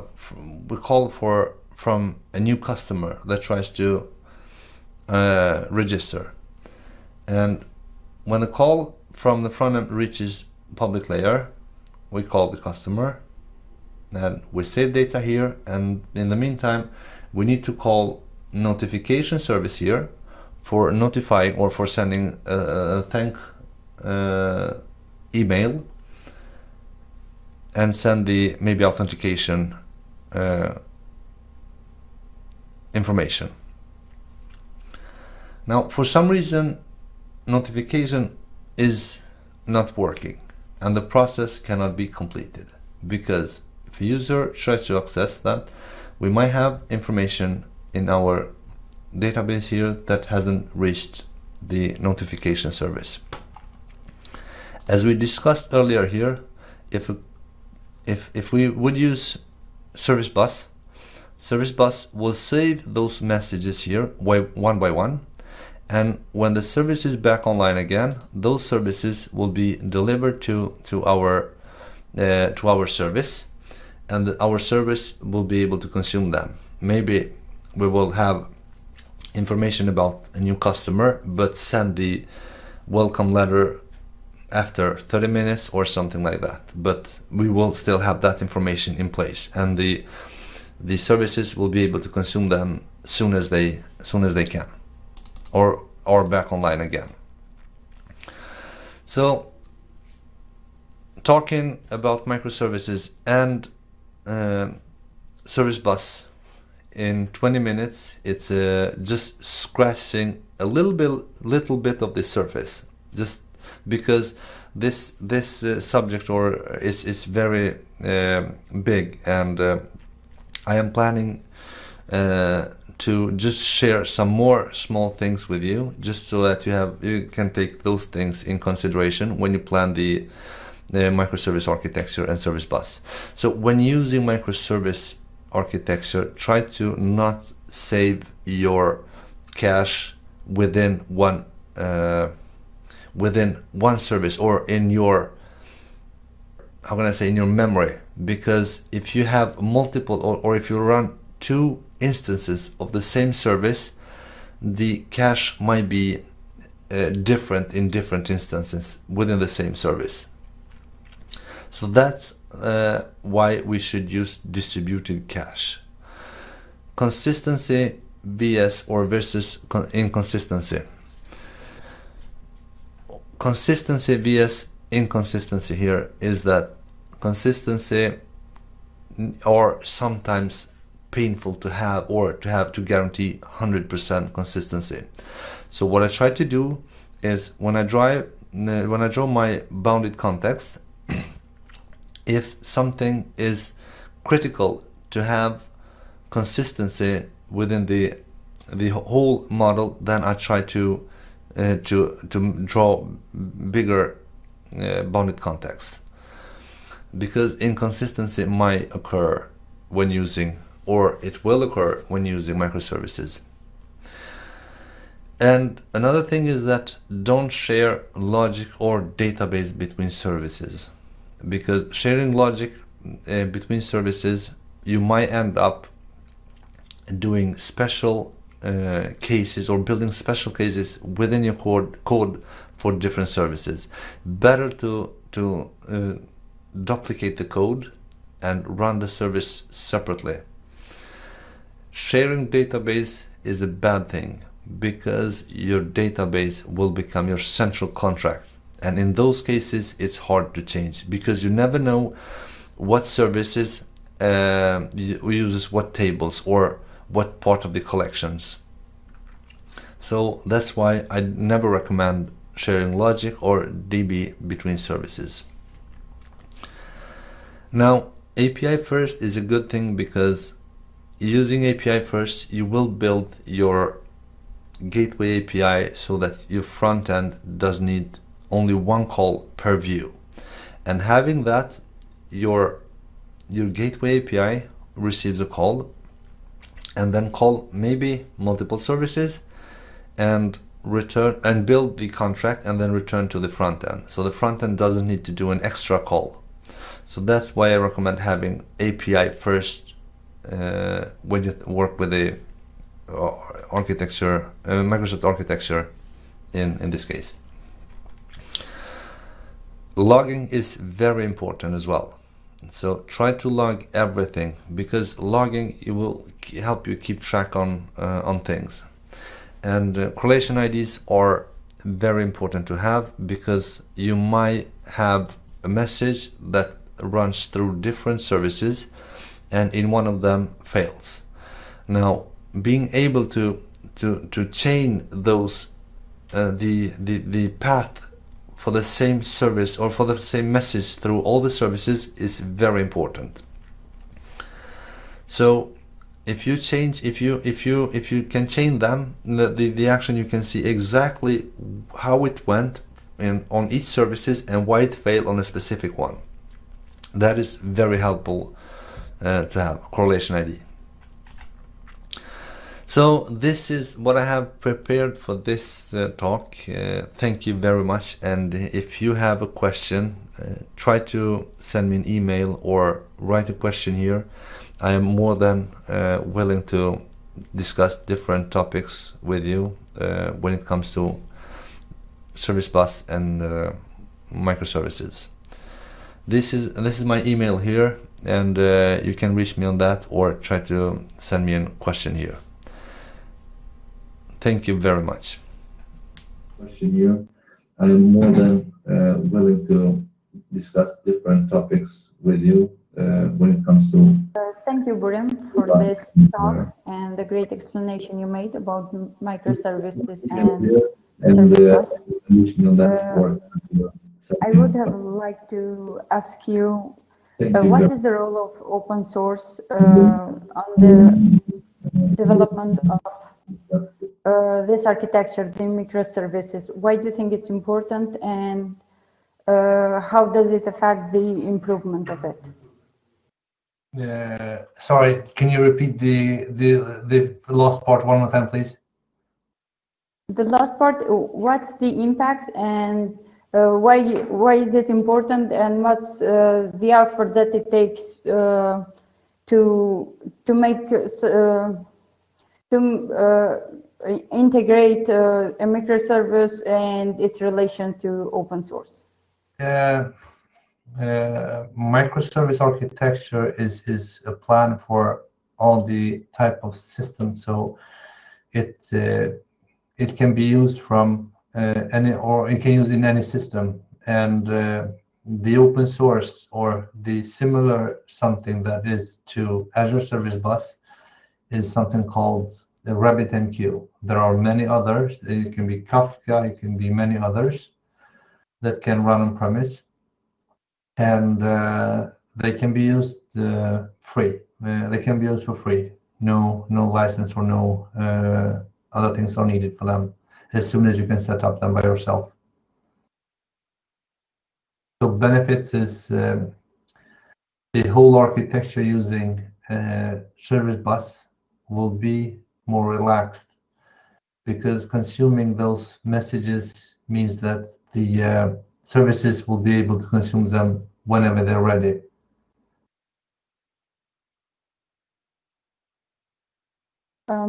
So about all technologists who don't use the microservice architectures, what about them? How easy it would be to take that architecture and build the microservice architectures based on the old one? Actually, sometimes it's good to have all one in place, because the domain will be more easy to understand, and breaking a monolithic to microservices, I think that's the more secure way of doing it. Going that path is more secure than doing something big bang from the beginning. So having the actual, or let's say old or legacy system, might help you very much on the way. by breaking it into smaller chunks and build microservices around it, or end up with a whole system using microservice architecture. So how all traditional apps and apps that are built with microservice architecture, how can they work together in the same environment? Is that possible? One more time, how apps can work within the same how old stuff can work with the new microservice architectures on the same environment? That of course depends on how you set up the environment, but microservice architecture is not bound to any technology. That's the good part of the microservice. You can build different microservices using different technology, and they can communicate with each other either through service bus or through HTTP calls. So that is how can be done. One thing is using technology that fits the requirements of your environment. I understand. So thank you, Burim, for this talk and your answers and this whole explanation. Thank you. It was a pleasure to have you. Thank you. Thank you very much. Next session, we have Keynote Public Money and Public Code by Alexander Sander.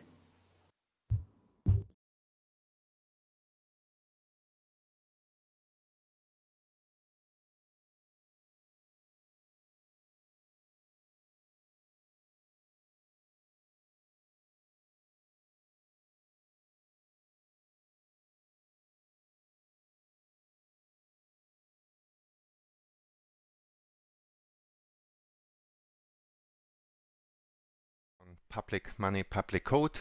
Global problems need global solutions. My name is Alexander Sander and I'm FSFE's policy manager. The Free Software Foundation Europe is a charity that empowers users to control technologies, and among these users are also governments, public bodies, administrations. So we are also working on a policy level in order to convince public bodies and governments to use free software. And in the next 45-50 minutes I will tell you about our public money, public code campaign and what we've done during the Corona crisis and how we promoted free software and why we think it is a game changer when it comes to software during the Corona crisis. So first of all, I have a comic for you as an introduction to give you an example why free software is a very good solution, especially when it comes to government and public bodies. So I guess you are all more or less familiar with the US nuclear chain of command and this red button. But the question is, who installed the red button, and how does the code look like, and is the software really doing what it is supposed to do?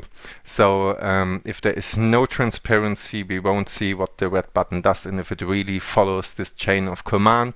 And so therefore it is very, very important to have transparent systems, especially when it comes to governments, to see if a software really does what it is supposed to do. And so when we are talking about free software, it's always about 4 freedoms. One of these freedoms is this transparency issue I just showed to you, but there are 4 freedoms. So when it is free software, you are free to use, study, share and improve the software, which means you are free to use it for any purpose without any limitations or restrictions. You are free to study the code. It is transparent, so everybody can have a look at the code and see what the software does. You are free to share it without any restrictions or limitations, so even the price doesn't matter. So with free software you can earn money, so this is not a problem at all. And you are also free to improve and modify the software and adapt it to your needs and demands. And so you can also give back to the community. And everybody is free to improve and modify the software. And once these 4 freedoms are guaranteed then it is free software. And as I just showed you in this one example with the red button, it is a very, very good idea for governments to use free software.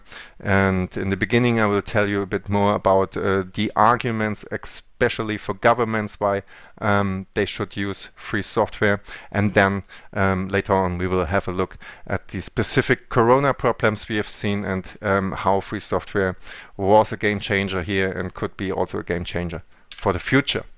So why should governments support free software and use it?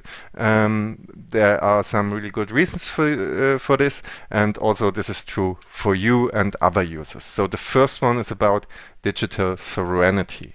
So in order to establish trustworthy systems, public bodies must ensure they have the full control over the software and the computer systems they are using.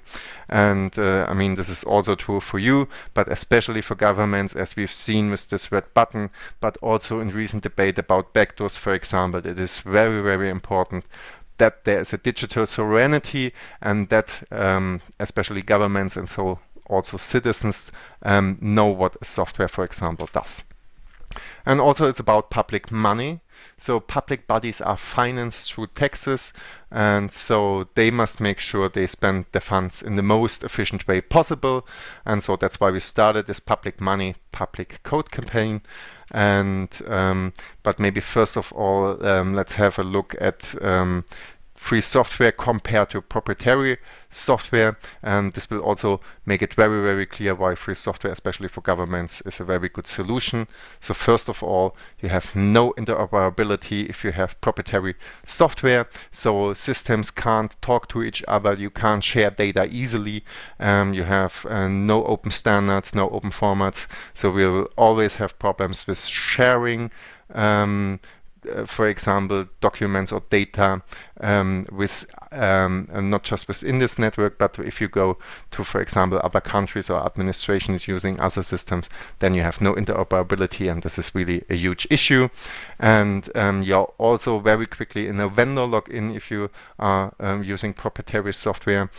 So you buy a license from one vendor, and once you want to have a change in the software, you always have to go back to this one vendor and ask them if they please could do so, and you also don't know about the costs. It is very hard to predict future costs of these software because you never know if the vendor will do, for example, updates, and if he does and modify the software to your needs, you never know how much the costs will be. And you also have this low acceptance by citizens as the code is not transparent. So especially with these tracing apps, we will have a look at this later on as well. We have seen that there is no acceptance by the citizens if there is no transparent code. And also economic reason again is that your investments are quickly lost. So if you pay money for a license, this money is just away, so you can't use it, for example, to modify your software or to buy another software or whatever. So every time you are paying for a license, this investment is just lost. And also you are having security issues with proprietary software, as you are not able to look into the code. You have to trust your vendor that the software is really doing what it is supposed to do, or it is really, really hard to check out security issues. It's way easier to do so with free software, so we will see it in a minute. And let's compare it now. So the solution is for these problems is always free software, because you have this interoperability due to open standards. So there's really no problem with sharing data among borders, but also with different software systems, as you always have these open standards that guarantee that your data are also readable with another vendor's software. You have the independence through the free license, so you can go from one vendor to another and, for example, ask for modifications. You can do it by your own, and you are also free to share it with others, as I just said with the 4 freedoms. And this also gives you the possibility to collaborate together, and so also to share risk and cost. For example, administrations are more or less having always the same needs and demands. So one city has the same or nearly the same demand than another city. So why shouldn't they just cooperate and share the development costs, but also costs for future updates and or modifications of the software? And this also gives you the chance to have predictable costs, and you can easily switch vendors, and so this gives you also a lot of freedom and also sovereignty. And as just mentioned, the system is transparent by default, so the 4 freedom guarantee you that you have open source code so that you can see what the software does.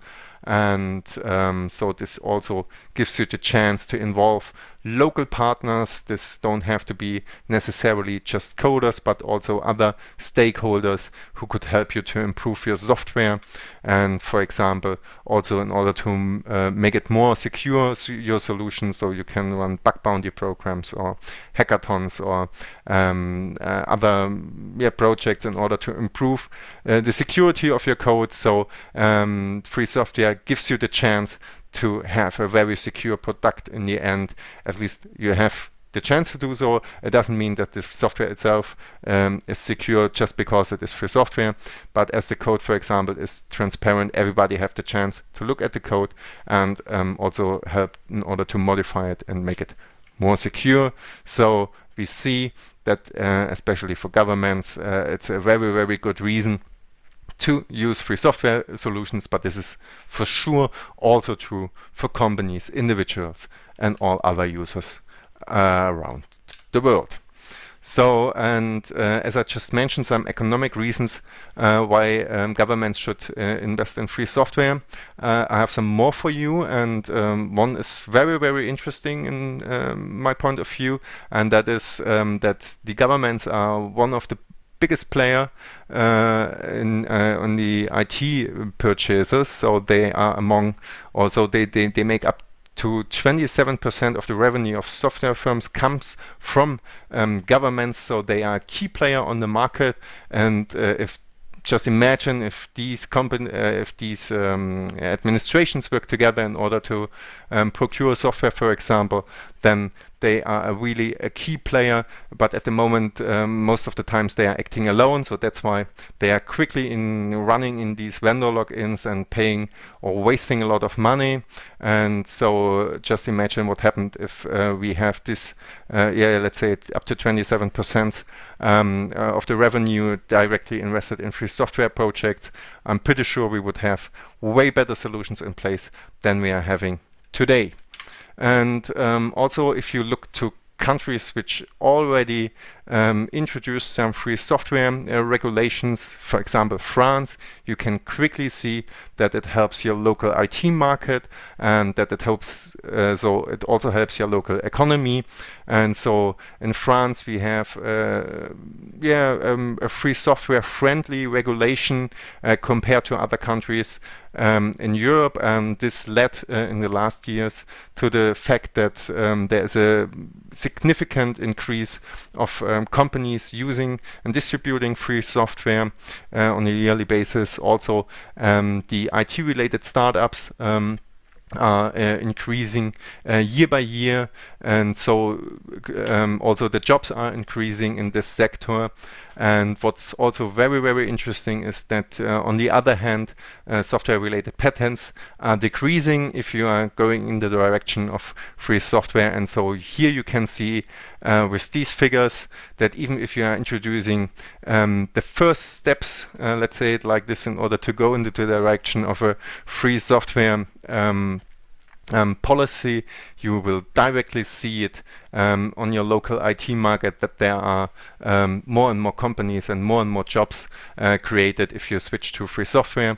So it's not only a technical or there are not only technical reasons why you should switch to free software, but also economic reasons. And also the inclusion of small and medium enterprises is something which we've seen so far. For example, in Barcelona. Barcelona is a city which really invests a lot of money in free software. So they have some rules stating that 70% of the software budget have to be invested in free and open source software.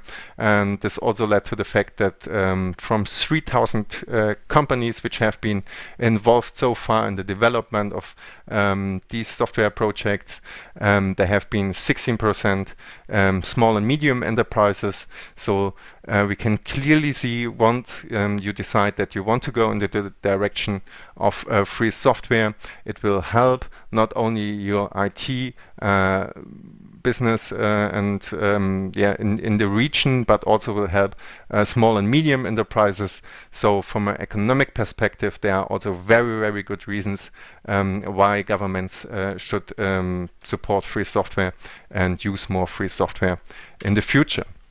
So we can see that it helps SMEs in the region and that they will become strong partners if you switch to free software. You will have a lot of autonomy once you have free software, so you can adapt the software to your needs. You can have a tailored software which really does what you want to have to be done by the software, and it's not the other way around.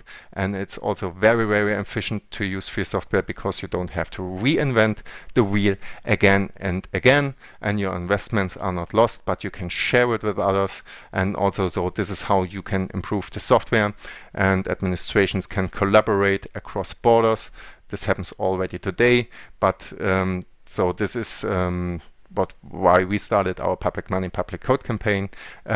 We want to see it all over the place, and every administration around the world should use free software because it will help us. It will help us as a society, but also will save a lot of money, and we will have way better products in the end than it is until now.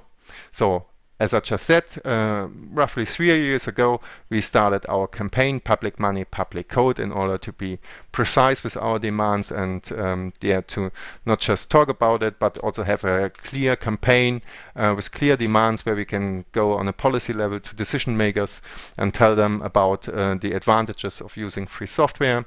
And so we started to this campaign with an open letter where we demanded legislation requiring that publicly financed software developed for the public sector should be made publicly available under a free and open source software license. So quite easy. If it is public money, it should be public code as well. And so with this campaign and open letter with some of the arguments I just showed you, we started to reach out to decision makers and on mostly all fields of a policy level. So from a local level up to a European, sometimes even a global level, we are promoting the idea of public money, public code, and we are also asking for support of this campaign by individuals or other organizations who follow us in our demand. And we have more than 180 organizations who are supporting our demand. Among these are Wikimedia, the WordPress Foundation, the Open Source Initiative, the Open Knowledge Foundation, and other really, really strong national, regional, but also international NGOs who are following us here. And also, until now, more than 28,000 individuals are supporting this call. So if you haven't signed this call so far and our open letter, feel free to do so. Go on publiccode.eu, sign the open letter. But also, if you are part of an organization who didn't sign it so far, you can also reach out to us as an organization and support us here with our demand. And what makes us very happy at the moment is that also administrations are following our demand and also signed our open letter. So what happened until now is that we have administrations from Sweden, Germany and Spain who are supporting this call. Among them, for example, the city of Barcelona, but also the Parliament of Asturias. So also administrations are free to join us. They already did. So if you are part of an administration, or if you know people from administrations, you are also free to sign this open letter, to join our call to public money, public code. But also you can reach out to us directly if you think we should reach out to a specific administration and help us here to get the connection. So please feel free to spread the word, to promote this campaign as well, because especially during this crisis we have seen that our contacts we established before have been very useful, and that also our campaign and the demand for public money, public code was also already in the minds of most of the decision makers, and so they knew what we are talking about and why our idea is quite good, especially during the crisis. We also released a brochure dedicated for administrations, where we collected all the arguments, some of them you just heard, but also more detailed articles about procurement procedures, about legal questions and things like this. You will find this brochure on our website fsfe.org. You can download it as PDF. It's available in German, in English. We are also working on more translation of this brochure for sure. And you can also order a hard copy if you wish, if you want to share it with decision makers you know, or people from administrations. So feel free to reach out and to just download it on our website, or just order a hard copy if you wish. And now let's go into the details of the current crisis. And so during the Corona crisis, we have seen that we have global problems and that we need global solutions. And in the next minutes, I will tell you more about these problems we have seen, and also about the solutions we have seen. And I will also tell you what FSFE has done during the time in order to promote free software and how this worked. So as I just said, we have seen global problems and we have seen similar demands on the other side. So especially during this crisis, we have seen it's a global crisis, and the global solution is very similar. For sure, demands are not necessarily exactly the same in every country or in every region, but they are very similar. And especially when it comes to hardware and software, we have seen that there has been, or still is, specific software needed. And for example, just think about your own situation. I guess you occurred it during your home office time, or while you have been remotely working, that there are lots of problems with software. And also the debates around the Corona tracing apps, which we've seen so far, showed us that we need global solutions, and that these global solutions come with open standards, as we need this interoperability. We need the independence with free licenses so that we can work across borders. We also need to collaborate in order to foster innovation and to tackle this crisis. And we also need transparency in order to have the acceptance by citizens once they should use specific software, for example. And also we need to involve as many stakeholders as possible and as are useful, and we have to make sure that it is possible that we can include stakeholders across borders. And so therefore it is very important to have the 4 freedoms guaranteed, the 4 freedoms of free software: to use, study, share and improve, and that it is a game changer if you have free software in place compared to proprietary solutions or software, as I just mentioned, on a general level. And now let's see, for example, around the debates with apps, what happened here in the last months, and why free software was and still is a game changer. So in the very beginning of this debate, we started to release 3 demands for these apps, and we said, once you have a tracing app, we want to have it to be used voluntarily, it must respect fundamental rights, and it have to be free software. It have to be free software, for example, in order to see if the fundamental rights are respected. I guess you had also very hard discussions in your country around especially respecting fundamental rights with these tracing attempts, and especially around the app debate. We have seen that there are centralized or decentralized options, that there are proprietary closed source solutions and free software solutions that really helps us to see, for example, if fundamental rights are respected. And so therefore we started very early in this debate to release these 3 demands and get reached out to decision makers and administrations and governments in order to make sure that at least these 3 demands from our side will be recognized, and that governments will follow these recommendations. And quickly after we started to do so, the e-health network of the European Union, for example, so it's a network of the European Commission and the member states, release recommendations for these tracing apps for the member states, and they really followed our demand and our approach, and they said it have to be free software in order to make these apps reusable, to have the interoperability, especially if you are traveling across borders, you want to work together with this data also across borders, and you have the security and the acceptance by the citizens as the code is transparent. So the decision makers understood quite quickly why it is a very good solution to have free software tracing apps, and so that's why they released these recommendations and following our approach. Also, a couple of weeks later, the World Health Organization released a paper to suggest countries in the world to, once they are working on such a tracing app, to release it as free software. So we have seen that, especially in the debate around apps, our arguments were well received, and that governments and public bodies understood why it is so important to have free software solutions here in place.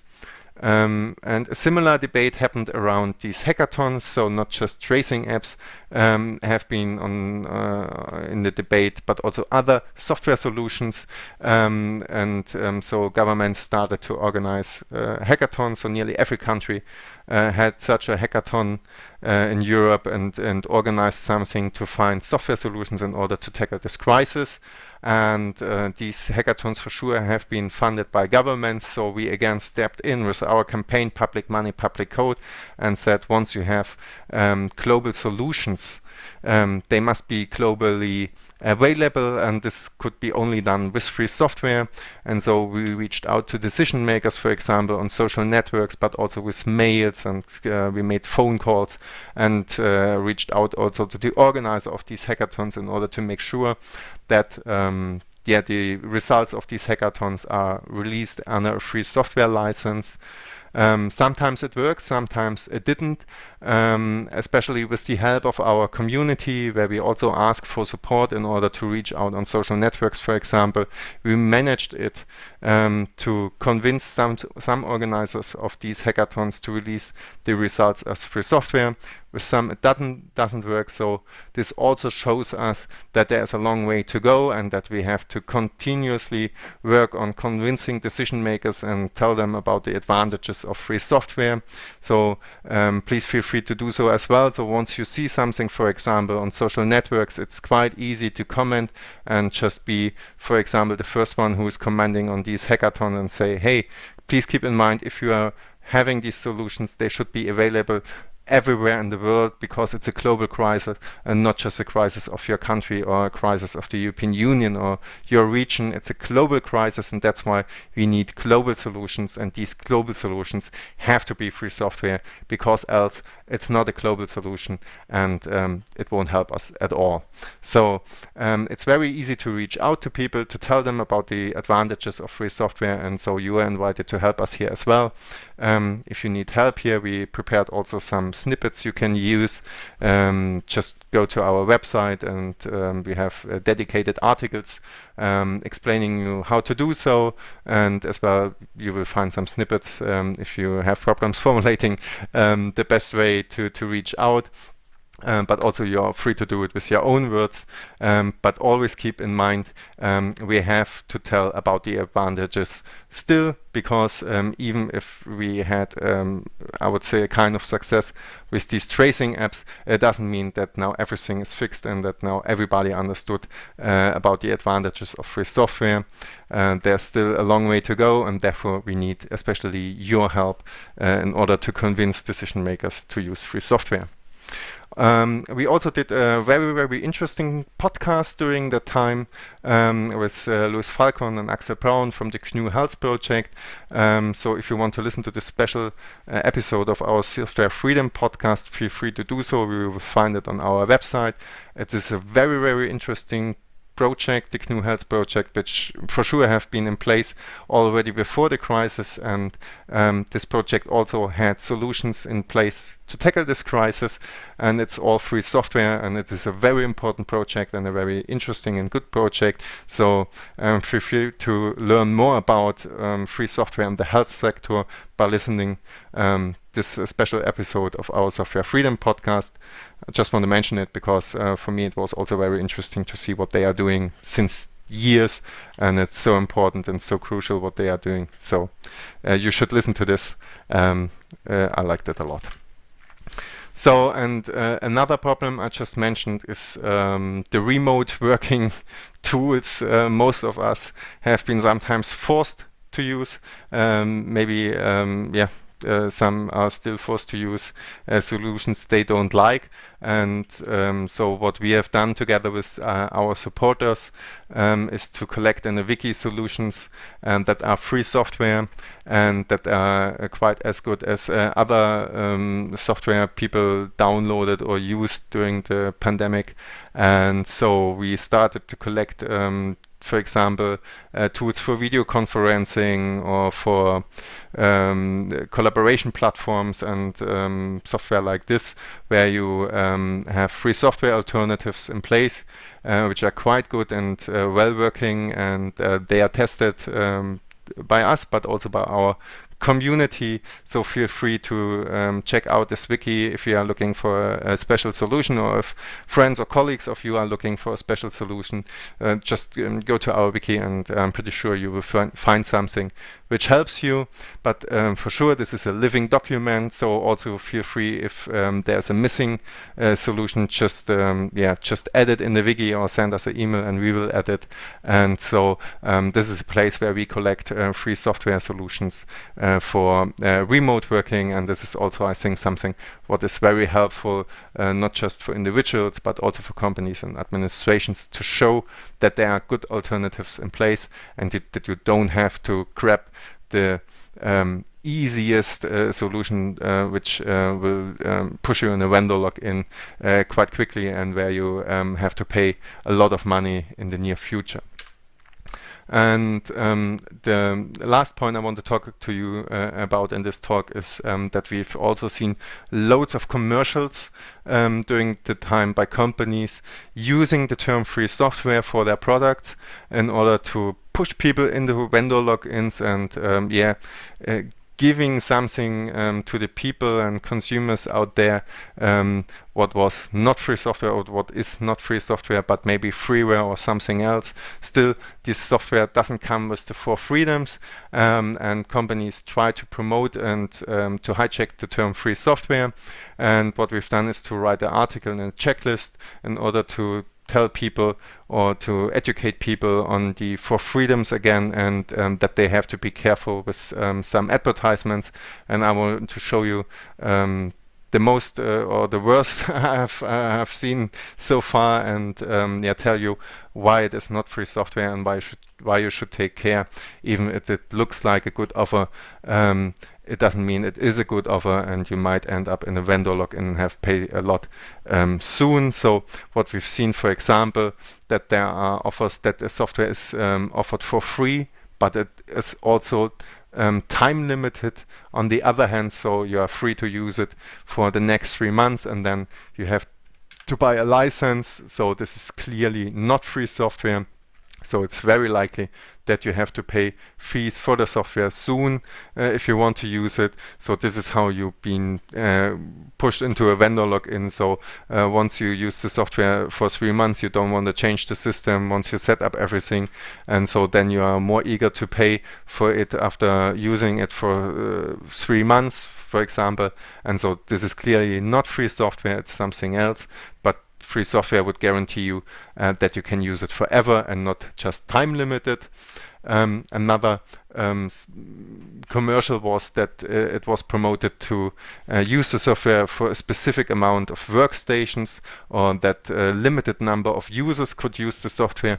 This is also clearly not free software, as we know the 4 freedoms guarantee you that as many people can use it as you wish, so you can share it with others, and there is no limitation by the number of workstations or the number of users. So it's clear that this is also not free software. And again, it's also very likely that once you are growing, or you need another, or you want to have another license in this case for another workstation, then you have to pay. And also once they are upgrading to a new version, it's also very likely that this offer is then not in the place anymore, and you have to pay the licenses then for all workstations and all users. So please be sure that you have a real free software and not a limited one as it is proposed here, because this is not free software but something else. It's also happened a lot that during the crisis, application software was provided free of charge only for your business. And again, this is for sure not free software, and it is also very likely that after the crisis your business then have to pay for licenses, and because free software would say this software is free for everybody and not just for your business. So this is clearly also not free software, but something where you will end up quickly in a vendor lock-in.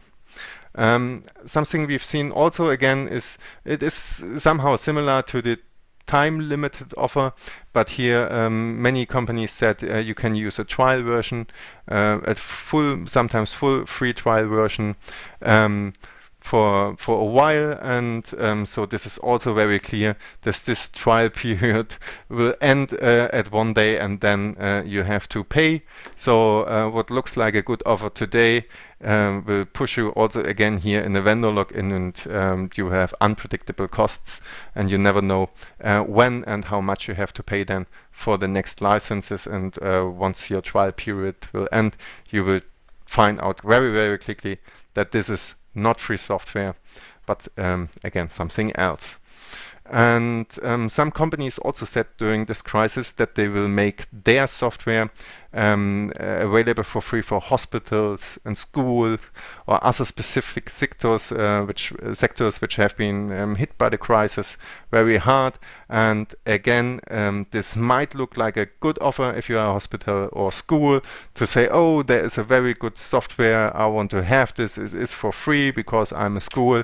But it will end up in a vendor lock-in, because it's just for this sector, and you never know how long they will have this offer in place. And once again here, if you have an upgraded version, a new version, then you have to pay for sure for these licenses, and then it's not available anymore. And also you don't have the freedoms to adapt and modify the code, so you need to go to the next upgraded version, because this version you're having now might run out of support. And so also on the long run, this will be very expensive for you, and you will end up in a vendor lock-in.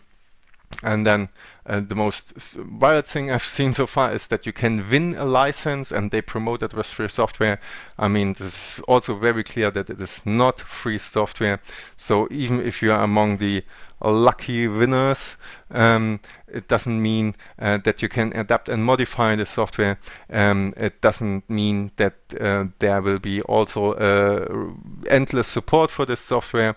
So once you want the license, there might be an upgrade to a new version, and then you have to pay for the license again, and you are also in the vendor login, and it's also not about free software. So even if you win a license, you are not really a lucky winner, because you will end up in a vendor login, at least on the long run, and you have to pay a lot. So this is not a win at all, and also it is not free software. And then what we've seen also is that some creators said we will release this as open source, and yeah, so now it is there. But if you check the details, then we figured out with most of the others that not the full software is open source or free software, but just parts of it. And also keep in mind that once there is an upgraded version, then it also means that you have to switch to the upgraded version because they are running, they are not supporting the other one anymore. And also, if just parts of the software is released under open source license or free software license, this also means that you are not free to go to another vendor and adapt it to your needs, because the core part of the software, for example, might be released not on a free software license, so you have this vendor login again. So this is also something we have seen. So if there is an announcement like this, please be sure that the full software is released under a free software license, and you have to be really, really clear that it is like that, because else it's also very likely that you will end up in a vendor login. So again, free software licenses allows sharing of code in any jurisdictions across borders without any limitations. So solutions developed in one country can be reused and adapted in another one. So this is also true, not just for countries, but yeah, for everything. So this is something you should also every time keep in mind if you choose a free software solutions, and it's especially true for governments, as we've seen during this international crisis, that we need software around the world and not just in a single country, and that we need reusable solutions, so that if we have innovation in one country, we need to make sure that it's reusable in all other countries in the world in order to tackle this global crisis. And so therefore our call for public money, public code is now even more important than ever before. And so, as I just said, already before the crisis, hundreds of organizations and thousands of people followed our demand, and we have seen, especially during this crisis, that it is now even more important than ever before. So please help us in order to spread the word, talk about our public money, public code campaign, but also about the FSFE in general and about free software in general. And maybe you can join a local group, or you can also go to our website and help us translations, for example. So this is also something which is every time very important. So please help us. Please help the mission of Free Software Foundation Europe, but also the mission of free software in general. So use free software, share free software, talk to others, so you don't have to be a coder in order to be an advocate for free software. And I think it is us together who can make this world a better place, especially when it comes to software.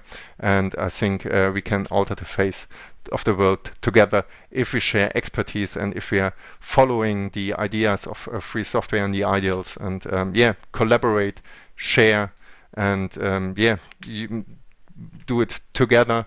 And so therefore I was really happy to give you this talk. I hope you learned a bit, and maybe you're also motivated now a bit more to yeah, to contribute, and please feel free to do so.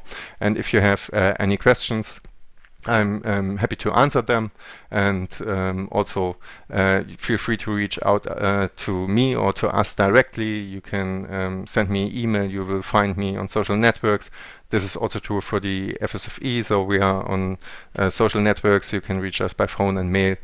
So if you have any questions or recommendations, or if you want to join us, please feel free to reach out to me or to us, and we are happy to help you. And yeah, thanks for your attention. I hope you had a good conference so far, and I hope you will have also a good conference for the next hours. And thanks for listening to this talk, and stay healthy. Bye-bye.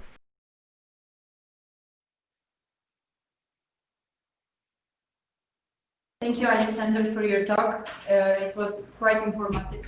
So on the questions, we have a question from Chandresa, which says, what has influenced the use of 70% free and open source software in the city of Barcelona that you mentioned on your talk? Yeah, that's a quite good question. In general, it was about a change in the government. So people voted for a new government in Barcelona, and one of the points they want to change was to use more free software, and that's what they did. And also, I think what happens there was that there were quite ambitious individuals who pushed the use of free software, and that also helped a lot. I just want to mention Francesca Pria, for example, who helped us a lot, or who helped Barcelona a lot to use more free software and also to promote it and to network with other cities. And I think they just figured out quite quickly that this was a good decision, and that's why they did more and more steps into the direction to use free software. And yeah, one day they ended up in having a clear rule stating that 70% of the budget have to be invested in free software. Still, in the end, I would say it was it was a election, and also part of the programs of the parties who run for this election, and so that's why it happened that Barcelona is one of the new lighthouses, I would say, in Europe when it comes to the use of free software. Thank you. And we have Ariane who asks, how can you support us to push public money and public code initiative in Kosovo? Yeah, I mean, first of all, it's very hard for me to be not in Prishtina at the moment. So else I just would offer a workshop quite now, and where we could go ahead and discuss things like this. But what I can offer is to have a workshop in the next days or weeks, whenever you wish, where we can discuss this together and think about strategies or activities we could take, and in order to promote public money, public code.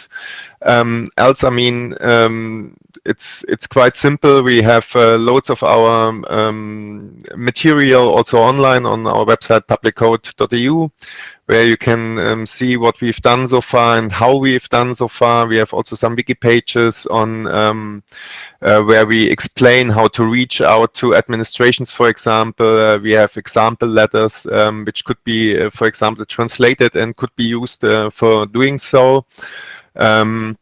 But else, yeah, what I really would like to do is to have a workshop with you guys if you wish, and we can do it here in this Big Blue Button instance, and just meet and discuss on the best strategies on how to do so.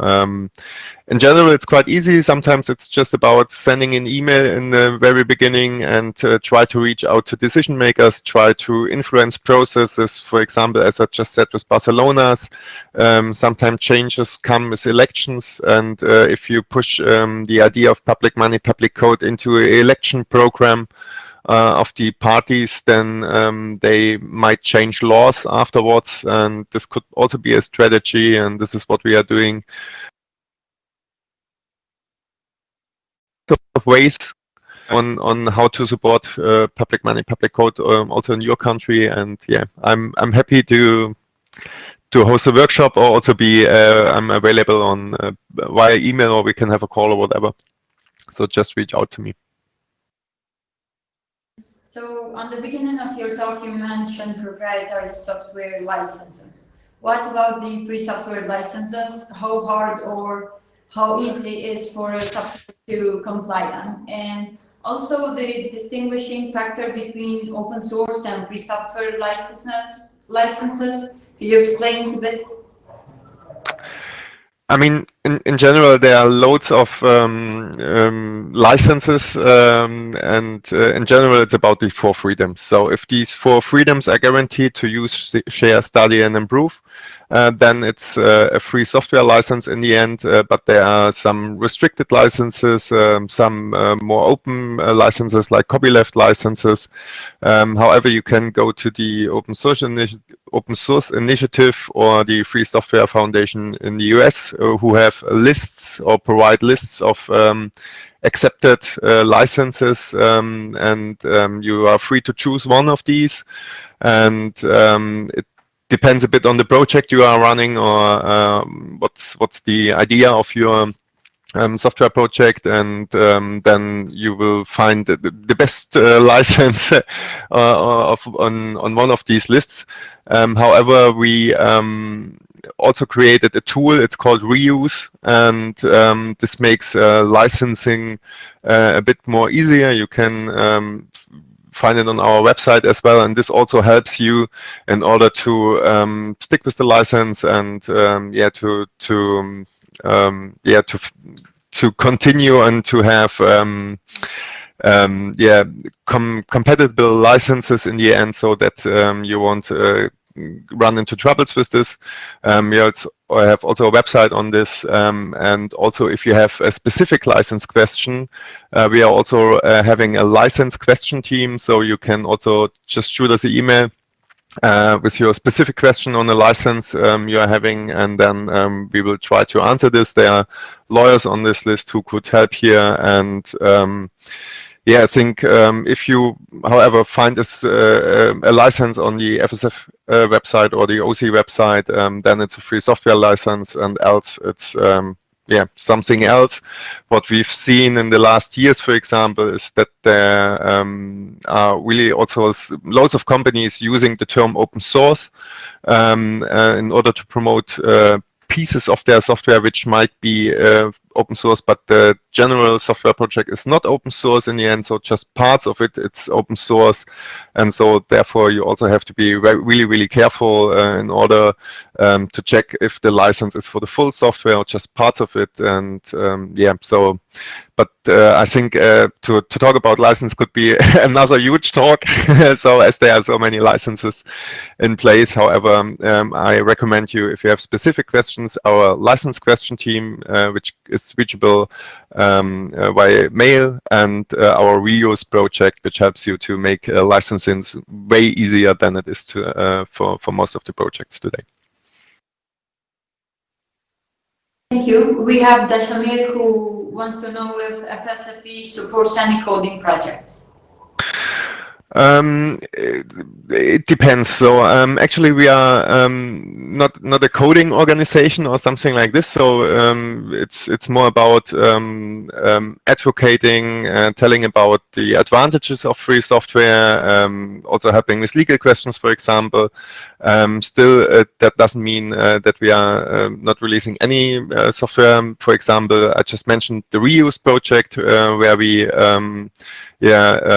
helped or coded, and also we are just started, I think it was 1 week ago, a call for our volunteers, supporters, or other interested persons who want to work for free software, want to do something for the free software environment, and who might need support, be it like technical or even financially.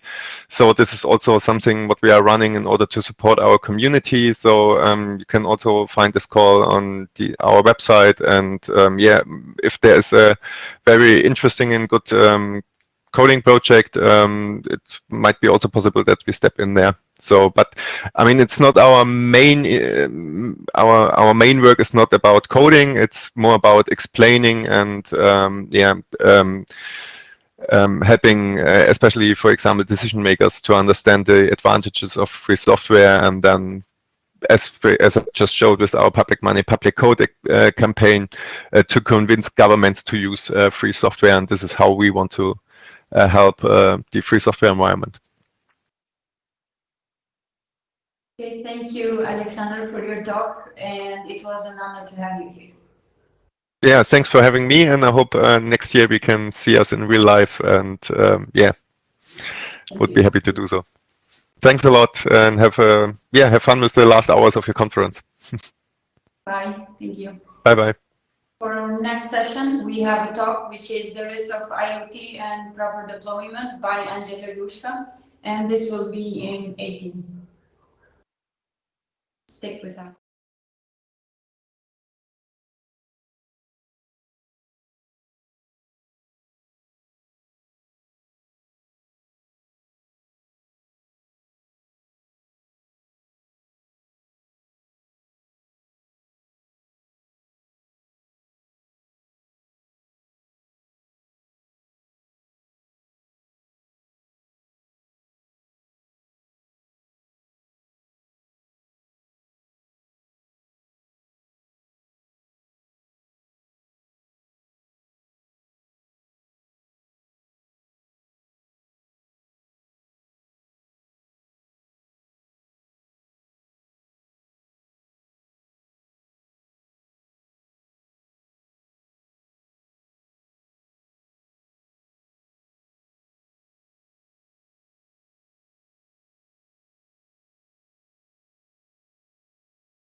Hello everyone, thank you for joining me today. My name is Angelo, and in this talk I'm going to highlight the risks of IoT and how you can properly deploy IoT in your network. So you probably already know what IoT means, and for those of you that don't, so IoT is a network of physical objects or things which can be embedded with sensors, software and other technologies for the purpose of connecting and exchanging data with other devices and systems over the network. While this might sound fun and all, so you can do a lot of things with IoT or the Internet of Things, those also have their security issues or risks. So I'm going to highlight some of the major risks associated with IoT devices. So IoT, or the Internet of Things, is a network of physical objects or things which are embedded with sensor, software and other technologies for the purpose of connecting and exchanging data with other devices and systems over the network or over the internet. There may be a lot of uses for IoT devices. For example, you might be using some lights which are remotely controlled, or you're using a thermostat for your home, or your router, which is still an IoT device. So basically all the devices that are inside a network which use the internet, basically. So for those of you that use these IoT devices, you might be thinking, what's the worst that can happen with these devices? Well, that the risks associated with them. So I'm going to start with a few of them. I'm going to list some of these issues. So the first one would be, there are a lot of manufacturers around and most of them lack the compliance. So basically the primary source of most IoT issues is that manufacturers do not spend enough money and time and resources on security. For example, on many manufacturer devices, they might have weak or guessable passwords, or sometimes even hard-coded passwords that you cannot change anymore after using the device. Some of them may have hardware issues, which makes it easier for them to be attacked. Most of them lack a secure mechanism for them to be updated, so they cannot receive new patches and new security patches over the air. Many of them use old and unpatched embedded operating systems and also software. And many times they have insecure data storage and transferring. Another issue is the lack of user knowledge and awareness. So over the years, people have learned how to respond or not to respond to spam emails or to phishing emails. They also know how to perform virus scans on their PCs or secure the networks with strong passwords. But IoT is also a new technology, so people do not know much about it yet.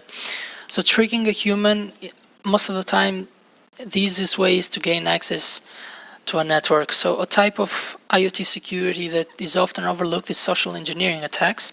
So instead of you trying to target a device, you're just targeting a human and using the IoT. As I mentioned above, manufacturers usually do not spend enough time and resources on these devices. So here comes the device update management, which is also another security risk associated with IoT devices.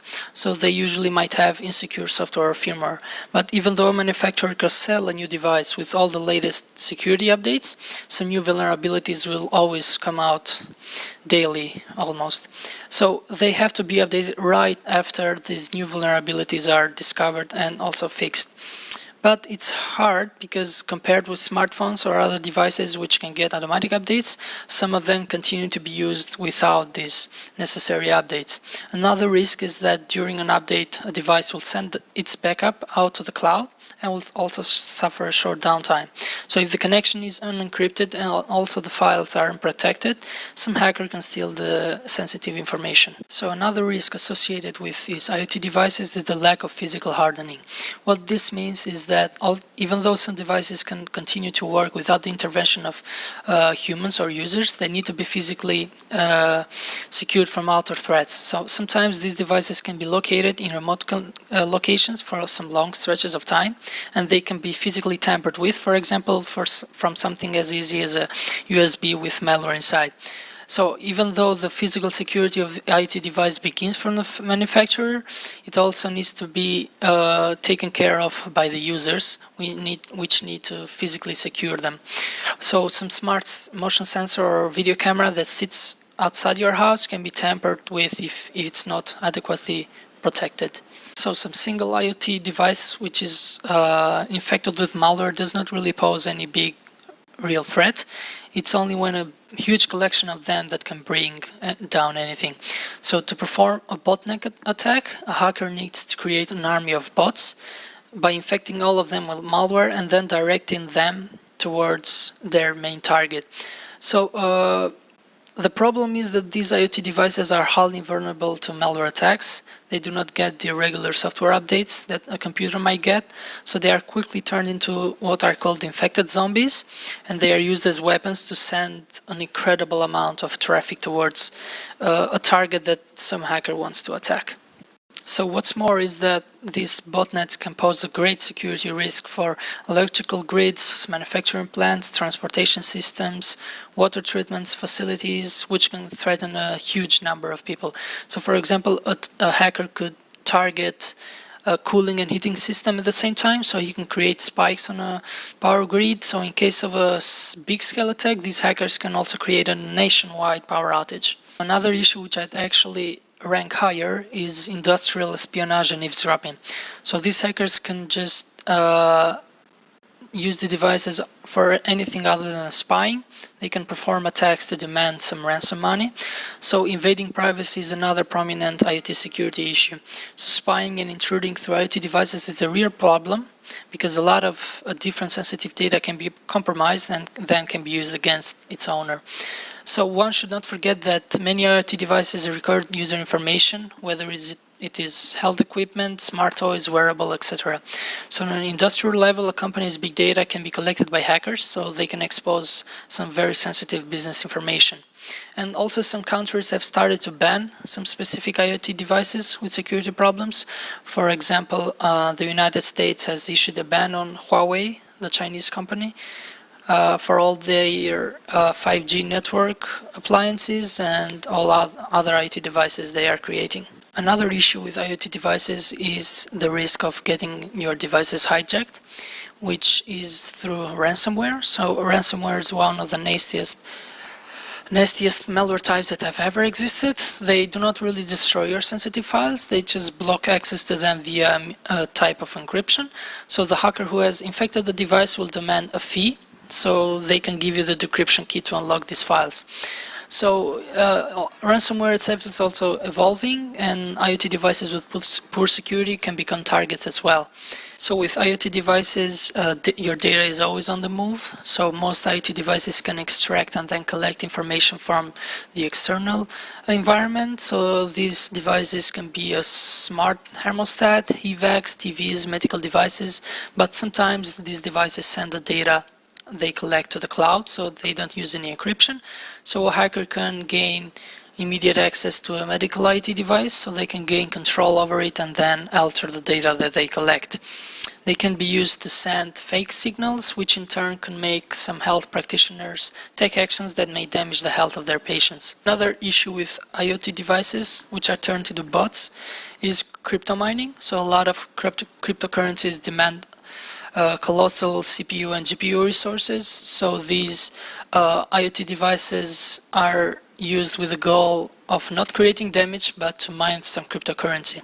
So Monero, which is one of the first open source cryptocurrencies, was the first to be mined using these infected IoT devices, for example, through video cameras. Although video camera by itself doesn't have much processing power, an army of them really does. So they also pose a great threat to the crypto market because they have the potential to flood and to disrupt the entire market in one single attack. So these are not the only security related issues with IoT devices, but there's some ways how you can protect your IoT devices. So first of all, you should think carefully of what devices you need to be connected and when do you need them to be connected. For example, do you need a smart speaker to be turned on when you're away from your home or where you're sleeping? Or does your coffee maker need to be on after you've already had your coffee? Do the sensors where you work at be on when the machine itself isn't working and the workers are home? So consider all of this when you're trying to add a new IoT device in your network. So you shouldn't have it automatically be on all the time. Figure you'll get back to it later. What you can also do is create a separate network just for your IoT devices. So if a hacker manages to break in they will only be limited in only this separate system that you have created. So make sure that the router on your network is secure by choosing a strong password. You can also update the firmware and software of your router regularly and close some ports that are commonly used for transmission of data. Another thing you can do is please use some strong and unique passwords for all your IT devices, just as you should on all your computers, accounts, smartphones, applications, etc. So if you're having a problem remembering all of these passwords, you should just use a password manager. Also try to use one which is offline. I can recommend KeePass for that. And you should make sure to change all the default passwords that come with these IoT devices. So hackers know what these are. They can just check online for a list of all these default usernames and passwords, and they can check if they're still active when they're trying to penetrate your network. So if any of your devices also supports multi-factor authentication, you should enable that too. You should also check your IoT devices regularly for security updates. So they may have some firmware upgrades which address vulnerabilities, or they might have some new features on the software updates. They might now support multi-factor authentication, or if they have some new security feature which you can take advantage of. As a last step, you can also use some anti-malware programs that are aimed towards IoT devices, even though I personally do not really recommend using these. So just make sure that you separate all of these IoT devices from other devices in your network. So if you just contain them all in one single network, they won't be able to do much harm. So some tips and tricks on what I'd recommend before you try to deploy your own IoT network is to get some devices that have good reviews, have a good price. So do not get the cheapest out of all of them, but also do not get the priciest of all of them or the most expensive one. You can also use, you can start with simple devices such as Raspberry Pi, which costs around 30 to 40 euros. You can get some Orange Pi, which is kind of the same, but Orange Pi is fully open source, unlike Raspberry Pi. There's also a lot of other devices that you can use to automate things. For example, you can get an Arduino Zero. You can do a lot of things with them. They have a simple syntax. You can use the C language to create some code for them. You can use them to change the intensity of the lights. You can use them to lock and unlock the door and do a lot of other things around your house. So basically, just set all of these devices on a separate network. So make sure they do not connect with anything other than those devices inside that network. So you might lose some internet connectivity, but I think that's the best way to use these IoT devices, because you never know if they are safe or secure enough. So a good way would be just to use them from your local network and not via the internet.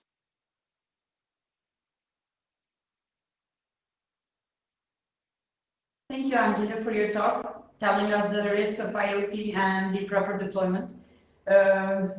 Would there be something else that you would like to add? There's a lot of things that I could add. I could go on for hours in that topic, but I guess the majority of things were already said in the talk.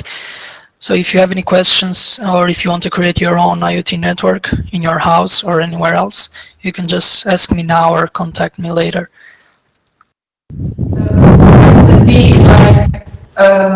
What would you suggest for a normal person who doesn't know much about IoT? How could they kind of start learning, and what would you suggest them to try first, to kind of get the idea of it and the essential stuff? Sure. So I'd suggest using some cheap devices. For example, a Raspberry Pi Zero. They are pretty cheap. You can get a few of them and then experiment. There's a lot of online resources and material regarding a Raspberry Pi. You can create some small projects, for example, host your own file server or simple other network stuff for your home. You can use to create a NAS, network attached storage, so you can back up your files. So basically there are a lot of uses for Raspberry Pis. you can get some lights, for example, Philips lights. You can connect them with the Raspberry Pi and then control them from your phone. They're pretty simple. You don't really need to know coding for these. So this is what I'd suggest starting with. Okay, and since we're here, what about people who kind of know more? Would you suggest some other microcontrollers, something that people could put their hands on more, something that is maybe a bit harder to maintain? Maybe something that you have tried? I'd suggest Arduinos. Yeah, sure. I'd suggest Arduinos since you can stack them up like in a tower. You can create a lot of things with them. I'd probably suggest people to use what's called a Pi-hole for their network. So Pi-hole, it's basically like a firewall kind of thing. So you can block all the advertisements, all the spamming, scamming, tracking links. And you connect that device, it could be a Raspberry Pi or an Arduino with your router. And then you apply all this ad blocking on the entire network. Other project I'd suggest, for example, doing a kind of switch so you can lock and unlock your door. I wouldn't suggest you to use it for your outside door, so not the front door, probably just the doors inside your house. I mentioned the lights before, so you can use some sensors to turn on and turn off the lights when you leave the room. Yeah, so these are, I guess, a few uses for these IoT devices. So all of these should also stay in a separate network, as I said in the talk. So if they don't access the internet, they're much safer. You can use them just locally. You don't need to control the lights, for example, from the internet. I understand. What do you think of the future of the Internet of Things? Like, will it affect humans quite a lot in their daily lives? I know it already has, but in the next 5 years, do you think it will improve a lot and the percentage of use will kind of rise a lot, or it will go constant? What's your thought?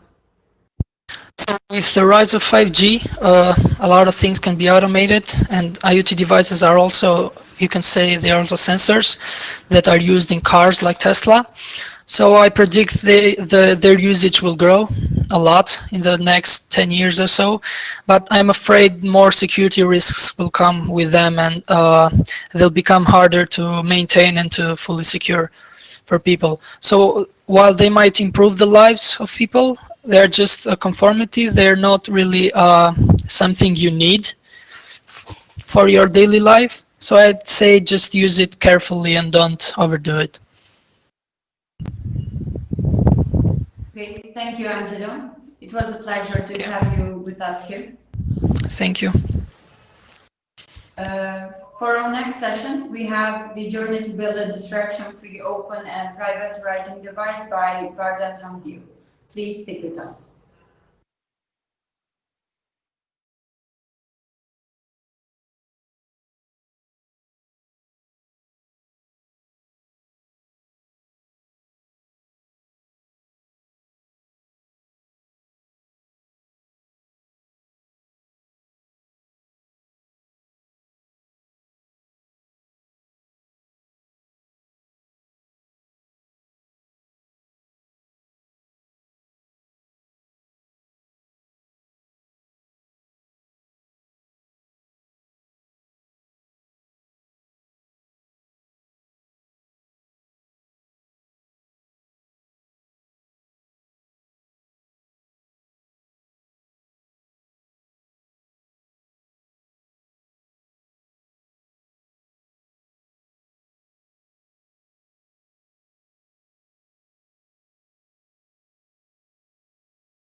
Hi everyone, my name is Vardon Hamdiu, and together with a small team I'm building up a company called VarX Technologies. And I want to start with a question. Has it ever happened to you that you looked on your phone and you've seen a message, maybe of a friend, and you want to open the message and reply to that friend? So you open the message, and in the message there is a link to a video, maybe on YouTube. So you click the video because you want to see what it's about before you reply. And so you do that. You click on that video and bam, 1.5 hours later, you realize, oh my goodness, I just wasted 1.5 hours of my life watching stuff I did not intend to watch. Now, to me, it certainly has happened countless times. And in the past few years, I've started actually asking myself, why is it that it seems easier than ever to get distracted? And the more I researched this topic, the more I read, I learned that it's actually deliberate design. So the products, the devices and the services we use are deliberately designed to keep us hooked and to capture our attention. And there are, universities teach students how to make products more persuasive, and there are people whose full-time job it is to make sure that you are pretty much glued to the screen, right? And so I started seeing that there's actually a pattern that makes us addicted to our devices. A little example of that is when you watch a video on YouTube, let's say, or also on Facebook, the moment that it stops, already the next video keeps playing. So this autoplay function is one of the examples. Or for example, the infinite scroll, so that your feed never stops. You can scroll infinitely. Those are deliberately designed features that help those services to keep you on the platform as long as possible. So it's not only our fault, right, that we get distracted so easily. So I found out, okay, it is deliberately designed to keep us hooked. Now, why is that? I started asking myself, why are the devices and the products and the platforms that we use designed to distract us?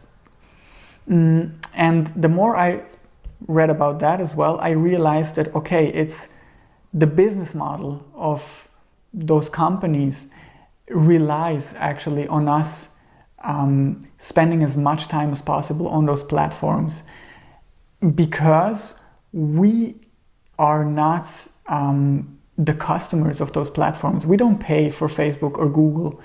We are the product, right? So Google and Facebook and all the other companies, they have clients who's not us. They have clients who pay them. And those clients pay them for what? They pay them so that we interact somehow with those companies, right? It can be with those clients, it can be companies, but it can also be, let's say, political actors. If you think about Facebook, it's easy to think of a political party that wants to have an ad that people see and wants to kind of shift people's view on a certain topic. So the big tech companies, they use us as the product, and they sell to their clients the promise that we will change our behavior. Now, what do I mean with changing our behavior? It means that maybe we click on an ad that we did not intend to click on, or maybe we change our behavior in a way that we will vote differently because we have a different view on a topic, because of all the ads we have seen or the video that has been shown to us by the algorithms of Facebook. So the business models of those companies is to change our behavior, and they sell that to their clients. Now, the changing our behavior relies on three things, right? The first thing is attention.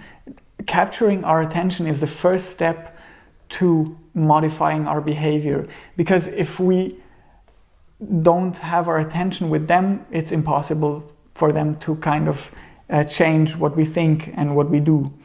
So attention is the first step. Then they rely on our data. So the more data those companies and platforms have about us, the easier it becomes for them to kind of predict what we do, and also to just have a bigger picture of us, to have a clearer picture, to know better what our desires are, to know also better what our weaknesses are. And so the more data they have on us, the easier it becomes to modify our behavior. That's the second thing. Attention, data. And then the third thing is they do not want to be transparent, obviously, about that. Because if we would know to what extent they do that, and if we are aware of those things, we might turn away from the platforms and say, look, I'm not going to do that. So they rely on us kind of being in the dark about all of that. And that explains why they don't make their source code open source. That explains why they are just not transparent in general. And this ties in with our conference, right? So they obviously are the contrary of open source and the contrary of open in general, because they rely on having our data in a black box and just they can use it and they use it to their advantage. So I think that's a big problem, obviously. And what I have seen, or what I feel, is that we are slowly but surely waking up to this. We slowly but surely realize that this is happening, and also what disastrous effect it has on us as a society, not just on us as individuals, but also on us as a society. And I think we can think about meddling with elections as an example of that, or we can think about even worse things. For example, they're like this modifying our behavior can have really grave consequences. And one of the examples is obviously the killing of Rohingya people in Myanmar that was fueled by fake news on Facebook. So how crazy is that, right? Platforms have a real world impact. And I think many people are starting to realize that. And there is really a movement that is happening, that is growing. And we've seen that with the techlash. So we see now that people are just like, the trust in technology is eroding quite fast.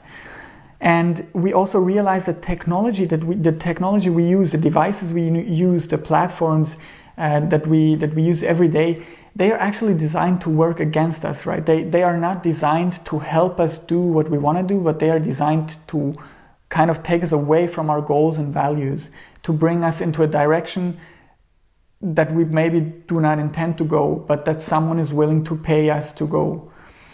And it's also really kind of a very special moment in history, because it's the first time that technology is kind of doing something with us, right? If you think about older technology, maybe a bicycle is an example of something that enhances our lives, but it does not kind of influence us. It just stands in the corner, and if you don't want to ride the bicycle, it's no big deal. Like, the bicycle is not going to jump on you and tell you, hey, let's go for a ride. And with technology that we use, like our devices, our smartphones, it's impossible to keep them next to you for an hour and not look at them. Of course, it's possible, but it's very difficult. And that's because they are designed to kind of hack our psychological weaknesses, to exploit our psychological weaknesses. And this kind of awakening to those facts can be maybe compared to things like that we realize that maybe it's not the best idea to kill millions of animals just so that we can eat meat that maybe we don't need, or the fact that more and more people are becoming aware of environmental issues, and there's like maybe historically also we went from a resource-based economy to a service-based economy, and then to an experience-based economy where everything was about the brand and something that makes you feel good. And now I think we're going towards a consciousness-based economy where we actually ask ourselves, wait, who am I supporting by using those services? And also, what am I supporting? What kind of worldview? And so there is really, in my opinion now, the time has come for a new kind of technology. Why do we have to fight against technology? Why do we have to fight against our devices and the platforms we use?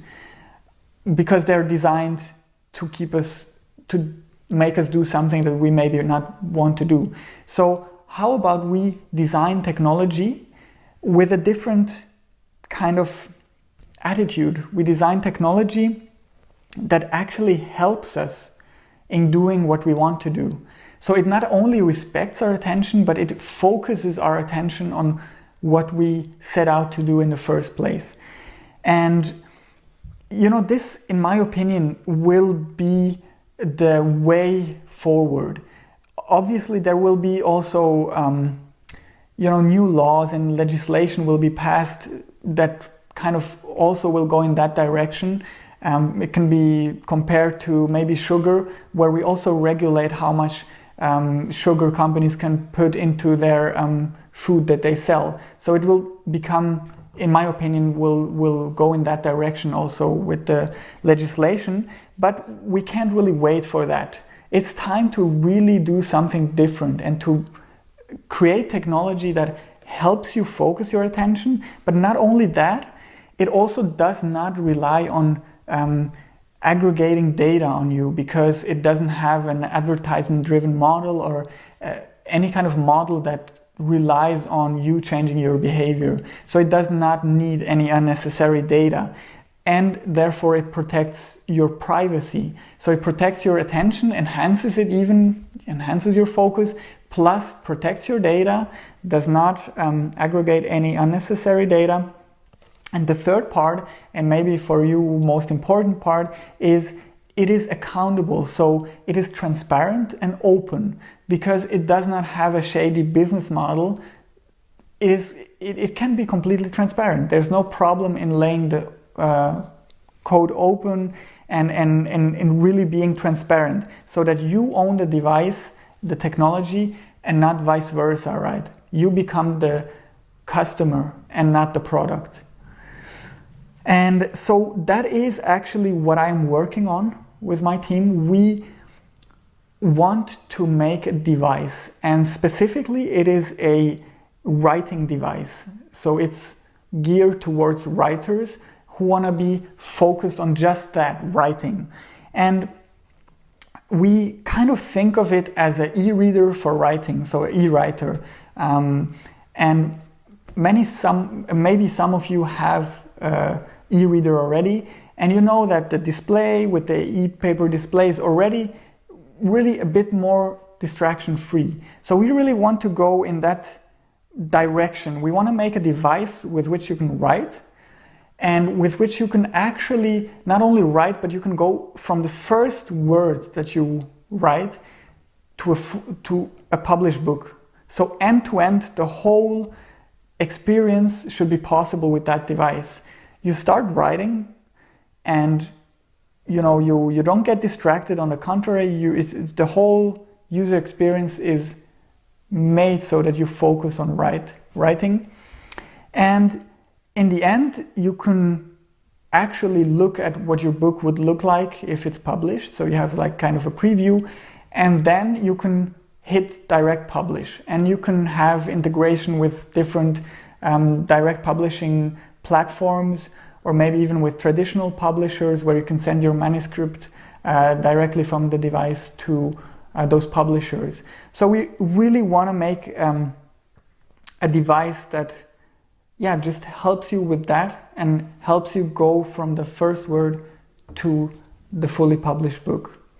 Now, we are pretty much still at the beginning of our project, and we are always looking for people who would want to help us with that, and who would also want to help us, make it open from the beginning, as open as possible, make it as private as possible, and as focus enhancing as possible. So if that is something that you are interested in, I would love to hear your questions in the Q&A if you have any, or if you want to help us, I would really be glad to speak to you. So thank you very much for listening. Okay, and we're back with Vardhan for the Q&A session. So Vardhan, can you tell us a bit the specifics of the hardware that you're building? Yes, so obviously, as I said, we're still very much at an early stage, but we've started, actually I've brought it, we've had a very rudimentary first prototype. I don't know if you can see it. So we just started first with a Raspberry Pi and connected to an e-paper display. But actually the most difficult part, or the most tricky thing, is really the e-paper display, because the manufacturing is mostly done by the company called E-Ink. They have almost a monopoly, and so the e-paper display has a very low refresh rate, and that's something we struggle with, because when you write, you obviously don't want to have any latency. And that's something we try to improve so that you can really write without this latency. And it somehow, turns out to be a little more complicated than we thought. But so far we just have, a very first kind of, proof of concept prototype. So that seems to be the stumbling block then, that you want to have like low energy use, but at the same time, the refresh rate there is quite low. So have you thought of ways to address that? I didn't get the first part of your question, I'm sorry. Have you thought of ways to address the low refresh rate? Yes, we will have to probably find some workaround. It's not, there are companies that have done it before. I don't know if you know the Tab Remarkable. They have handwriting input, which has almost no latency, but we haven't yet found out how they do it. But we know there has to be like a way of doing it, but we haven't come far yet. How about the encryption end of things? Have you worked on that, and where do you stand with that? Well, for the first, for the beginning, we tried to work with encrypted OSs already. We haven't done that yet because we wanted to keep it as simple as possible at first. But I think, if we base the software on Linux, it shouldn't be too difficult to the existing solutions for that. But it's really, I don't have the technical background, and we're really looking for people who have that kind of expertise and who have good ideas of how to do that, and who maybe also, point towards existing software or existing solutions that we maybe won't think of, because I think there is already so much great stuff out there. But me personally, it's super cool to find the right thing and the right way of doing it. So I'm really happy if people have ideas or see things that I probably won't see or don't know of.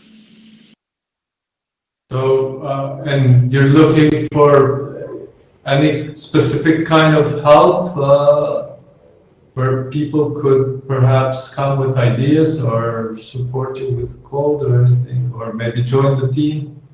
Yes, so I mean, first off, I would be glad to hear of anybody, regardless of whether they want to join the team or not. Maybe they only have like a good idea, but we definitely, the thing that we would like need most at the moment is really people who maybe even have worked with e-paper displays before, or know the technology somehow, or have seen a project that has done it, because it seems to be really the most tricky part hardware-wise, this kind of e-paper technology.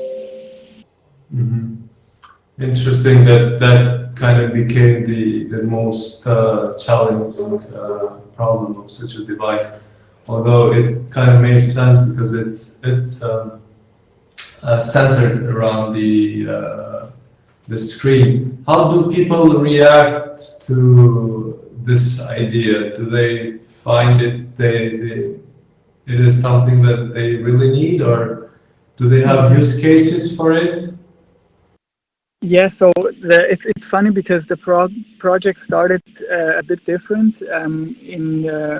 In the beginning, we were kind of looking towards journalists and maybe activists, human rights activists in countries where free reporting is not possible, and we tried to really focus on the security aspect. We saw that mostly there people already have like existing workflow and existing laptops that they have made secure, and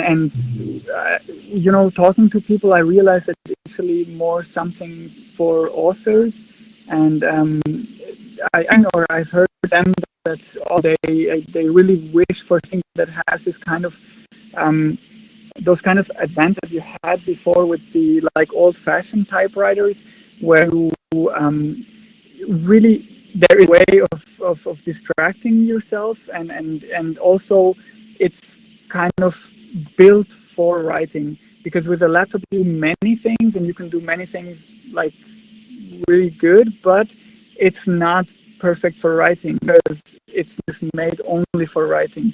So for example, yeah, that's the reason why your laptop doesn't have an e-paper display, or it uses more energy than would be necessary if you would only write. And so we figured that if we make a device from scratch, just that kind of intention of writing, then we can do so many things that a laptop cannot. And even just having, for example, that battery life that is weeks without a recharge, could be really cool if you go on holidays, or if you are on the go somewhere. You wouldn't have to worry about is the device charged or not, and things like that. You can read it out in the sunlight. So talking to people, I've really realized that it's more for people who are authors already, or maybe who want to become authors, who want to write a book, or who just write a lot and write long text, because then for them it really makes sense to have kind of a single purpose device similar to the e-readers that we have already. I mean, they are also just a single purpose device reading, and people buy them because it's super nice to read on them, right? It's more this kind of paper feeling, and you have those advantages that I mentioned before. So we just take that and take it for writing as well. And I think, there is definitely there are definitely people who are interested in that.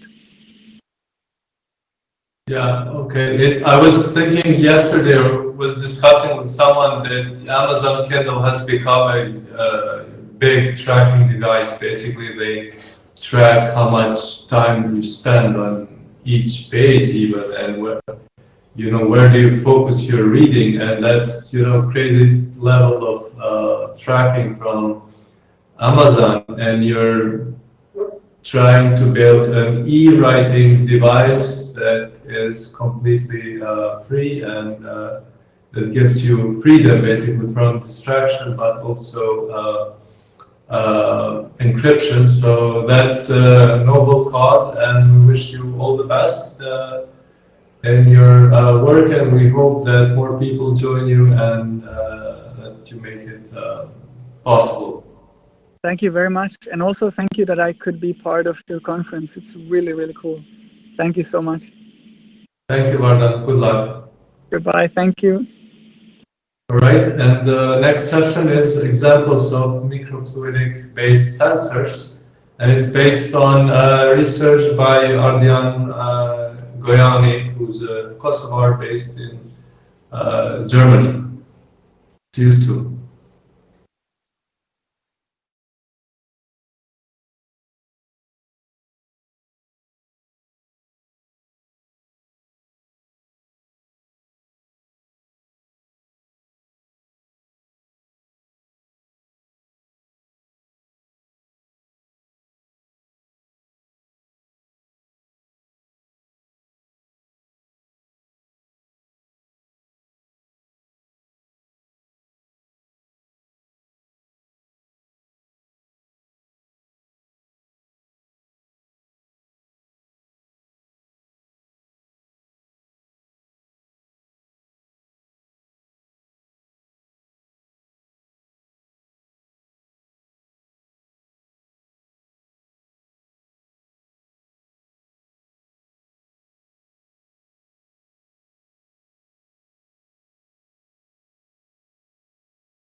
Welcome to my presentation, where I will be showing some examples of embedded and microfluidic-based sensors.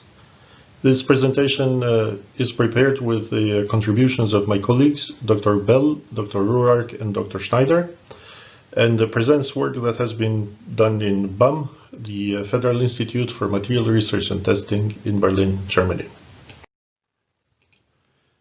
Sensors are the scientific and technological extension of human senses and enormously expand human capabilities. Despite the fact that scientific and technological advances are usually seen in positive light, the name of this conference, Sensors for Good, put me in a bit of a trouble, because in general science does not operate in ethical categories, but instead it just tells how far from the truth one is. In this respect, sensors help us in recognizing states and events beyond our immediate reach. Fortunately, sensors are used for many applications, such as environmental monitoring, food control, health, and the like, which unequivocally benefit society. I will focus on a particular type of sensors, those that rely on microfluidics for operation and which are typically realized in lab-on-a-chip devices. In this domain, where at least one of the dimensions through which a fluid flows is submillimetric, our natural senses fail, because the phenomena are too small to be detected either by eye, smell, touch, and even the common sense explanation that we learned for many years in school is not applicable, because the phenomena are dominated by different parameters. To give one simple example, which I illustrate with a graph on the right side of the slide, in general, the direction of the flow in microfluidic channel does not depend on the up-down direction of the channel, because gravitational force, or the weight of the fluid, is negligible compared to the viscous forces or capillary forces that are present in the chip. This presentation consists of 3 parts. Initially, 2 sensors produced in our lab are presented, followed by a simulation-oriented discussion on microfluidics and biosensors, and finally, a project in progress that we are involved in is presented, concluding with a list of open issues raised during the presentation. The first example of a sensor produced in BAM is a microfluidic electrochemical immunosensor for the trace analysis of cocaine in water and body fluids, namely saliva and urine. The device is an embedded microfluidic platform coupled to a modular tubing system and a screen-printed electrode. The sensor uses anti-cocaine antibodies grafted on magnetic beads, the motion of which is then controlled through an external permanent magnetic field. In our experiments, a simple fridge magnet is used. An electrical signal is produced in the redox reaction of catechol by way of an enzyme tracer competing with the analyte cocaine for the antibody, and is recorded using a 3-electrode system, the typical reference electrode, working electrode, and the counter electrodes. The cyclic voltammetric measurements gives current versus potential curves, which are then converted to peak partial currents, anodic and cathodic currents, as a function of concentration, and these are given in the slides on the right side. When the immunosensor was tested with spiked cocaine in complex matrices, the recovery from the immunosensor showed excellent sensitivity and range, as can be seen in the table below. Figure on the left shows the electrode before the introduction of the magnetic beads with the antibody, then with the captured magnetic beads, and finally after they are partially washed from the electrode. The red arrows point to the immobilization center where the beads are captured. I encourage the interested viewers to have a look at the paper listed below for further details. The second example of a sensor produced in BAM is a fluorescent test strip with a smartphone readout for the detection of adulterated gasoline. I guess a practical device like this would be welcomed in Kosovo, where the complaints on the quality of fuel have been going on for quite a long time. More precisely about the principle of work of the device, the concentrations of gasoline and kerosene or alcohol mixtures are investigated using fluorescence. The system is based on the dependence of the fluorescence of a solvatochromic dye, which is a fluorescent reporter for polarity. As kerosene is less polar liquid than gasoline and alcohol a more polar liquid, their mixture in various proportions will have different polarity, which is recorded. The measurement is done on paper strips, chemically impregnated with the dye, which then are dipped in the adulterated sample mixture. The shift of the fluorescence is then recorded with a smartphone, for which a customized app was designed in BAM. The results show the relationship between gasoline content and fluorescence emission wavelength, color. This color can be converted into hue values in degrees. The outcome is that kerosene and alcohol content in gasoline can be detected in concentrations above 5% and 0.5% respectively. This measurement can be done rapidly and reliably. Again, the interested viewers are invited to have a look at the papers for details. Central to the discussion of the presented sensors, but also to the biosensors in general, are the principles of microfluidics, because based on these one can design a chip that has a chance of being functional. The description of motion in these kind of devices is much simpler than, say, the motion of fluids in large scale, and this is so for two main reasons. Microfluidic flows are laminar, and the dominant mixing mechanism is diffusion, as contrasted to turbulent and convective flows. Consequently, equations of motion for fluids in the microfluidic scales are simpler. Nevertheless, analytical solutions exist only for very limited types of microfluidic flows, and in the majority of cases, one must make use of numerical computational solutions. One of these cases that can be described by a closed form expression is the so-called Poiseuille flow in a channel of an elliptical cross-section. The solutions for velocity profile in channels with different ratios of the axis and different pressure gradients are quite straightforward and show a symmetry as expected. The problem becomes more complicated when one considers channels with rectangular cross-sections, which is the overwhelming case for microchannels in practice.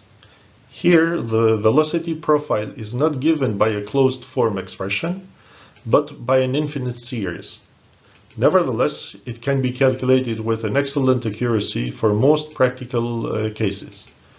This figure shows the profiles of velocity components for channels of rectangular shape with width to height ratio of 4:1. Another example of interest is the appearance of the so-called Taylor dispersion, which is an example of the combined convection and diffusion. The interest in this phenomenon stems from the need to enhance the mixing by inserting one fluid into the stream of the second, thus achieving a boundary between the fluids perpendicular to the direction of the fluid. This will result in a significant mixing enhancement due to convention, as opposed to mixing by diffusion only, which happens if the flow is strictly laminar and parallel. These graphs show the dispersion of the ethanol in water for two flow cases.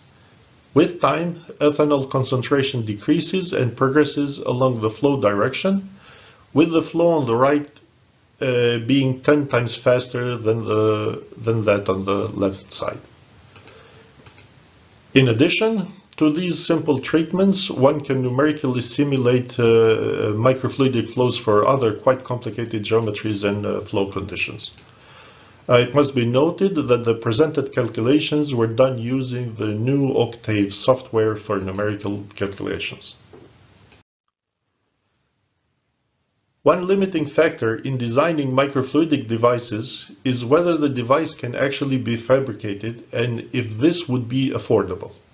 To date, the cheapest sensors are based on paper, as given in the second example, while the first example used a chip from PDMS. which is the most common material for microfluidics applications. The discovery of PDMS gave a great push to the field because it provides a cheap material with excellent properties. So it is transparent, it's soft, it's elastic, it can be fabricated easily with channels even down to a micrometer. Nevertheless, a microfluidic chip made of PDMS is a two-step process. Initially, a mold in a silicon wafer is made using lithography, and on this master, the polymer is cast. This process requires clean room conditions and yet cannot be achieved with alternative technologies such as direct 3D printing. For a number of biosensors, reactions that take place are simple enough that they can be modeled. Hence, the performance of a sensor can be predicted. A most successful example is the simulation of the glucometer, the necessary device for people with diabetes. In the simplest case, a biosensor follows the scheme of concentrations. So enzyme plus substrate gives enzyme-substrate complex, which then ends up being the enzyme and plus product. The change of concentrations with time is given by the system of partial differential equations, and the output current, which is recorded by the transducer, is given as the product of certain constants, like the number of electrons produced in the chemical reaction, the diffusion coefficient, the Faraday number, and the product of concentration on the surface of the transducer. The numerical solutions of these equations allow for the determination of the enzyme layer thickness, substrate concentration, and reveals the expected current density. Here, for example, it is shown the current density expected as a function of the enzyme layer thickness and time, which makes it possible to develop the experimental design space where the optimal conditions are found. In this particular case, the optimal experimental condition is noted with the red dot. Unfortunately, these schemes can be developed only for a limited number of simple chemical reactions in biosensors and are yet to be developed for the biosensors presented here. Among biosensors, as devices that produce a physico-chemical signal upon detection of a biological analyte, immunosensors are the most effective ones because they have fast recognition times and high specificity for the analyte. But the modeling of chemical reactions in an immunosensor is not straightforward, and for many situations it remains an open question.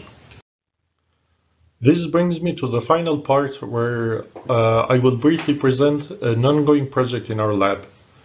The project aims to produce a modular, multiplexed, antibody-based lab-on-a-chip analyzer for food control, MAMALOCHA for short. And the target analytes are mycotoxins. Mycotoxins can be found in grains of cereals on which certain types of molds grow. There are a number of mycotoxins, and their presence in food, especially cereals, as well as in animal feed, is regulated by law. The standard analytical method for their determination is high-performance liquid chromatography, but this is an expensive and laboratory-based method that requires specialist knowledge by the operator. On the other hand, with MAMALOCHA, we aim to produce a rapid diagnostic testing device to be operated on the mills, at the point where the grains are being ground into flour. It is our intention to produce a device that the mill operator can use without the need for additional training and certification, and that produces results costing less than 20 euros per test. Similarly to the immunoassays for cocaine detection, here also a magnetic bead will be decorated with antibodies for mycotoxins, namely oratoxin, deoxynylvalenol, zearalenone, and ergot alkaloids. At the moment, we are working in two ways of detecting the signal, through electrochemical and optical transduction. So, in conclusion to this presentation, I restate once more the most important issues with regards to the use of lab-on-a-chip biosensors, now having a more critical outlook. First point I'd like to raise is whether we are dealing with labs on a chip or chips in the lab. There is a large number of labs on a chip prototypes designed and tested in laboratory conditions, but only a few have made it to the market. Glucometer and pregnancy tests are shining examples. One of the reasons why we are stuck with chips in the lab is that most of the developments in the fields were solutions to scientific and engineering problems, as opposed to the needs of the industry. The second point to raise is lack of standardization. This can serve as an opportunity, especially for the open source community, because it allows for exploration and development. But it is also an obstacle for the expansion in scale of these devices. Of note, for example, is the need for standards on how a device integrates and communicates with peripherals, with external equipment, or the production of microfluidic chips into a mass production scale. The third point that I would like to raise is the getting out of the clean room. Science of labs on a chip-based biosensors is well understood and a lot of designs already exist. Nevertheless, there is always room for further improvements. One among many needed improvements is the development of tools for production of microfluidic chips outside a clean room environment. Not to mention other problems, mathematical problems related to the field, where one can model different designs and has a lot of equations to solve in order to achieve the optimum design for a device. Hopefully, by presenting two completed and one project in progress, I was able to show the interest in developing microfluidic-based sensors for diverse applications, and also to show that there's a room for involvement even for the mathematically inclined people. At the end, I would like to express my thanks, first of all, to the organizers of the conference that made it happen, and then to you for your attention and your patience. Thank you. And also to show that there's a room for involvement even for the... Ardian, thank you. We're having problems at this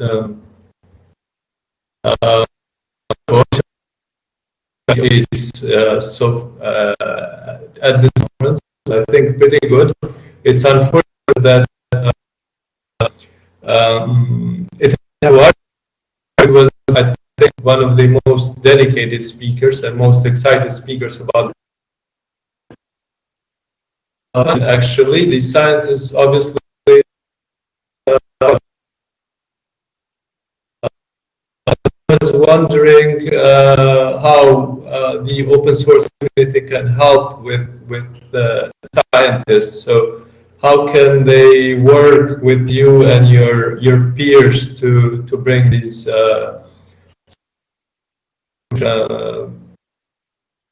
Ardian multi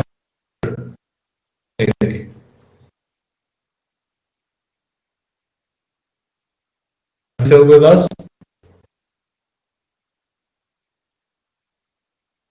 No, I don't see Ardian.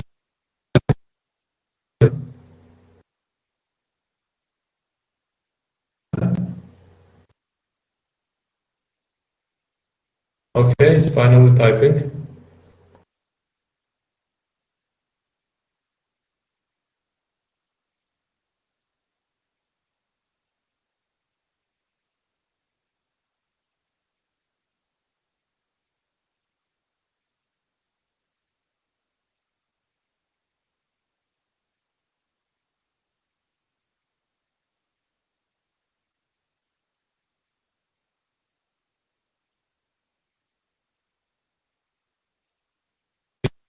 It's saying that there's an interaction between open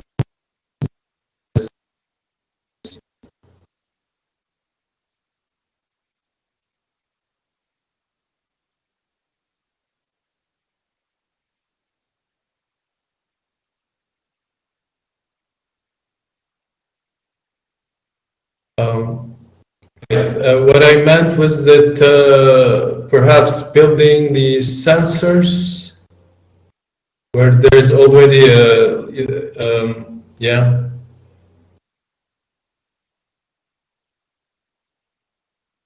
Right. So we're already using software that has been done otherwise, and there's also a tradition of the academic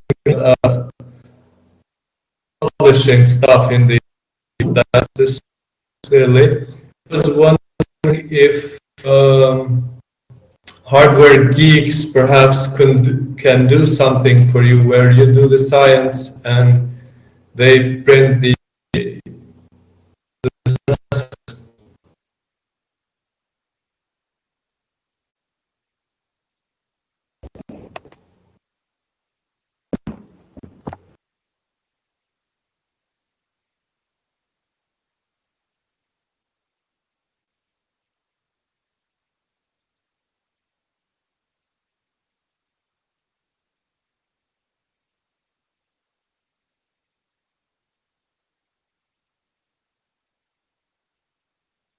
Okay, so there's a GitHub page for the institute.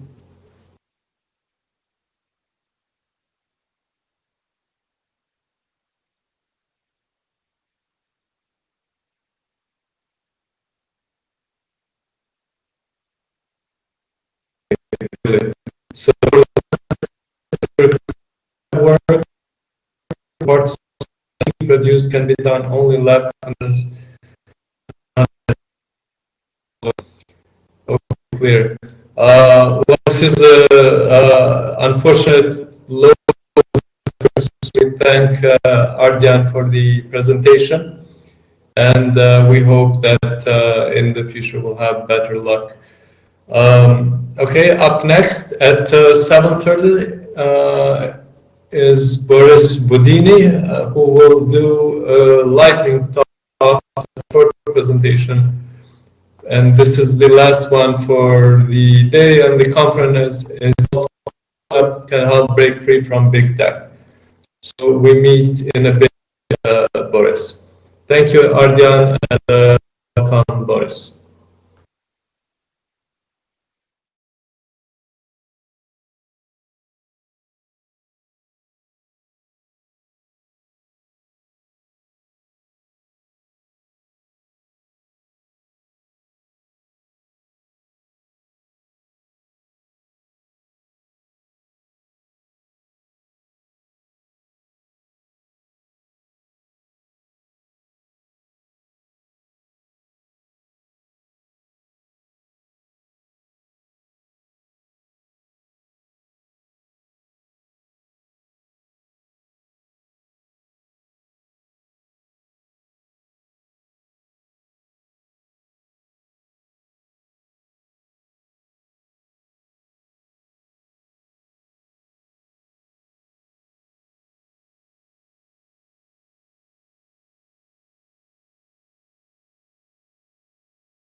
Hi everyone, thank you for joining me. Today I will be giving a talk on how the indie web can be used to fight against big tech.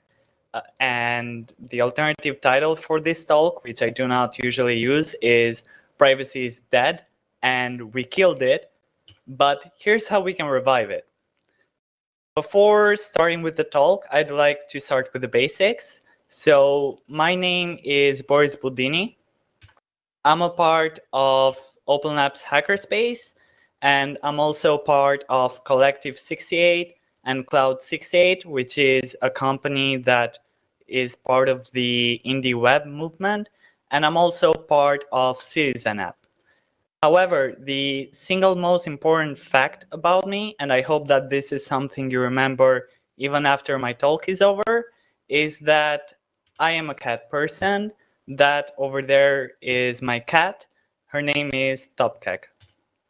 Okay, well, enough about me. I would like to tell you a short story. So back in 1989, there was a really smart person named Tim Berners-Lee who was working on something that was revolutionary and that changed the way that we communicate. If you're not familiar with it, you might have heard of it in another term.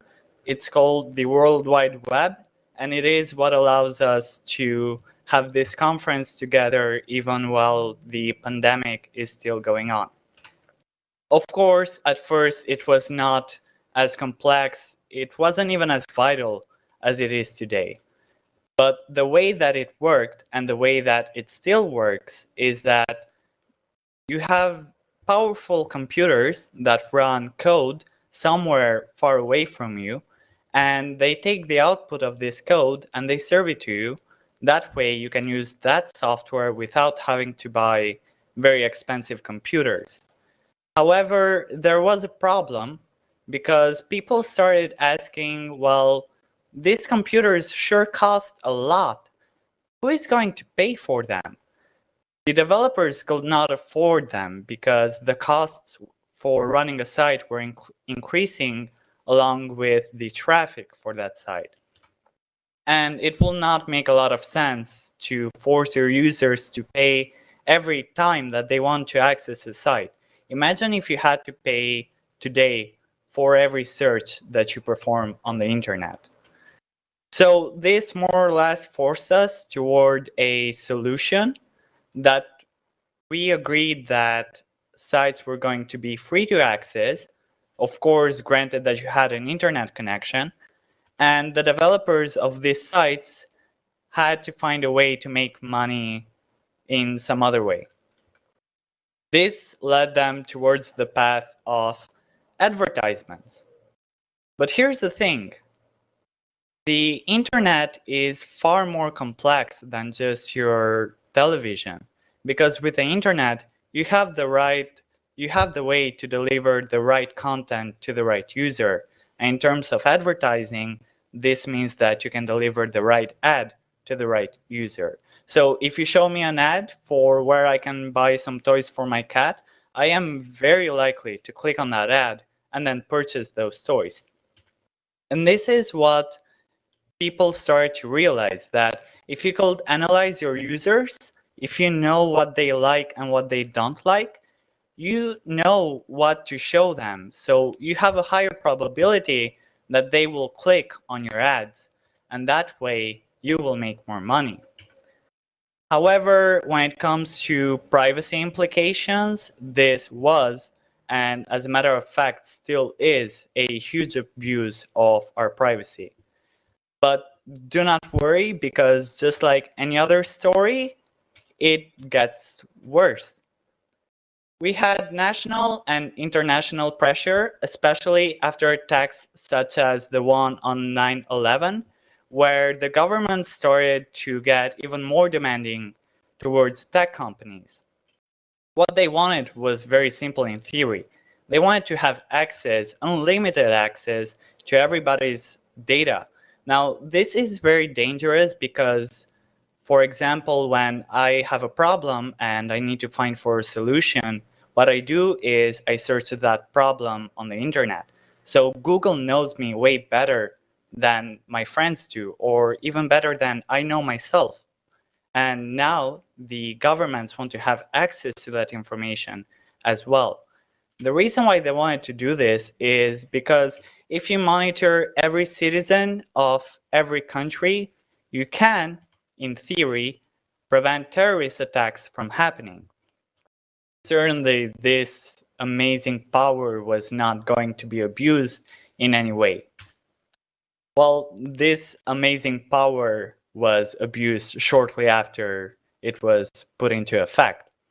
Governmental agencies started to collect private information from every user. This was going on unnoticed until whistleblowers started to speak out.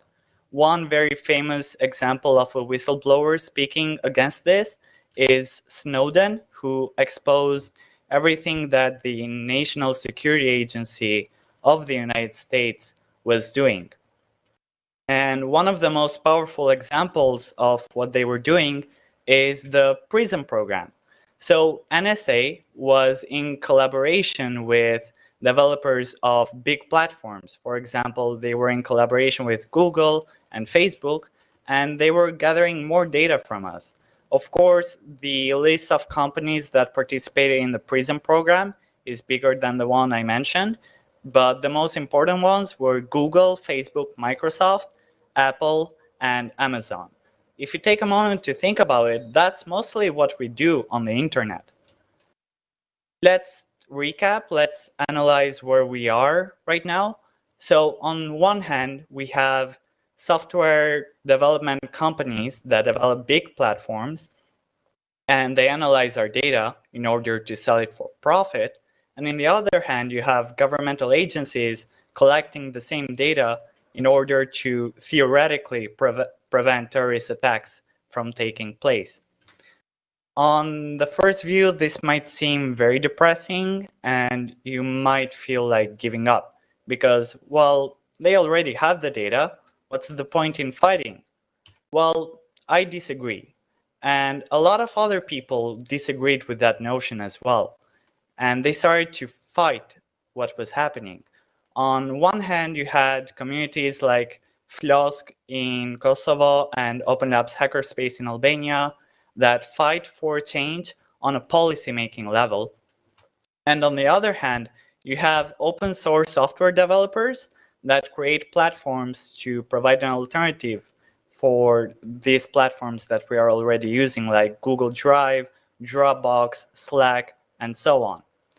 So the basic idea, if you want to break free from the reach of big tech, is you have to install a server, and then you have to maintain it, you have to perform updates, monitor the service, and you have to protect yourself against cybernetic attacks towards that server. Well, for some people, this might not be fun, but more importantly, it might not be easy, because not everyone is tech literate, and you cannot force them to learn how they should manage a server. For example, my mom constantly messages me private stuff. For example, what's going on with my family. However, she does this using Instagram comments.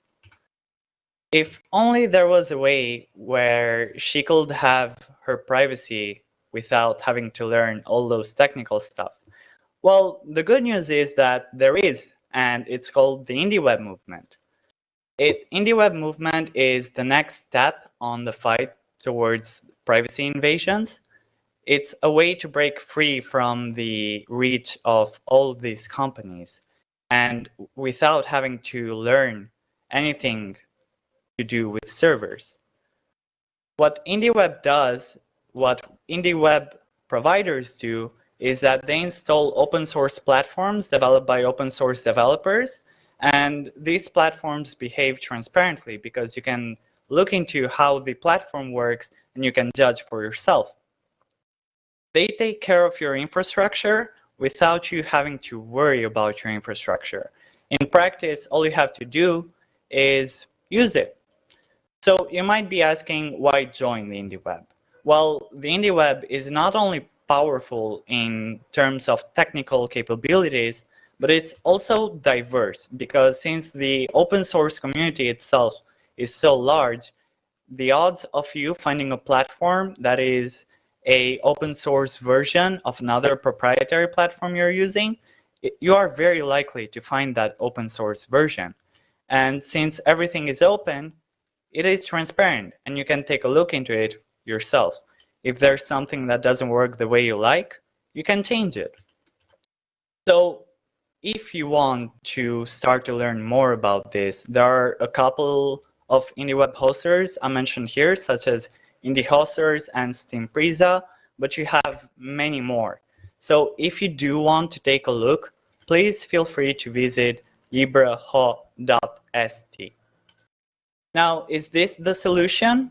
Well, I don't think so. In a perfect world, you would have everyone be tech literate so that everyone could be managing their servers. But in practice, this is kind of hard to achieve at the moment. And until then, we have to find other ways of fighting mass surveillance. So this was my talk. If you have any question, do feel free to reach out to me and let me know if there's anything else you would like to know more about. Thank you.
Okay, so I just reconnected. I don't know if you're able to hear me.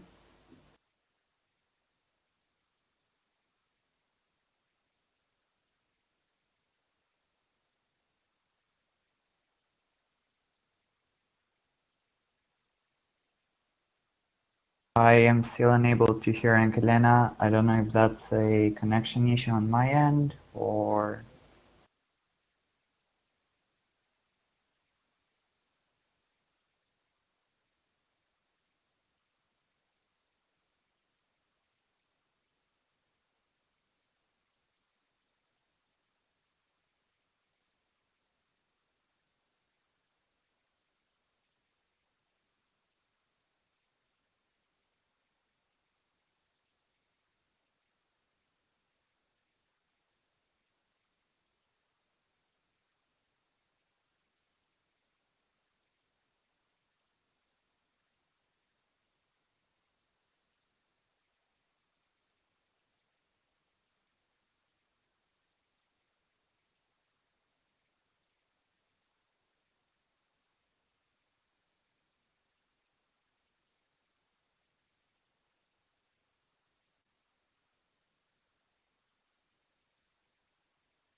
Okay.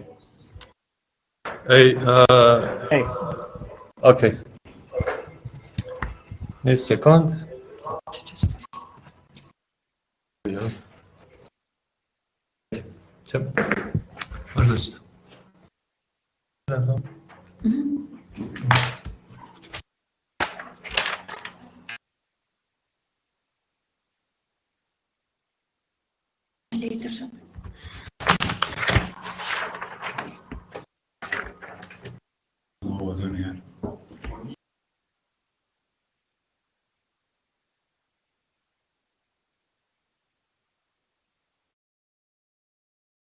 Hi, Boris, can you hear me now?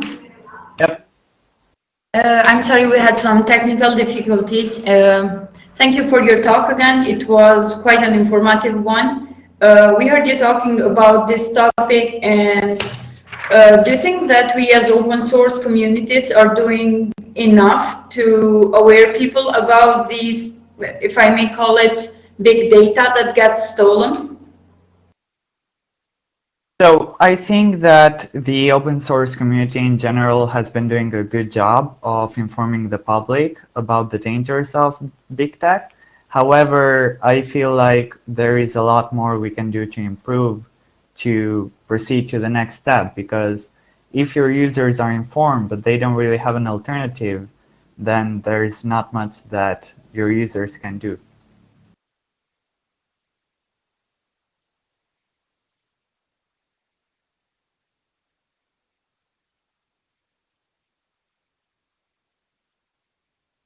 So how does indie web promote itself? So as of right now, the entire indie web movement is relatively quite new. The major part of promoting ourselves has been through conferences. Okay. Yeah.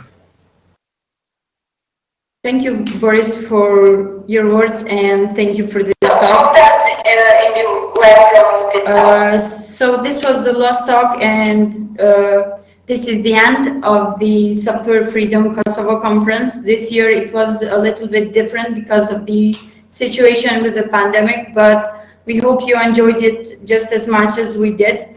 And this kind of helped us to use our free software and our free open source tech, and even promote it more, and users and people who wanted to follow the conference could use them too. I just want to thank all the people who followed us, the organizers, and everyone who made it possible. And I want to also thank the speakers for giving us such a rich, attractive, and diverse content. For other viewers who want to follow the talks, we will announce them soon. And we hope to see you in the Software Freedom Kosova 2021 here. Thanks a lot and have a great year. Bye.